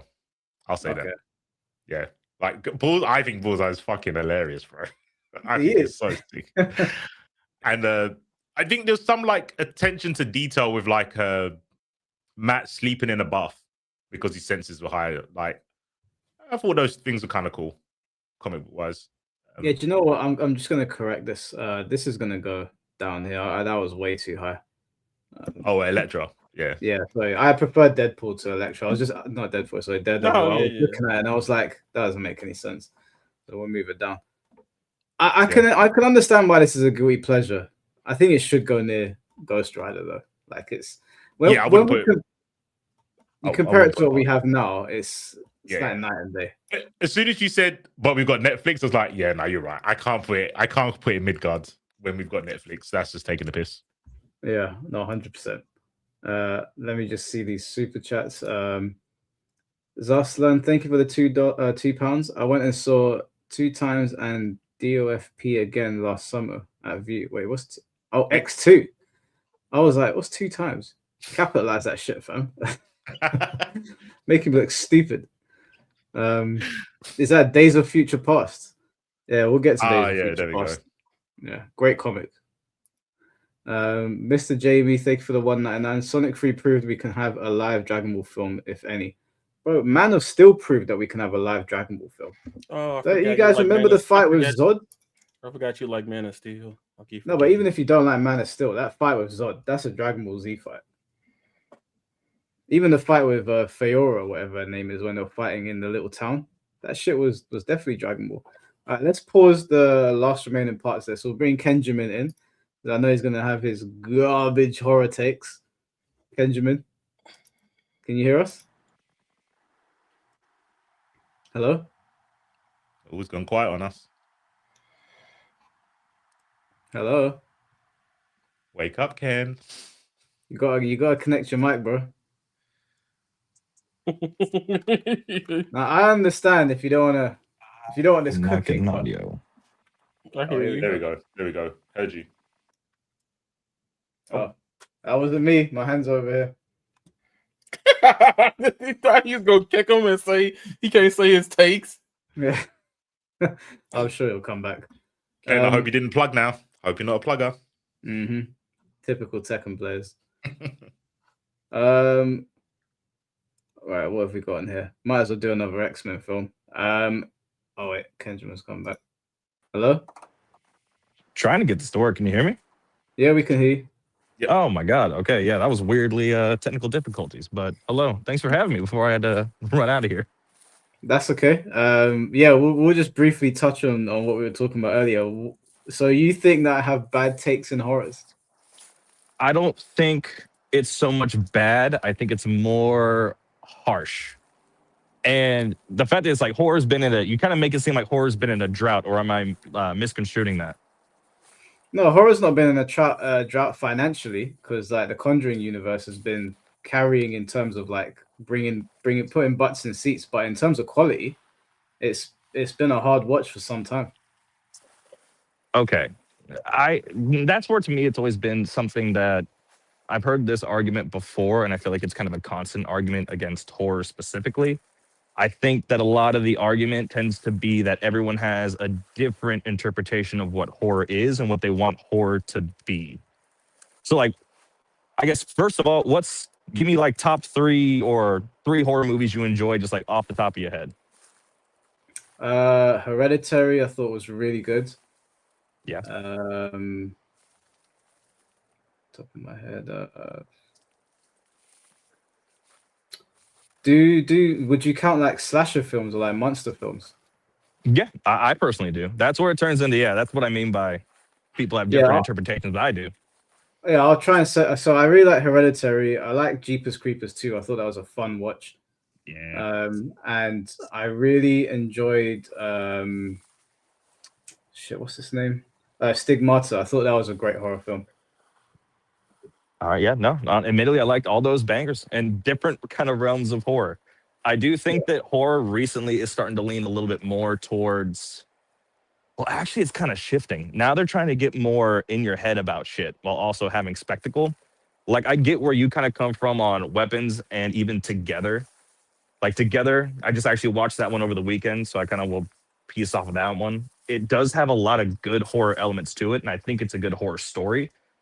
I think the interwoven comedic aspects of it tends to throw people off because they want a horror movie to be scary, but Dave Franco and Alison Brie are funny. And admittedly, the last shot of that movie, no spoilers, is funny as fuck. Like, it's kind of ridiculous. I didn't enjoy it. I didn't have a good time. I was taken out of it. And I didn't even find it funny. I was really bored by it. I think it would have been better as a Netflix show because there was a lot of lore you could have explored with that god they were worshipping and the cult. It all just felt very rushed. And the last scene, I don't like. If you're into body horror, I guess you'd probably like that. We were just watching it Yeah. like, what the fuck is this? No, and I could kind of agree with that. I'm like a 50-50 on body horror. I do like the idea and like some of the shots of like them interweaving and yeah, the body horror aspects I thought were kind of cool and unique and a little different. I haven't seen someone stick their hand in someone like that before. No pause. I'm just gonna hold that. But it's just a little uniqueness that I haven't seen from another genre before. I think that horror is doing a lot of things to where since they're very low budget to make, it's very throughout film history, horrors tend to shape the future of cinema because they're very cheap to make and it allows the director or creator to just do something different. It pushes Yeah. things forward. I think like together that shot and stuff like that, very unique. I love the ending of Weapons. I think the ending of Weapons and the fact that the way that they kind of handle the chapters of it. Like I think Weapons structured themselves the way that the Superman movie should have structured it. A chapter 1, a chapter 2, a chapter 3 type deal. Weapons just didn't feel like a horror to me. It just, I know that's what they went through. I know it was like voodoo and stuff, but it was a bit too like, it wasn't intentionally funny, but the things that were happening in the film, you were like, people in the cinema were laughing, and I was like when the guy had the needle stuck in his face, people started laughing. I was like, man, I'm not. When I'm watching a horror, like I want to feel creeped out. Like, I remember when I watched The Fourth Kind for the first time, and I left the cinema and I felt a little bit creeped out looking into the sky. I was like, I'm gonna get abducted or some shit. I remember watching what was the name of that horror? It's about like a girl that was possessed. I can't remember now. But even like The Exorcism of Emily Rose, I thought that was a really well put together horror film. No, that's a good one. Found footage horror films. I think there's been a lot of duds, but I think that's a really good way to tell a story. It's just a shame they spammed it with paranormal activity, and I think it put everyone off. But I like found footage horrors. What's that horror called where they're in the asylum and the asylum doors disappear? It's like a low budget horror film. It's really good. They're in an asylum and the asylum doors disappear. I can't see chat, but hopefully someone else could piece that one together because I'm getting my brain's going to Skidmarink, and that's not right. That's too recent. No, it was really, really good. There's two of them. They got like they're filmmakers. They go into the asylum to film like a Ghostbuster sort of episode, and then when they go to the exit isn't there anymore. And then they try to like make their way through the asylum, and like there's different patients that appear as like different ghosts. I know the one. I know exactly. I'm in the same brain. Like it's right there. It's really good. Grave Encounters. That's it. Grave Encounters. Okay, that's cool. a great film. That's a really good film. Good movie. I really enjoyed that. Yeah. I do think that you're kind of hitting the nail on the head that I like, which I think horror does give itself to allow for. Horror is best when it peels off of human emotion in human moments, which I do think a lot of us tend to try to mask horror with comedy. So my horror movies the ones that I really enjoy, tend to have a little bit of humor in it because that just feels like the most realistic possibility to me. Outside of like something actively demonic, like, okay, no, this is just fucked up and we're just kind of done. But then that turns into a different genre. But that's where I think it leads into so much creativity. I like that we're in a situation with horror that we could have a Terrifier 3, a Skinamarink, a Weapons, a Midsummer, and all these within like a 10-year period, and they all be so vastly different that it's hard to say what's mid. Like right now, we're doing a superhero tier list. You know what's mid when you see a mid superhero movie. You're like, okay, they did the thing and they did the thing. You can have that too with horror movies. Like the Conjuring movies, they're mid now. They all do the same beats and they all do the same jump scares, and you kind of get bored with it. But I do think there's a lot of independent / a lot of experimental films. Like even if you don't like Weapons, you could tell that it's kind of unique in its own branch, and that director has their own vibe. Even the guy that you brought up, Hereditary, he did Hereditary, he did Midsummer, he did Beau's Afraid. All of those movies, he did Edgington. All of those feel like that dude had a vision. And that dude just got just enough money to make something kind of cool, whether you like it or not. He had some ideas because I think Midsummer, like I love Hereditary. Midsummer is my personal favorite of that dude. and that's Yeah, just Midsummer is terrifying. Like I watched it when you watch horrifying it movie. twice, it's even more scary. I remember Oh, I yeah. watched Midsummer, and me and my friends were like going somewhere, and it kind of looked like that area, Mhm. and I was like, yeah, I think we should cancel. I'm not really into it anymore. No, we did something similar to where I went to a festival and it was like, all right, this is looking a little. There's a bonfire here, and I don't know if I like this bonfire, and I don't feel like I'm the same hue as everybody else. This ain't good. Yeah, But no, they're a very good film. That director is really good. I think that's the main thing. When I say that horror is the main thing that cinema can really put their back on, it allows for the most diversity for the lowest cost. And even though you might not have like a banger, a lot of them will have good ideas, a lot of good concepts, and will try to change shit. Like even I brought up Yeah. Skinamarink earlier. I love that movie is just literally like a handy cam movie with no audio. Like you can't watch that movie in the cinema because at that point it's just you're gonna get too much shit from people around you. Yeah. No, there's definitely, I think horror's harder to, yeah, it's harder to get scares in the cinema than it is at home. But there's a couple horrors coming out. I think 28 days, 28 years later is out this week for us in the UK, and Primate is out at the end of the month. For us, Yeah. so I'm looking forward to that as well. That alone, Primate looks really scary to me. I do want to see the 28 years or whatever they're calling it now at this point, Boneyard. Did you watch the last 28 years or no? Yeah, I've seen all of them. I think the second one is the best one, in my opinion. But the last one was okay, but it feels like it needs its second part in order for me to fully appreciate it. No, yeah, I would agree. I do think that the first one definitely felt like this is the preamble to get you used to the characters that are coming, and we have more in store, which was very nice for them to be like, hey, January, you get the last part. We're not going to wait too long. We'll throw it at you later. Yeah, But definitely. Just before we go back to the tier list, I have one final question for you, Benjamin. I'll take it. On a scale, are you the My Hero fan, or was that JJBA? Okay, you got to stop getting me and JJ mixed up, bro. We got different names. There's so many less syllables in JJBA, but I think am it's the 'cause more My Hero guy. You've both got dog pictures, right? You know what? He did change it to a dog picture. You got That's the that's problem. all right. That makes sense. That's what's getting you. That's fair. Okay. No, I have been the more My Hero guy. So what you got? Oh no, I've got a My Hero fan right here. One of your people. Yeah, I know. Yeah. He's got solid takes on the show. I fully support everything that he's saying on it. Now I want you if guys anything, to remember, that I'm not a My Hero fan, but there's a My Hero game coming out, and I'm gonna cook this man on his favorite game. hey, I'm here to watch it. I'm ready. It's so Hold up, funny. Hold up, though. It's gonna be so funny, man. I'm looking forward to video. I was like, I'm coming for you, bro. I'm looking forward to it. And if anything, yeah, no offense. I honestly would normally root for you, but I like Mike being the underdog in the story, kind of.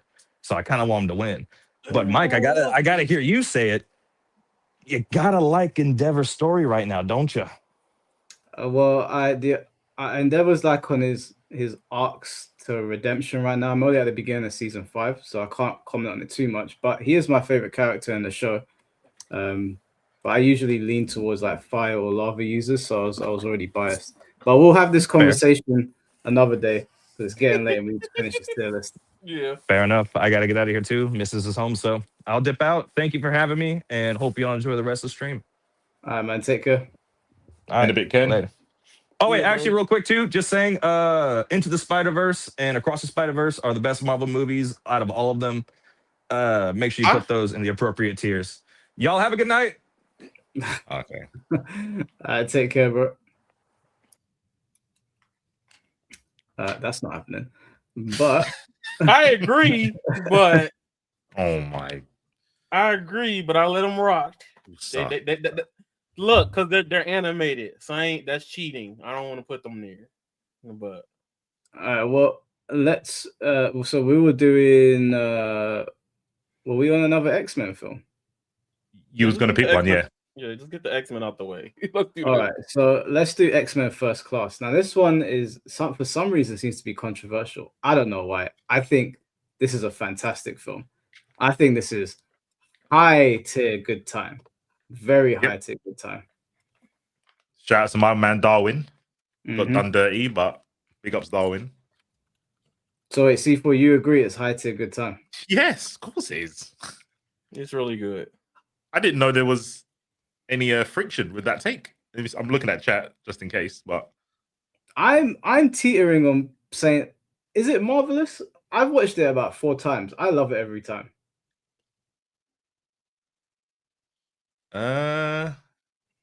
Who's the villain again? Kevin Bacon. I can't remember his name. The actor's the villain. Yeah, Kevin Bacon looks like a villain. He actually does. I Jack, prefer it to Guardians of the Galaxy. So for me, I would say X-Men First Class is in Marvelous. Oh, Sebastian Shaw, that's it. Yeah. Sebastian, that's a pretty good villain. Sebastian Shaw's kind of sick. Better than, is that Guardians 2 or 3? Right at the end, that's Guardians 1. Guardians 2 is down in mid. Oh, okay. Cool. As long as it's not past Guardians 3, I'm cool.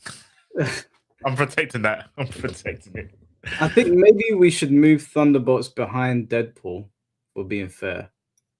Okay. And All we right. should I would put X-Men up in front of Thunderbolts. Ooh. Yeah, I love X-Men First Class. First Class is good. I prefer it. Do I like it over Thunderbolts? Absolutely not. But it is really good. It's a really good X-Men. I think it's the best X-Men movie. Yeah, it's a very, very good X-Men film. Very, very good. And then there was Days of Future Past. I got a problem with Days of Future Past. Maybe C4 will agree with me. I'm a gooner because I'm a gooner, so I'm putting it in C. He put up like he had Tourette's, bro. That was hella fun. Why did you say that? Because it's my favorite characters in that movie. So, Which it's Psylocke. yes. So well, the movie's trash, but your goonery has no place around here. Okay. Protection. I think it's a really poor adaptation of the comics. Yeah.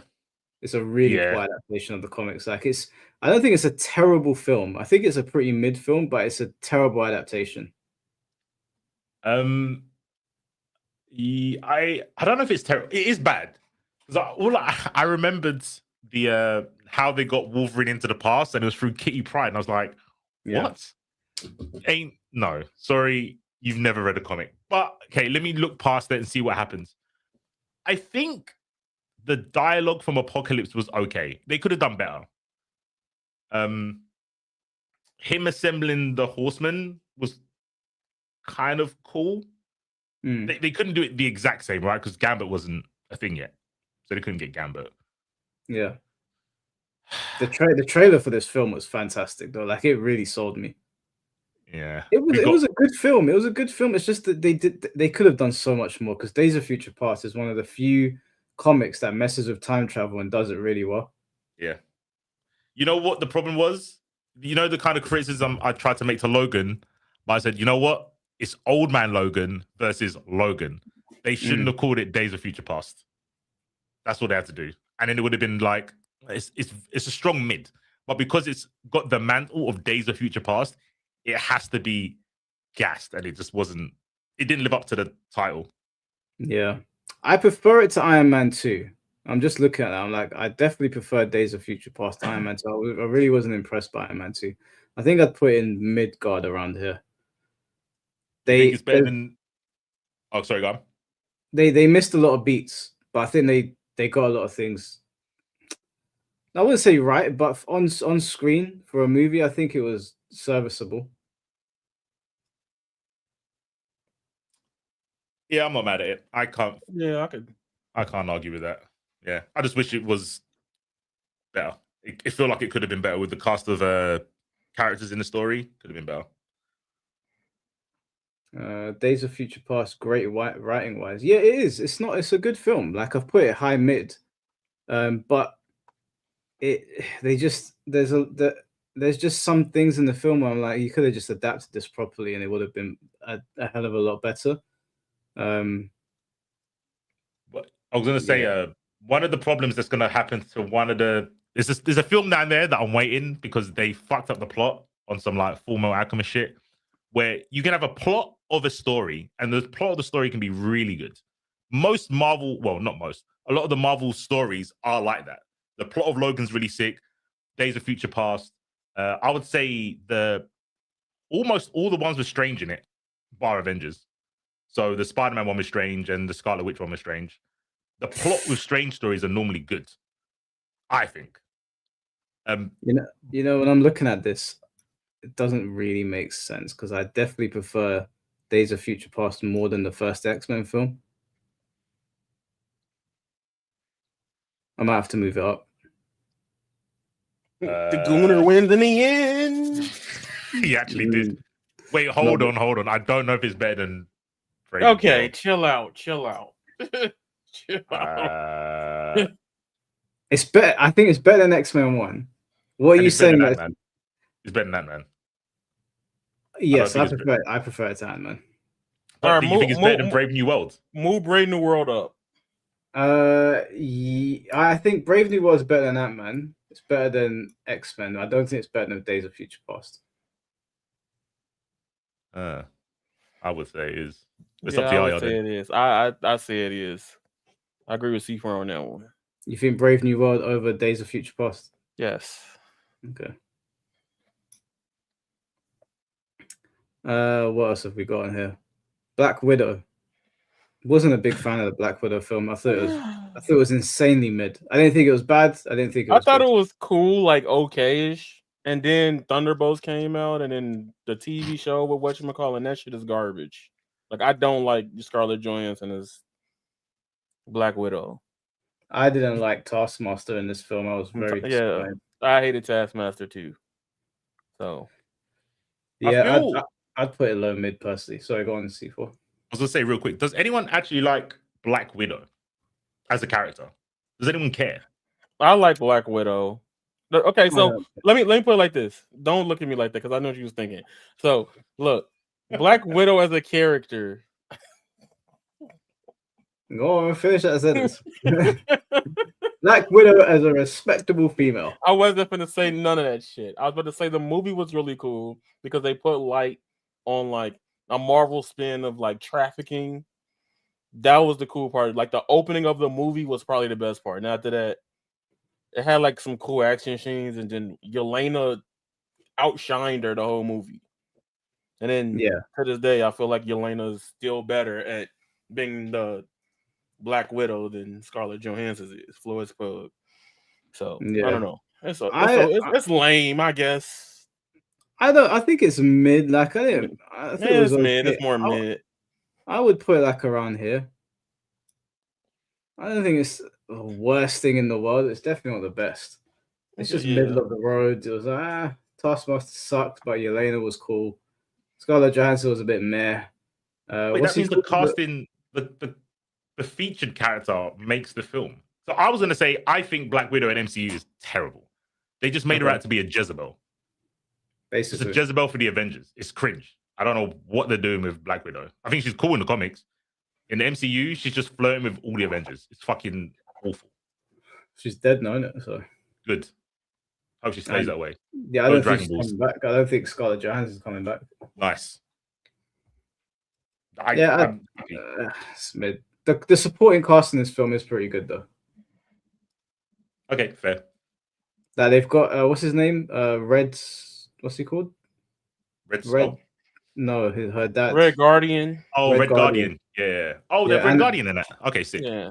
Yeah, and her mother is the woman in The Mummy, Evelyn. I can't remember what her name is in Black Widow, but she gets extra points for being in The Mummy. Okay. All right. Should we do the Amazing Spider-Man films? Yeah. Let's do all the Spider-Man stuff. You know what? I'm gonna just say my takes on those. Go on. All at once. Because I don't want to argue about it. I'm losing energy. I lost so much energy when you said Amazing Spider-Man. Do you want to start with the Spider-Verse ones to up your energy? Yes. No. I need those to save me. Stop. Okay. I'll give the first one okay, and I'm giving the second one dog shit. Okay. The first one's when he fought the lizard, right? Yes. Yeah, I thought that was okay. That wasn't bad. Yeah. I would put it like around here. Have you seen Yeah, it? it's a Seek? definition. It's a definition of peak mid. The second one, it had cool moments, but Jesus Christ, this is a horrible fucking movie. Like they It did was him a hard so one. They did him so dirty, and it's proof because the triple movie with all of them in there proves that there could be better writing for Andrew Garfield's Peter Parker and Spider-Man. The Peter Parker in the Amazing series is just edgy as shit, and then the Spider-Man, I don't like it. Personally, I I would don't put it just don't like behind. it. I would put it behind the other one because it's not. It's not these movies. These movies are Absolutely fucking. fucking not. I'm sorry. All right, hold on. Let me just explain. It did have redeemable moments in there. It did, especially the ending. You know, I think they did the ending somewhat okay. The only reason I'm putting it here is that I'm just looking at these other films and I'm like, would I put any of those other films on over Amazing Spider-Man 2? The answer is no. So even though it's not the best Spider-Man, it's probably one of the worst Spider-Man films. What film here would you rather watch, Yaya, over that? Everything in Lames. Everything. I'll watch everything in Lames more than Amazing Spider-Man 2. I've seen Right. Amazing Spider-Man 2 3 times, and I'll never watch that shit a fourth. You'd watch Ghost Rider. I could laugh at Ghost Rider. Okay. I don't get shit out that movie. The funniest thing about Amazing Spider-Man 2 is the way they did the fucking death of Gwen, because that shit is actually hilarious how they did it. It didn't have to happen. I know it didn't have to happen, but the way they did it was fucking hilarious. That they tried to do this whole cinematic thing, but then it ended up coming off like the most meme shit that year. Did you notice though? Like, why does the spider weapon sound like Captain Crunch? Did you notice that the Amazing Spider-Man 2 copied Naruto? They did a very bad job at it. So in Naruto, when Madara is chasing Sasuke, Sasuke's like doing a whole Spider-Man flex like in the opening movie where he's like zipping around stuff and there's lightning hitting everywhere. They do that exact same scene for scene with Spider-Man and Elektra. And I was like, wait a second, isn't that from Naruto? So yeah, that part was okay because they were like the music was matching the lightning timing. I thought that was pretty cool. I will give that movie a sliver of credit. If I had to give a score for it, I still have my review of that up. I give it a 3.5 out of 10, simply because I like the fight scenes. You guys want to see what it copied Naruto? Okay, I'll show you. The open at 16. Yep. Amazing Spider-Man 2 trailer. I'll just skip to the part. Hold on, let me mute it so it doesn't fucking copyright.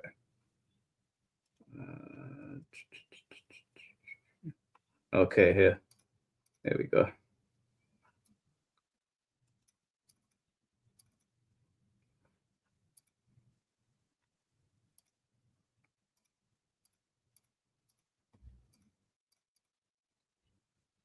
This part here. This was ripped from the Naruto opening.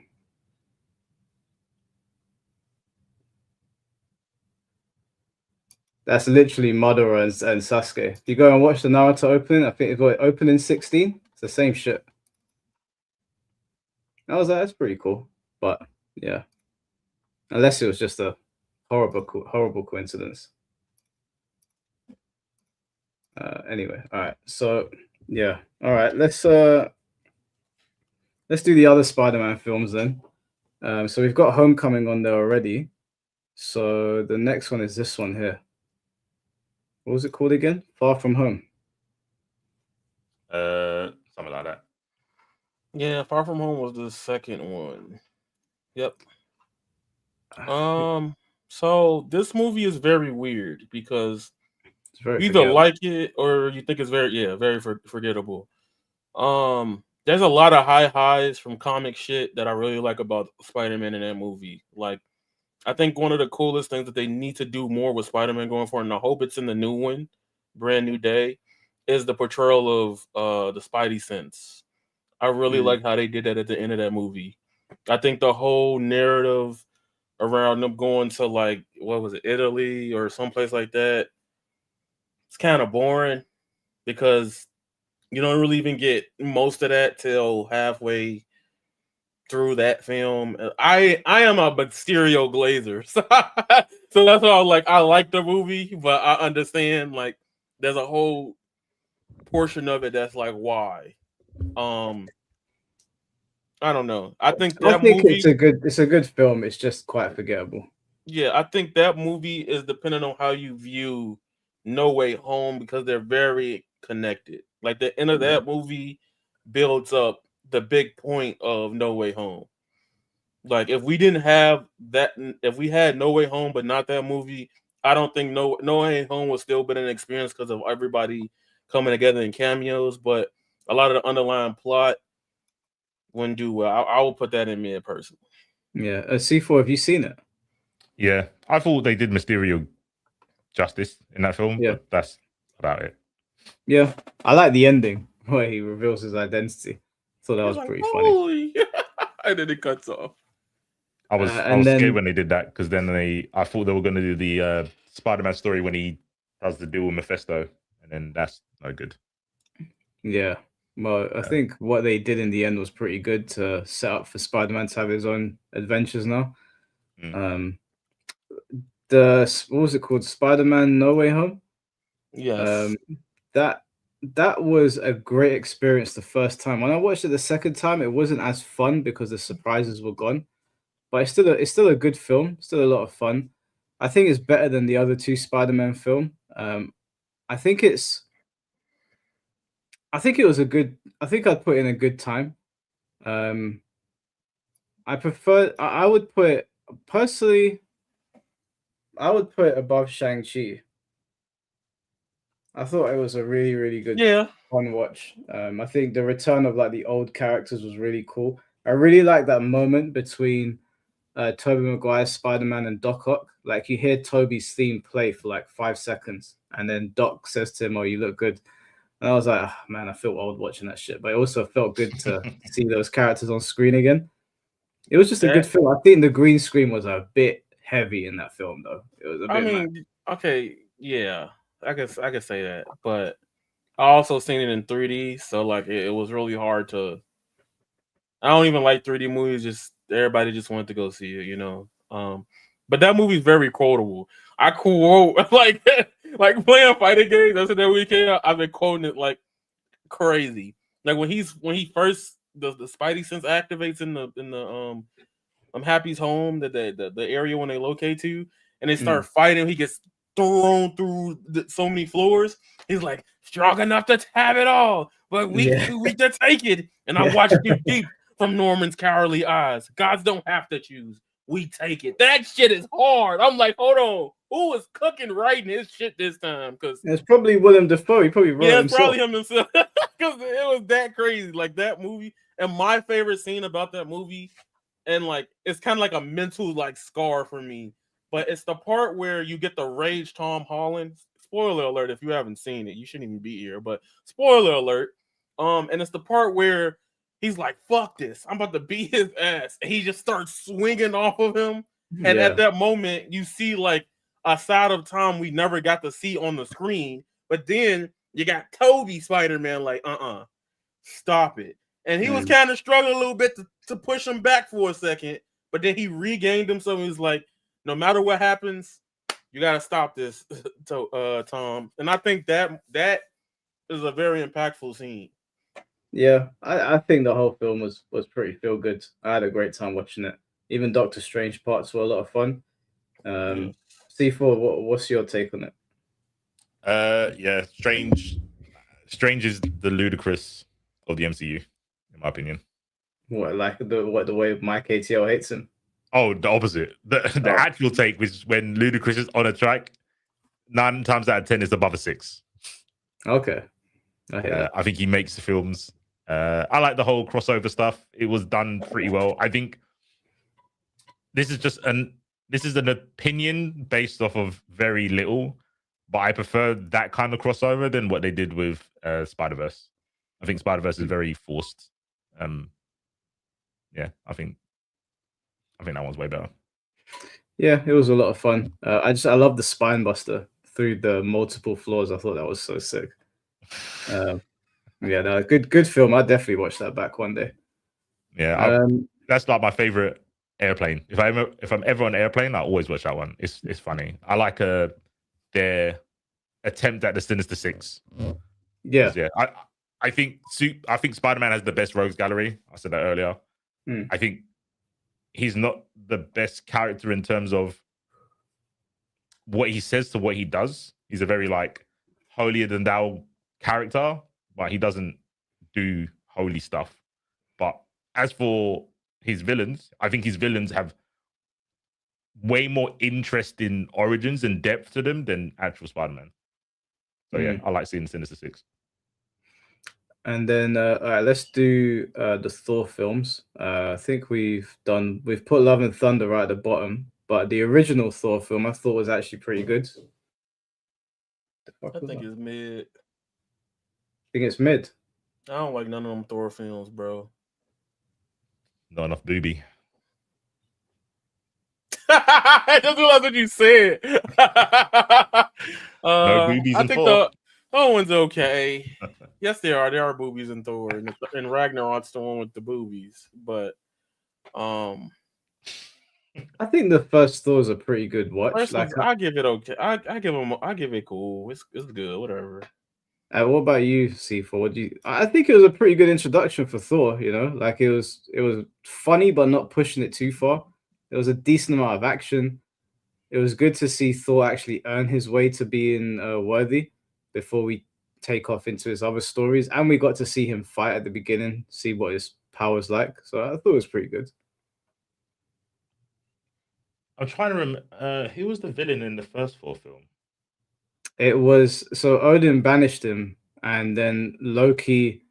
I think they set that big robot thing from Asgard on him. Do you remember? It came down to Earth and it started like shooting at everybody. I can't remember what its name was. Oh yeah. Yeah, it was alright. It was okay. Would you say it's mid?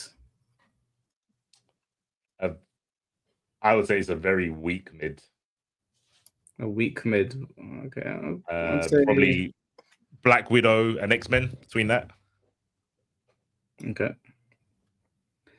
And then Dark World is trash. Dark World's trash. Yeah. Very underwhelming. It kind of. Yeah. Fair. Nothing to say about no Dark World. I wouldn't put it in hell. I'd put Dark World here. It's pretty lame. Pretty low tier lame. Not much to say about it. They double bluff with Loki's death, was not appreciated. Yeah, it's just a forgettable film. I had to watch that recently and was not happy about it. Where's the other one? Ragnarok. I think Ragnarok is the best out of all the Thor films. That's a good time for me. Yeah, I had a good time watching Ragnarok. I think they pushed the humor a little bit too much. I was really disappointed of how they handled Hulk as well. It was okay the first time around, but after watching it a few times, I was like, they could have done something better. I'd say I'd put it just in front of Ant-Man. I don't know if C4 disagrees. Which one's that? Ragnarok. Yeah. I don't like Ragnarok, but not for a good reason. It's the no Silver Surfer. Yeah, the dick teasing was insane, bro. Like World War Hulk, that was gassed. And they put Korg in there. I think Korg was in another one actually. I think he appeared before Ragnarok. Maybe he did. I can't remember. He was in Love and Thunder, I believe. Did not appreciate him in that film at all. Oh, so that was after. Okay, then yeah, don't worry about it. They touched upon one of the greatest Hulk storylines. And then even in that, they made Hulk they made him such a fucking buffoon, bro. Yep. So dumb. It was annoying after the first 15 minutes. But it was I had a good time watching it. Like I thought Thor and Loki like super carried in that film. I know people like saying that Hulk did, but I don't think he did. Aesthetically, in the Gladiator bit, that was it. As soon as he stopped fighting, Hulk was a disgrace. He was a disgraceful character. Yeah, and yeah, No Silver Surfer. I think that's the film where I really noticed that they're trying to make Thor some like slapstick comedy guy, and I'm like, I'm not here for it, bro. I want Thor to talk old English and fucking hit people real hard and drink beer. Yeah, I'd put it in low. It was a low good time. There was a lot of misses in there, but there was a lot of fun moments as well. Cool. Right, we're on the last batch of films now. Right, let's do this X-Men film. What was it called again? Age of Apocalypse. What's that? No, that was the game. Was it just called Apocalypse? It might have been just called Apocalypse. This film was trash. I hated this film. Absolute garbage. Almost no redeeming qualities in the film. Didn't like some of the recasts. Didn't like the guy playing Apocalypse. Didn't like the dialogue. Didn't like the action scenes. Didn't want to watch it. It's not a good film. Yeah. I don't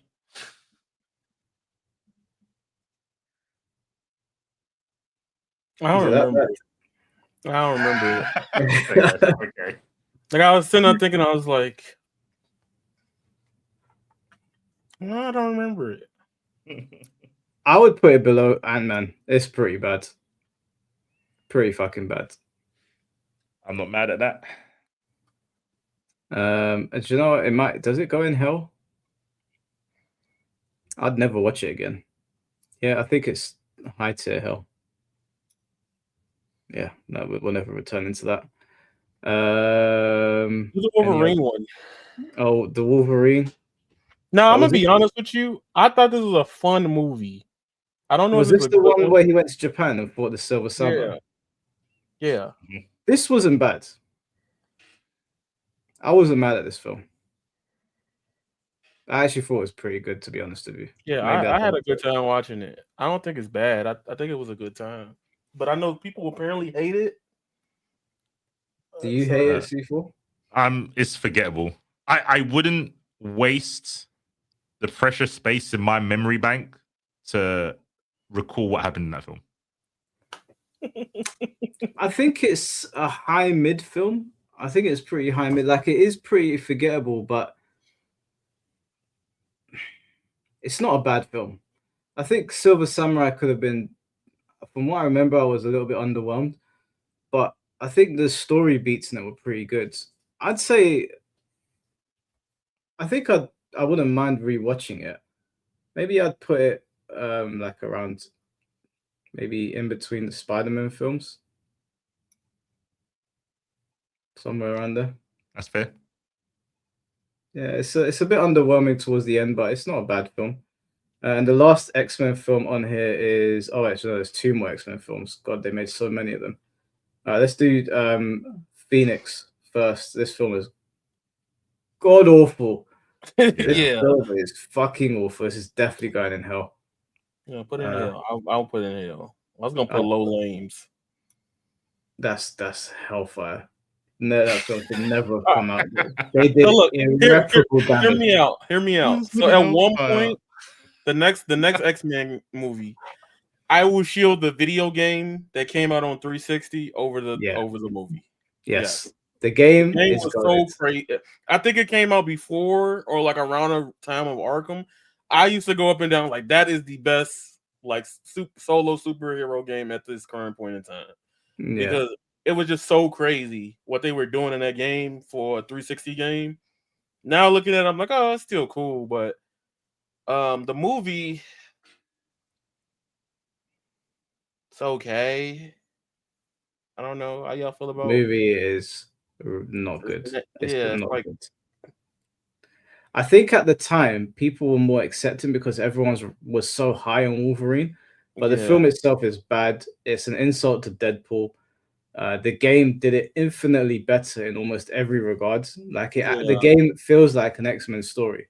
The movie is just them. It's just look at Wolverine. Wolverine is so cool, but nothing else matters. That's literally it. There's literally a cool guys don't look at explosion scene. He just gets up and walks away. It's not a good film. It's just Hugh Jackman the movie with claws. It's rubbish. I would put it in pretty late. It's lame. I'd put it down here. It's a lame film. It's not quite Hellfire because there's some scenes in it that are funny, but it's pretty bad. We haven't done Spirit of Vengeance, the second Ghost Rider film. Have you guys seen that? That's all yours, mate. This film is an insult to everything that I am. If original Ghost Rider is a guilty pleasure, this is a fart in the wind. It has to go down here on the opposite end. It's fucking lame. The only thing that I like about this Ghost Rider film is some of the special effects are actually pretty sick. And there's a scene where he takes over a big crane and it puts hellfire all over the crane. That was pretty cool. And he starts pissing hellfire. That was, I guess, I kind of remember funny. that. That's pretty funny. Yeah. Yeah. The effects were cool. The effects were pretty cool. But outside of that, it was just a pretty shitty film. Yeah. So it just felt it was a weird film as well. Very, very weird. Wasn't into it. What else? Doctor Strange, the first one. Here we go. I've been looking at that for like the past 2 hours. Okay, so let me tell you something. I fucking hate Doctor Strange movies. Damn. I really don't like them. Now, Why? my thing with Doctor Strange 1, I absolutely hate the Dormammu. I do not like it. Oh, I don't like it. I agree with that moment. I absolutely don't like it. I know it's cool for what they did, the whole we come to bargain, but that is the lamest, to me, depiction of what they could have done. They mastered my boy. That's how I felt. So I was pissed off when I went to go see it. I was like, this is the end of the movie. I'm not a vibe with it. I also don't like Doctor Strange 2. I don't like neither. I think Doctor Strange is like how like some Smash Bros characters are exclusively in Smash now. Like Fox is cooked, Captain Falcon is cooked. I think they're exclusively. I like Doctor Strange in other movies than his own movies. So agreed. that's how I feel about Doctor Strange. But if I had to be honest, Doctor Strange 1, first viewing, the special effects in that movie, especially seeing it in 3D, that's the one that kind of made me like 3D movies. It's kind of a pinnacle in its own self, even though I fucking hate Doctor Strange. I think the first one does a better job. I think the first one is a lot more, it's a slow burner, personally. I think it is solid in its own right. It's just I find them generally, the end result of that movie is my big thing. I would give it a good time if I had to look at it like as a film, but other than that, Doctor Strange 2, I absolutely think is fucking ass. Like, I'm putting it in like low mid, personally. Yeah, C4. Do you agree, disagree? you go first, Mike. I think the first Doctor Strange film was okay. I think it's a mid film. I would rank it just above Iron Man 2. So I think it's a pretty mid film. Doctor Strange 2 is rubbish. I was flabbergasted watching that film. Honestly, there were so many things in that film where I was like, "Why did you do that?" I kept on saying throughout the film, "Why would you do that?" I understand that Sam Raimi was the director, and I know he directed Evil Dead, so I could see the horror beats and where they were coming from. I just don't think it landed very well. Yeah, I didn't like America Chavez very much in it. I think I don't know, man. It was when the multiverse stuff was really starting to get ramped up, and I was really not liking it. I think that Scarlet Witch and the logic she used for being an absolute prick, I was just like, come on, man, you are an Avenger, you should know better than this. And I know Scarlet Witch in the comics is quite different, but the MCU version, she should have known better than what she did. I just couldn't wrap my head around it. I know she got her mind twisted by Agatha's book, but it was hard to watch the whole film. It was really, really difficult to watch that film. So yeah, first Doctor Strange, I'd say it's mid. Second Doctor Strange, I'd say it's right at the bottom of mid, right at the bottom, teetering on lame. That's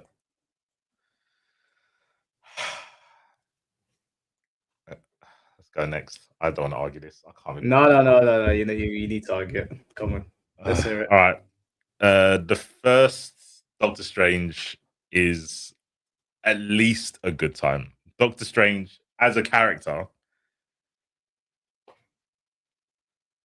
Fuck it. Yeah. Doctor Strange as a character is what fucking Peter Parker wish he could be. He actually has accountability and responsibility. Peter Parker let his uncle die, said, with great power comes great responsibility. Then he kills Gwen Stacy. You know how much collateral damage he has in his street in New York?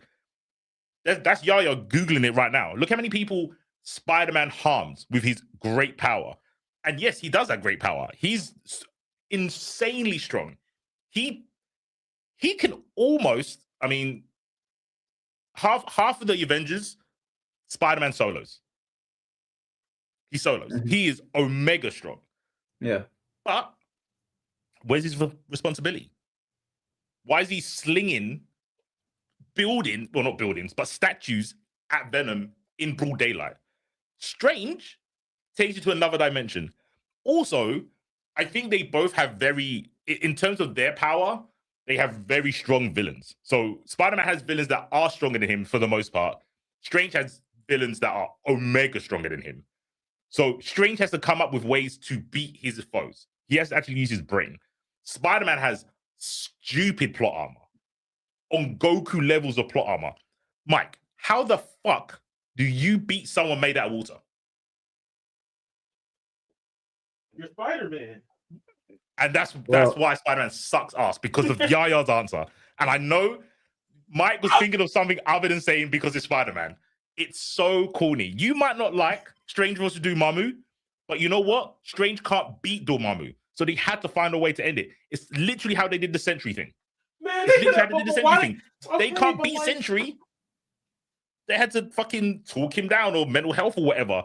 Same with Dormammu. Strange can't beat Dormammu. He can't beat Schumer. He can't beat Scarlet Witch. Okay, but they could have the build up before that with Strange is my whole thing. Like, not how he beat him, right? Yeah, I think It's just I want the whole, not the fucking talking head shit. I want my fucking flames of disaster. Yeah, I think like, I want my shit. Like, Nigga is a tourist. Look at a fucking comic, bruv. Dormammu is. Ugh. Go on, Mike. I think what you're arguing is how Strange is written in the comics. But what I think the argument is are the films actually good though? Not is Strange a well-written character? By proxy, his film is better than Spider-Man's. That's why I said I'll put him in. I need to throw up. I'll be back. I would say his one is better because origin stories tend to hold more weight than like prequels to sequels. I don't see anything wrong with Strange's first film. I think Strange's first film is good. Like, I think it's mid though. Like, it's not a great film. I think it was all right. Like, it's disappointing to see Dormammu used in that fashion. It makes sense that Strange could outsmart him in that way, and that's how he beats him.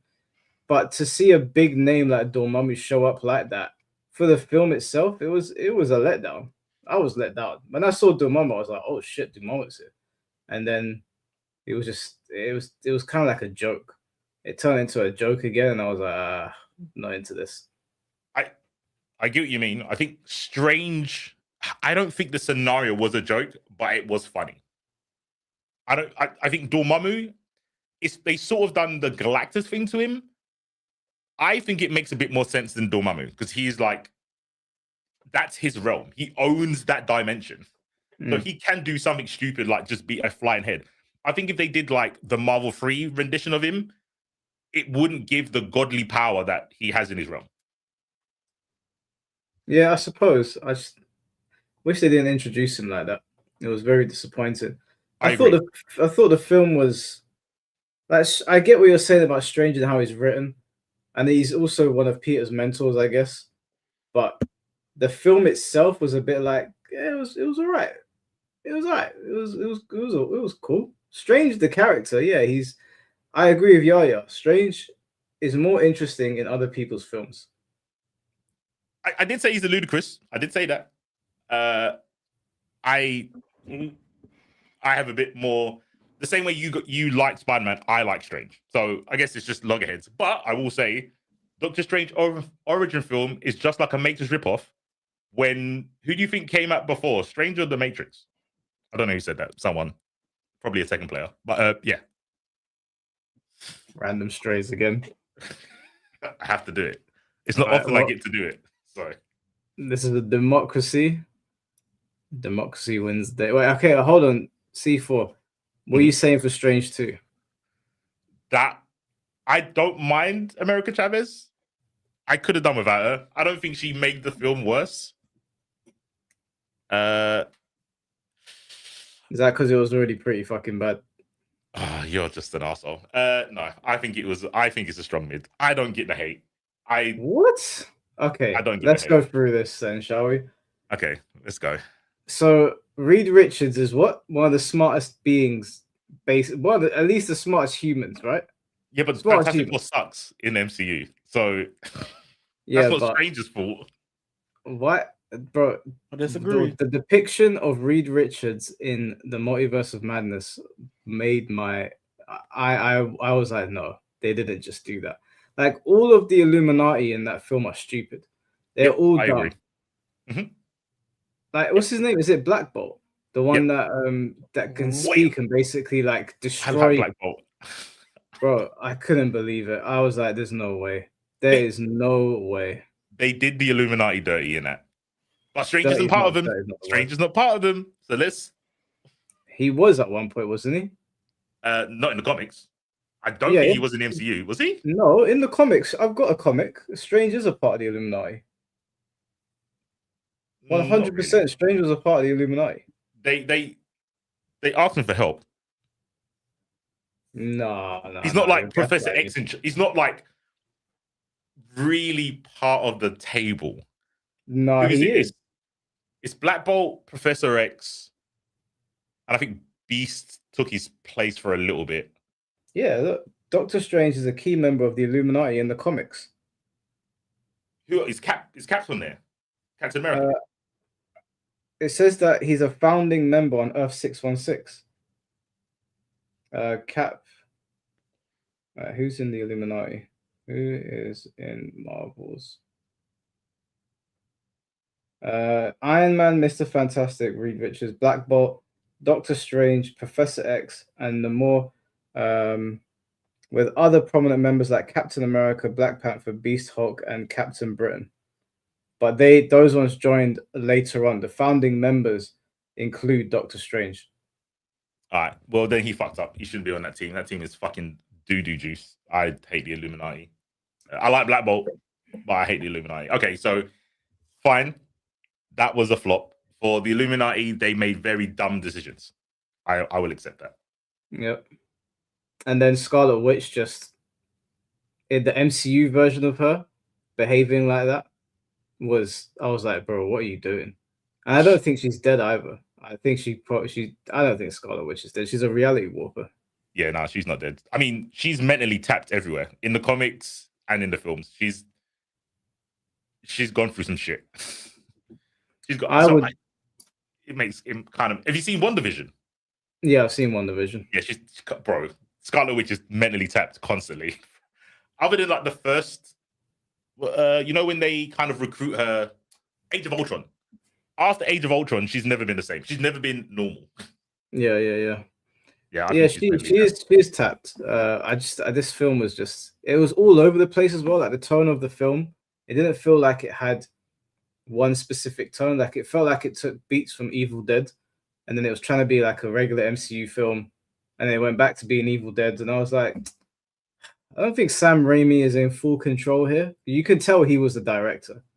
If you've seen Evil Dead, you could tell straight away this guy has definitely like got his hands on this film, but it doesn't feel like he had full control over it. I think he did an interview saying that Marvel didn't allow him to really be as creative as he wanted to be, because you could see in certain moments, like when she came out of like the red mist and she snapped Professor Xavier's neck, you could tell that was like a Sam Raimi thing. But yeah, the tone of the film was all over the place for me. I think it's maybe I'm looking too hard to justify it. I think it's meant to be like that because it's Doctor Strange. and he's going through different realities. I don't think it's meant to be. It's meant to be like a weird, conceptually and visual madness. It's mid. I mean, it's literally called Multiverse of Madness, but I'll go with mid. I'll go with mid. I did forget about the Illuminati thing. That fucking hurts because I like characters on the Illuminati, but the Illuminati have never done anything good. They always suck. They always flop. Yeah.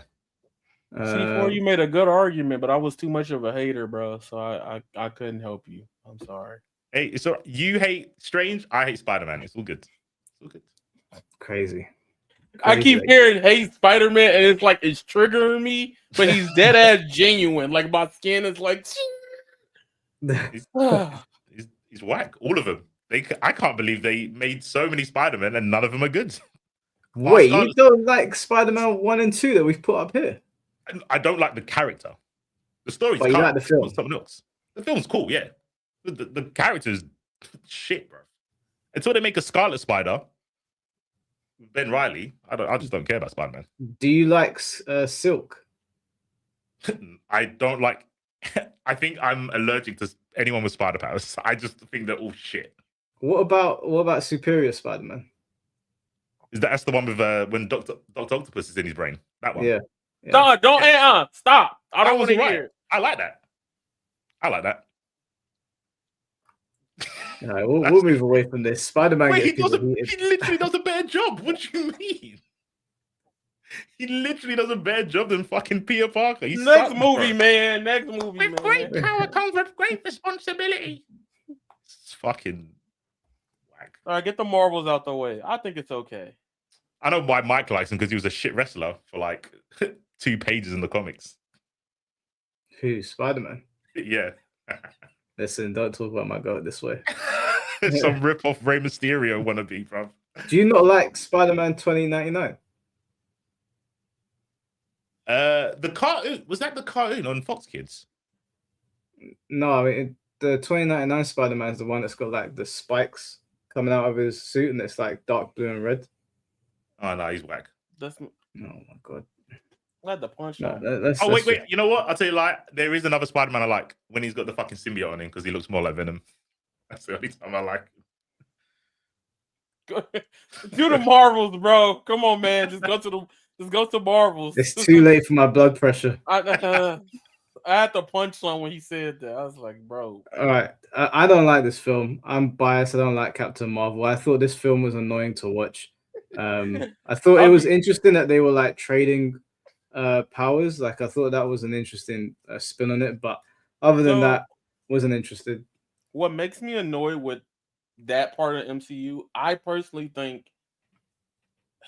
because y'all gonna cook me, but I really do like Miss Marvel because it's like Diary of a Wimpy Kid, right? I think it's a creative way they added that into the MCU with the character, especially if you read the comics. A lot of people don't like her. They feel like she doesn't do anything. She's a nothing burger character, whatever. Forget all of that. Her parts of both Miss Marvel and the Marvels was very fun and entertaining because she is like that, right? And I think that's what I liked about the movie. And this time, when it comes to Carol, a lot of it gets thrown out from what she had from previous either cameos or her own movie a little bit in some ways until the later half of the movie. And then you got Monica Rambeau. That's like probably the highlight of the film, personally, with Kamala. And I don't know. I just feel like the movie is just... I didn't watch it when it was originally hyped, but it was just a little girl-powered ride. You know, like it was just a little chill little movie. It's okay. I could go with mid, you know. What about you, C4? I'm already on shaky grounds. I'm not going to defend this film. I feel it was like a low mid. Well, no, sorry. A high Marvel lane. Yeah. Okay. I think it's a Marvel lane.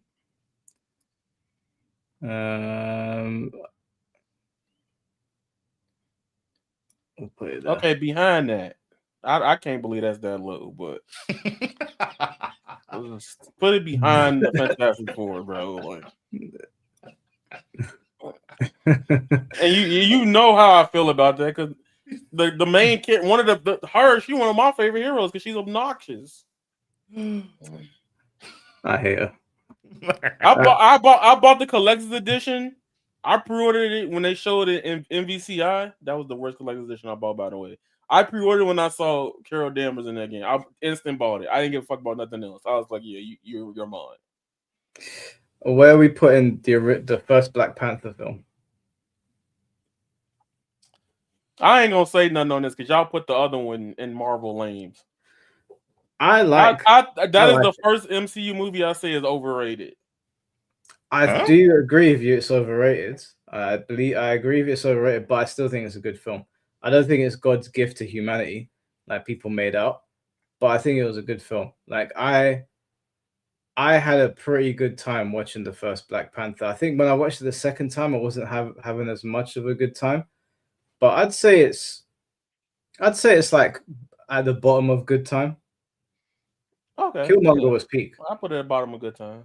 Yeah. Yeah, I can go with that. I would have put it mid, but bottom of good time is fine. Yeah, I think I preferred Ant-Man over it. All right, let's do the two Spider-Verse films. I've only seen one of them, so I can only comment on one of them. I'll have to rely on. I am so biased. I watched the first one, not the second one. Oh, okay. Well, the first one was pretty good. I had a very good time watching the first one. Yep. I thought it was a solid film. I'd happily watch the second one, just didn't get around to it. I'm not a big fan of Miles, so there was never urgency to watch it. But when I did get around to watching it, I was pleasantly surprised. Yo-Yo? It's in Marvelous. Oh my god. Marvelous. I'm putting it above Spider-Man 1 and 2. Oh, you. What time is it over there, bro? You sleepy? No, I'm good right now. It's 7:00. That's And then you can put the second one above that one. I'm so serious. I understand you're serious, but I can assure you that ain't happening. That shit peak. Just saying it's peak. If you want to find a middle ground, I would put it between Eternals and Hulk. In mid. What? I wouldn't put it in mid. I would put it.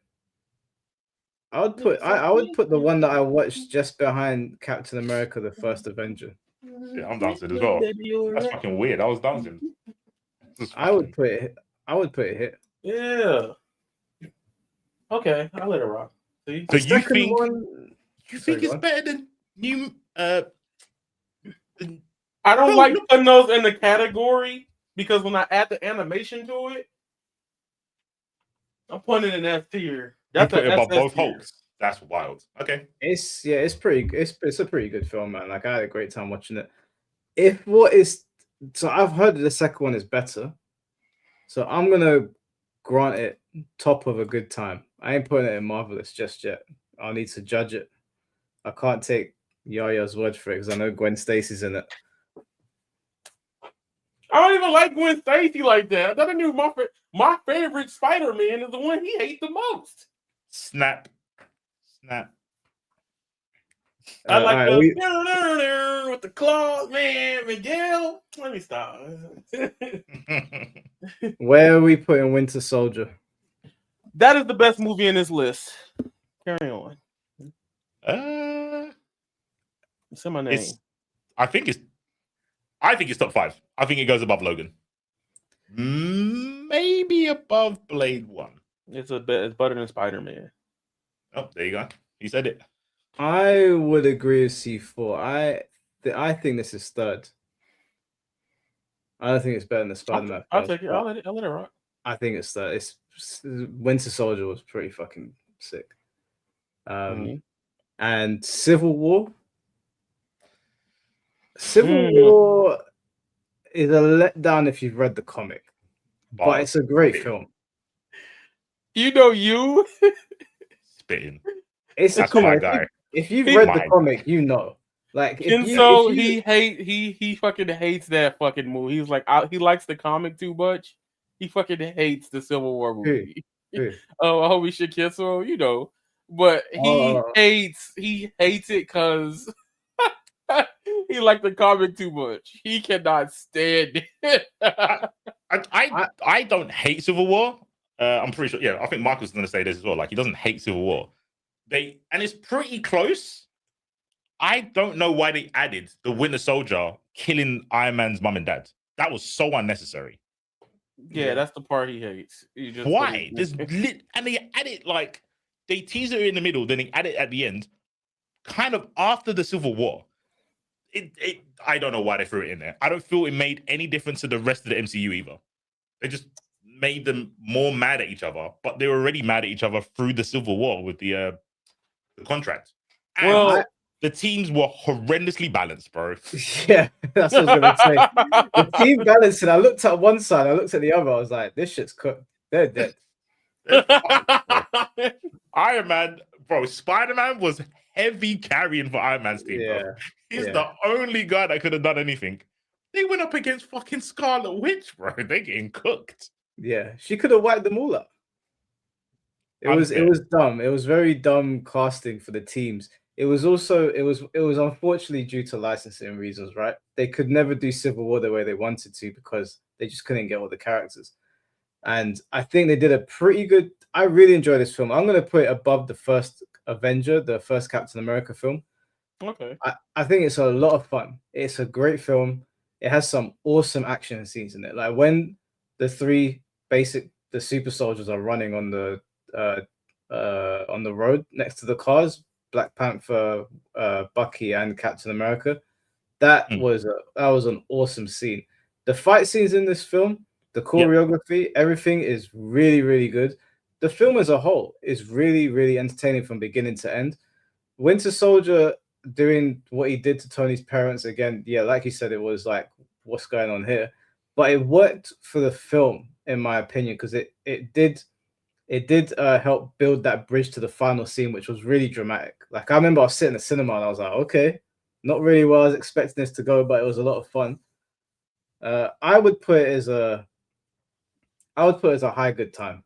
It was a very high good time. I can go with a good time. I would watch the film again, 100%.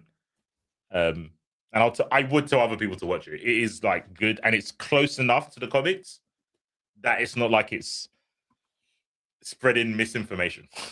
Yeah, like it's close enough. Yeah, but the teams, it's not believable. This, I saw Jerome say they've got Vision. MCU Vision is not like comic book Vision. MCU Vision is a robot. That's literally it. He's a robot with a Mind Stone that he hardly uses. Yeah. Vision he's severely depowered. Yeah, super. Yeah, it's fucking Spider-Man hard carry. I do love the triple spinning fly kick that Black Panther did. That I was like, oh shit! They were selling that fight hard to me. They tried scratching up the shield. They really tried to push Black Panther, and I was like, no. Yeah, he went in. Even Spidey, he took on Winter Soldier and Falcon at the same time, which is basically he was just taking on Winter Soldier because Falcon ain't got no powers. But that was pretty cool. I mean, I think Spider-Man beats them two and Steve at the same time. Yeah, he does. Yeah. Just to show I'm a Spider-Man hater, but I'm also a realist. Like I understand Spider-Man's EX strong. He is a heavy hitter. That's what I'm saying. He heavy carries, but against Scarlet Witch, and I'd probably say Ant-Man. Ant-Man's a fucking hard character to fight against. Yeah, he can. I always wondered why he didn't just enter like you're like under your fingernail and then just expand and just blow your hand up. You know why? Because it's too OP. He could have easily killed so many people if he wanted to, but Scott Lang is an idiot apparently. He's family friendly. Because otherwise I'm dashing him in people's ear hole and then GG's. Yeah, I threw him at Thanos. Yeah, him and Hawkeye are actually one of the most brokenest teams, bro. Hawkeye just aims his arrow with that's in the Marvel 3 thing. He uses his arrow, he gets Pym to you, Pym goes in your body, grows big, GG's. Yeah. Well, they had to depower them for the sake of printing money, getting more films out there. True. Joel, thank you for the $5. Civil War copied Batman vs Superman. Russo's confirmed this when they brought Snyder to their podcast. Batman vs Superman gets way too much hate. That film is awesome. I loved it. But I think I saw some of that. That wasn't too bad actually. Yeah, I really enjoyed it. I really, really enjoyed that film. All right, well, we're left now with just the Avengers films. This is not a film that's accidentally put in there. So we'll start with the first Avengers film.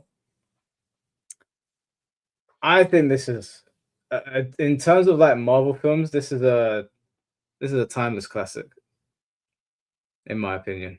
Yeah. I could watch the first Avengers film multiple times. It goes in marvelous for me. Yeah, marvelous. Yeah, hard to argue with that. I think the Wakanda scene that goes, it's too powerful. Yeah, I think I'd put it around here. The Age of Ultron. Age of Ultron was a pretty good villain. I don't think it was as good as the first Avengers film, but it was still pretty good. I'd say it was a good time. I'm less likely to watch this one back than the other ones. I think it's a good time. Yeah, good time. I think it's just shy of marvelous though. It's so close. I think cinematically, Ultron is one of the best villains to do. Right? It's just it's a nice, well, maybe not nice. It's an interesting spin on like Terminator. Yeah. I don't like the fact that they redid the story because it was Hank that made Ultron, wasn't it? Mm-hmm. Yeah, Hank made him. But I don't think they had Ant-Man when they did Ultron. They didn't. Yeah. I guess it's believable that Tony did it. I guess. It's not hard to believe, but I agree. I think the dynamic between with Iron Man, a lot of his films, he's super flip-floppy with what he wants. And him making Ultron was one of these flippy-floppy decisions. I don't really like it. Where Ant-Man backs it. Like, he backs Ultron. Yeah. I like the Hulkbuster scene. I thought that was really, really good. That was a lot of fun to watch them go at it. I love that scene. Oh, I didn't get it when it first came out. Like, it kind of shocked me. I have not really ever jumped at a Marvel scene before, but you know when he's talking to Scarlet Witch and he's telling her about, I'll get better or some shit, and he puts his own hand through his face and rips it and then walks through it. Yeah. I was sat in the cinema. I was like, what the fuck just happened? Did he just kill himself? I was so confused when I was like, oh, that was pretty cool. It was basically letting her know that he's him. That was edgy as fuck. I liked it, bro. Yeah, it was good. Character. Ultron is a very sick character. He doesn't get enough. I mean, he's in a hard realm of villains, right? Doom, Thanos. Ultron's just going to get slept on. But in fact, Ultron's a very fucking sick villain. If you read comics, you know, like he gets the fucking Infinity Stones. He gets them. Yeah, that level. Yeah, he's a top tier character. I do like him. I think I would like to see him come back one day. I don't know in what capacity, but it would be good to see him come back. All right, and then we have the last two Avengers movies. So the first one's Infinity War. Infinity War, I think, is the best Avengers film. Easy. Yes. I think it clears the other ones. I would put Infinity War like around here. I'm putting it above Blade, bro. I ain't gonna lie to you. Above Blade, yeah. I ain't mad at that. Like around I feel sorry for every person that didn't get to see that movie in theaters when it came out. Because when the blimp happened, and he was like, I don't want to go, Mr. Stark. Yeah. My movie theater, I'm telling you, grown ass men was silent. Like, I never walked out of a movie theater and didn't hear shit. Yeah. Like, that movie impacted so much at the time. I don't think I'm ever gonna get a peak cinema level. The baby stopped crying in the movie theater. Like, that's how crazy that ending was. Like, he's not lying. I remember going to the cinema, watching that film, and typically in Marvel films, it's like, oh my god, or everyone's clapping. A dead silence. When Thanos clicked his fingers and people started disappearing, dead silence. People walk in it, especially in my area. These people are rowdy around here. They're always making noise. Nobody said anything. I just walked to my car. I was like, what just happened? This guy just wiped out half the fucking people we've been watching for 10 years. I guess the small disagreement. I think Endgame's better What? by a tiny bit. It's mostly because of the Thanos motivation. I don't. I think it's better than the comics. I think it's better that he's killing half the people for balance than to please fucking Lady Death. Yeah. But I just don't think it would be random. I think the random's a cope from Thanos. The people that did get snapped, I think, were interesting. Like, nothing's gonna hit harder than Peter going, I don't feel so good, Mr. Stark. That's gas. That is gas. And then Nick Fury going as well. I just think the RNG element of it is kind of silly.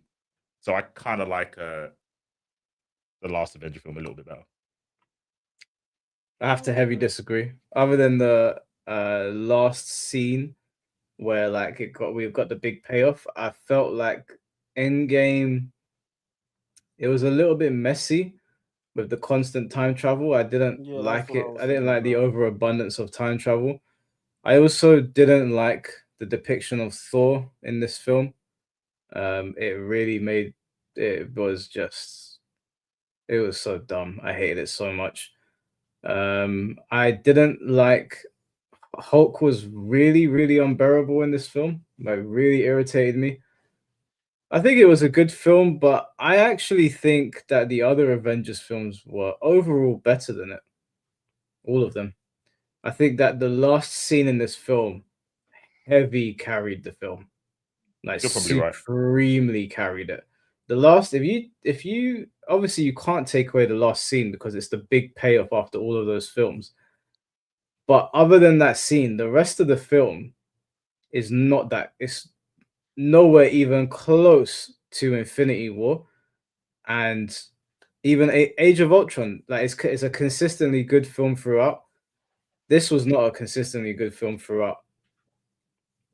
Yeah, I agree. It is the payoff. It's years of payoff, though. That's why I'm like, okay.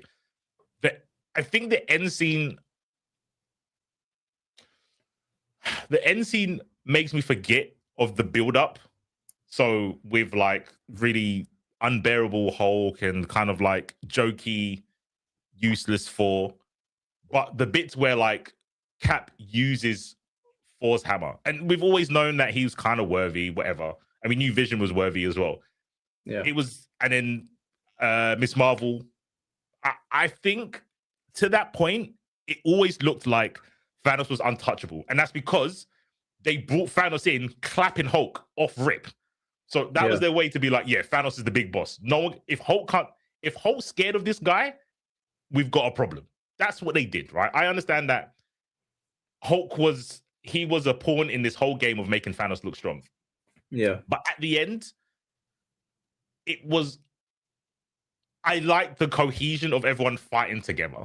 So yeah, the last thing, the last fight scene, hard carries for me. Hard carries. Before that, I don't even know if I'll call it strong mid, maybe just mid.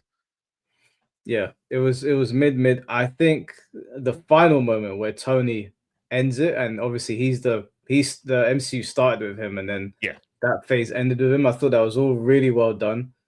But unfortunately for that film, it is carried by the last 30 minutes. Like, the rest of the film, I was watching it and I was like, man, Infinity War really hit almost every single part. Like, the entire film was great. Mm-hmm. This film, I was like, man, there's a lot of sitting around and talking, and then they're revisiting things we've already seen, and they're not doing it as well. And it seems like they're like ushering in some retcons here and there. Like, that's how they got Loki to come back. And I was just, and again, the ending was brilliant. The funeral was brilliant for Tony. Like, it was all good. It's just the rest of the film was, I don't know. I think the other Avengers films were better. I'm not mad at it. I was just like putting my opinion out there. I'm not mad if you put it in mids. I said my piece. I tried to defend it. I think The I last think ending was good, but No, I put it here. I put it in a good time. I think it was a good time. The ending really hard carry, so I can't call this film mid because the ending was the massive payoff that we wanted, and ultimately, like when you're bringing a story to its end, if the ending can hit, and we had to suffer through a few things, at least the ending hit. Whereas Yeah. if the ending didn't hit for this after 10 years, there would have been riots in the street. true. I would have been one of them. I think if they would have cut down on some of the time travel segments, I would easily put it right behind Infinity War.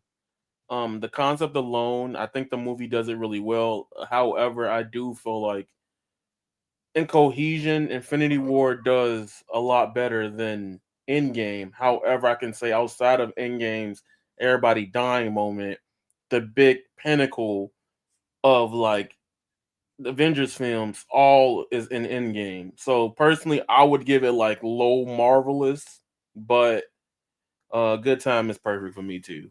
So Yeah, All just right, to, well, we rank I them was, all. Yeah, sorry, go on. I just want to say quickly on what Yaya said. They definitely could have done a lot of that time traveling stuff off screen. I don't know why they had to put yes. every fucking timeline they go to on screen when we Yeah. know what happens in that scene. You just cut scene it back saying, "Yeah, this time I got the crystal, I got the Yeah. tesseract, or I got the mind stone from Loki's scepter." Like you don't have to show.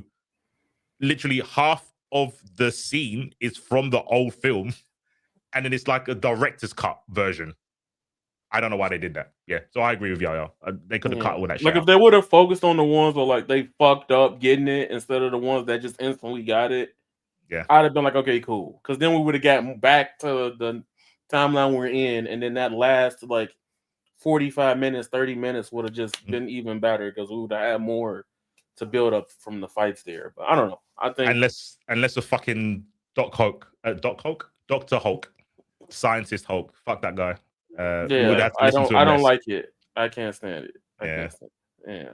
If they can change one thing going forward, I really hope it's that they disassociate Hulk and Banner because they can't keep on having Hulk like this, man. Like it's embarrassing. Every time I see Happy Hulk on screen, I'm just like, why are you doing this? What are you getting out of it? Somebody makes gotta no die sense, so he bro. could change. So like that's how they going to do it. They're going to make him go like Either they need to do the whole like either pass down the mantle and make it Amadeus Cho, and then have normal Hulk and Amadeus Cho Smart Hulk, or you need to pull out fucking Hawkeye, let him put an arrow into Bruce Banner's head and get rid of him. Yeah, Just get rid of him. Yeah, just kill him at this point. It's not they're even doing our him Hulk dirty. anymore. He might as well be dead at this point. He died when Thanos fucking Floyd Mayweathered him on that planet. He did. Yeah. He destroyed his spirit. He's never been the same. He's literally never been the same. Like when your powerhouse is trying to be your genius, you have a problem in your team. You have a problem. Do you know what they could do?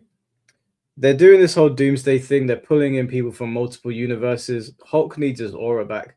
Bring in a Thanos from another universe and just have Hulk lock the fuck in and batter him. He needs a W because he hasn't had one in a long time. He got his shit rocked by Thor. He got his shit rocked by Thanos. He has basically made himself a laughing stock. He didn't really do Bro. much in Endgame. Like, I don't remember seeing him do much. The only thing he Stalled. did in those two movies was he got in the Hulk Buster, and then that shit got smacked, and then he was like, "Well, I'm a pussy again."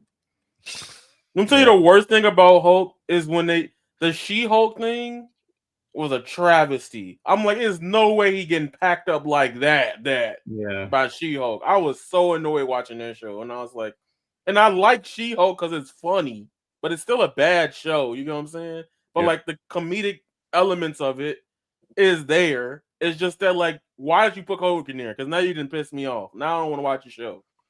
Like, All right. Well, He- to end this, I want to ask you guys a question. Someone literally Yeah. just asked the question as well, so that's good timing. Where do you think Doomsday is going to end up on this list? Do you think they're going to live up to expectations, or because there's a lot riding on this film, or do you think it's going to fail? I think they have to go out of the way to make it fail. They need to pull a fucking Cloud Galactus sort of thing to make it fail. Because right now, everyone I feel kind of wants the X-Men and the Avengers. And there is an X-Men Avenger comic, and they don't have to follow that to a T. Like, I think they can be a bit flexible. But to fail bringing the two franchises together, which everyone's been kind of waiting for, they have to go out of the way to make it not work. Yeah. So my whole stance on that is, based on the recent trailer, you're giving people what they want. Like the Scott laser thing, you didn't got my money, right? I will be buying expensive ass popcorn and everything that day. You got me. All right. But I will say, reason why I was annoyed beforehand, it felt like, and I get it, people don't like a lot of Phase 4 and Phase 5, but the trailer, and it's a teaser trailer, it ain't really much yet, so it's not fair to really say this, but it seems like it undermines all the shit after that just to pick a specific part during Endgame, right? And like, my thought process is that, oh, they're gonna start showing, like the Kamala, the Danvers, the Moon Knight, like stuff like that in there. And and like and literally I'm like, damn, you made me watch all this extra shit. Tell us it's canon, just not to show it, but it's early. We haven't seen all the trailers, and I would rather not be shown and just be surprised when I see it, So I think the movie itself will live up to expectations in terms of hype. I know the current opinion is kind of shaping around what's the worst Avengers movie, which when it came out, people was saying Age of Ultron when it came out. But I think now, I think the movie will do pretty well. I think they're trying really hard with this. It has too much of things people do like for it to just be looked as god awful. You'll get video essays like 2 months later if it's ass, Yeah. Like I think that them going with Robert Downey Jr. as Doctor Doom was incredibly risky, because if he fucks up here, I think it's gonna hurt the reputation of him in Marvel as a whole. And it's gonna be like, oh, you should have just stayed your ass on Iron Man or stayed dead. I think that I don't know what they're gonna do, because a lot of these actors, it feels like some of them, it might be their last hurrah, but a lot of them, people are like, okay, so you're finally in the MCU, are you gonna stick around? Like the guy that plays Scott, it's like he's been MIA for so long, and yeah, he looked good. Like they finally got a comic accurate outfit, but how long is he gonna be playing Cyclops? How long are they really gonna be here? Is Doomsday a film? Is it a two-parter where they're gonna kill off a bunch of people again? And then if they kill off a bunch of people, is everyone going to be like, well, we don't like the new Avengers, we want the old ones back? And then we're going to find ourselves right back here when the Maker or Kang shows up as the main villains. Like, I don't know, man. I think Marvel needs to do a better job at building up things out, because a lot of people don't want the build up again, and I understand that. You spend 10 years diving into one thing, and then we get the end of Tony, and then the phase after that, you'd be like, why the fuck should you care about Kamala and Miss Marvel and Monica Rambeau, right? And I think they need to do a better job at making better media to get people more into those type of shows and those characters, because they can't keep going on with this. You know what I'm saying? Like, for example, like Black Widow's out the picture. Luckily, they got Florence. You know what I'm saying? But when it comes to other characters, where the fuck's Hulk at? They already rumored canceled Blade, right? They ain't even doing well on a nostalgic point. So I think they have to focus on, in this Doomsday movie, worst case scenario, some of these other characters that people don't care about, they got to make people care about something else too. Because I think the X-Men, I think that's just another timeline coming to help fight this Doomsday in this movie. I want to see some X-Men TV shows. Because here's the thing about so like another thing about the X-Men thing that's interesting is because that means in Doomsday we're not gonna have an X-Men movie before it. So for people like us, we know of X-Men. We've seen so many different iterations of it. But MCU is kind of like newcomer shit, right? So like X-Men is going to get explained within a 2-hour, 3-hour film. You know what I'm saying? Plus all the other elements. So it's like, how are they going to tie all that in perfectly? Who knows? It's going to be somebody complaining about something this December. Like that's just how it's going to be. But I think it's going to be a good time regardless. I just want them to kill off the right people, bro. We can't. There's too many cooks in the kitchen. Yeah. Respectfully, they need to dead off that Magneto, bro. He is not, or at least to make him like an advisor. He can't be on the battlefield. You're taking the piss if you put that man on the battlefield, bro. Yeah. You can't put Charles on the yeah. battlefield, bro. He's that wheelchair ain't hovering no more, bro. It's seen better days. Some people just need to go. I think that was kind of why they swapped Robbie into Doom, because you never have to see Doom's face. So he can get as old as you want. he's basically a voice actor for Doom now. You never need to see him. Yeah, they cast Michael Fassbender as Magneto, and the other guy that was in Glass as Professor Xavier, and they were good. Those were good casting choices. Yeah. So they just use them. Yeah. But yeah, that's what I mean. Because in the trailer, you see the original ones, right? Patrick Stewart and maybe Tommy yesterday, the other day, the person who plays Magneto. They need to go now before it's too late. Because unlike comics, you can't just keep writing someone to be young. It don't work. Hence why there's fucking been so many alliterations of Spider-Man. Because Spider-Man doesn't work if he's old. He just doesn't work. He has to be. And someone like Strange works kind of mid to late. So you get time out of him. For Doom, you're gonna need to bring in a new face of heroes, and they're gonna. I know people don't like it. You better start liking Fantastic Four, bruv. That's all I'm saying. Fantastic Four are gonna be they're gonna be on the front line. They're gonna be on the front line. Yeah, 100%. I think even though I don't like Pedro Pascal being Reed, I think he's smart enough of an actor to hear the feedback and be like, maybe needs to change a few things up, because it's not like they can't do that. They changed Thor radically, even for the worst, so they can change characters up. Respectfully, you might disagree with this, Mike. I think they need to get rid of Thor. I think they've done too much damage to his reputation. I would rather than bring in Loki and say like, oh, this is the Avengers, but we're swapping Thor for Loki. Yeah, I mean, I hear what you're saying. They've done a lot of damage to Thor's reputation. I don't even know if you can recover at this point. I think you give him one last hurrah in Doomsday, and he goes down swinging. So that's our lasting memory, is that he went out on his shield, sounding like Shakespearean Thor, and not whatever they've turned him into. I want that now. I actually want that. Bring Beta Ray Bill or Loki to replace him. Yeah.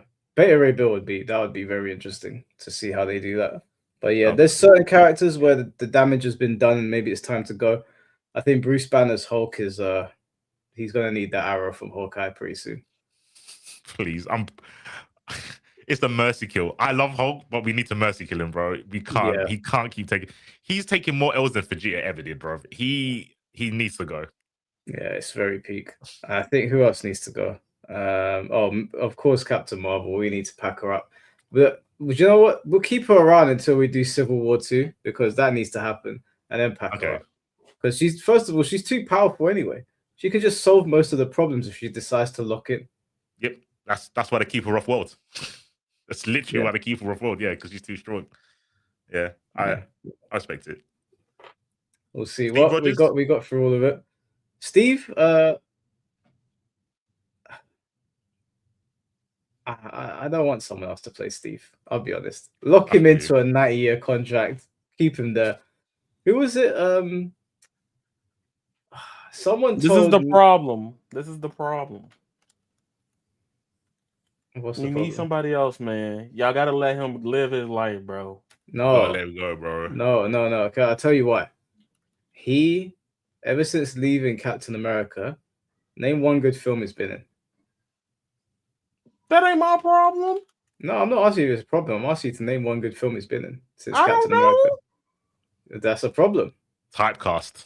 Oh my gosh, bro. But it's not necessarily a bad thing, because I remember someone told Samuel Jackson, make sure you find the character that you can always play, that people associate with you.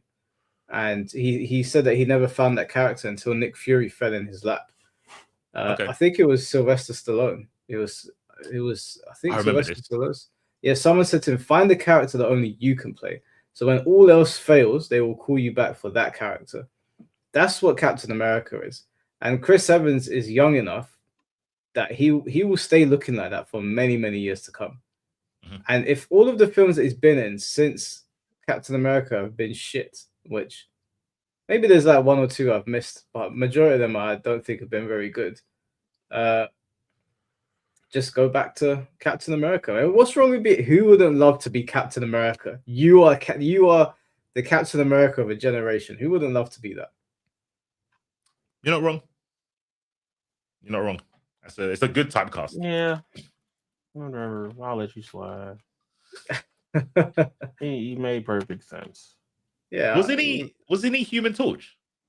He was. He Yeah. was Human But Torch, it didn't yeah. fit as well. It was good casting back then, but now I can't see him Yeah. as anything but Captain America. But to be fair, in Deadpool and Wolverine, when they put him as Human Torch again, I was like, I can kind of see it because he kind of has that that look as well, but he looks like Captain America to me. When I imagine Captain America, it's Chris Evans, and that's the problem with Chris Hemsworth. When I imagine Thor, I see Chris Hemsworth now. Yeah. Yeah, it has to be Beta Ray Bill, or there's another Thor, but I can't remember his name. There's another version of Thor. Or just Loki. Loki's broken now, so bring him in. Oh God, Loki. I'll get onto Loki in a sec. Zasta, thank you for the £2. Old Man Steve movie, like MGS4 would go hard. That would be very sick. That would be very sick. Do you know what pissed me off about Loki? The Loki TV show. I didn't watch season 2, so I know he becomes like a time god. But season 1, I felt like they gave him the Thor treatment. They made him really stupid to make the other Loki look really good. And I really didn't like it. It really irritated me. And that's why I didn't watch season 2, even though I heard season 2 did his character better. No, that's fair. They definitely, the God of Mischief, and then he got out mischiefed is kind of weird. For no real reason other than, this Loki's just smarter than you. And, we swap gender for whatever reason. Like, there's loads of Lokis out there. They could, they did show them. I don't know if they showed any of them in season 1. They did show them. Yeah, they went for a bunch of Lokis. I don't know if it was in the Loki TV show or in something else, but I remember seeing loads of Lokis because there was one Loki that killed Thor as well. Yeah. They've got a bunch of Lokis to pick from. But I think Loki's progression in the comics would fit in the MCU now, because now he's not like a baddie, he's not really a goodie, but you kind of got that impression through the interactions with Thor. He started off as a dickhead, and then he came to be like, okay, you know what? My mom's dead, my dad's dead. Thor's all I've got. These humans aren't too bad. These bad guys are actually bad. I'm just mischievous. These guys are evil, bruv. So let me help them out. I think it's a good progression. Yeah, even though like what Loki did in the first Avengers film was pretty terrible. Oh, you know what? And that was the only time Hulk got a W. He was smashing up Loki. Yeah, that was sick. That was like what a fall from grace, man. God, we could do a whole podcast on Hulk's fall from grace. Yeah. All right. Well, I think we've reached the end. Any closing thoughts? I didn't make most of this tier list. Do not cook me.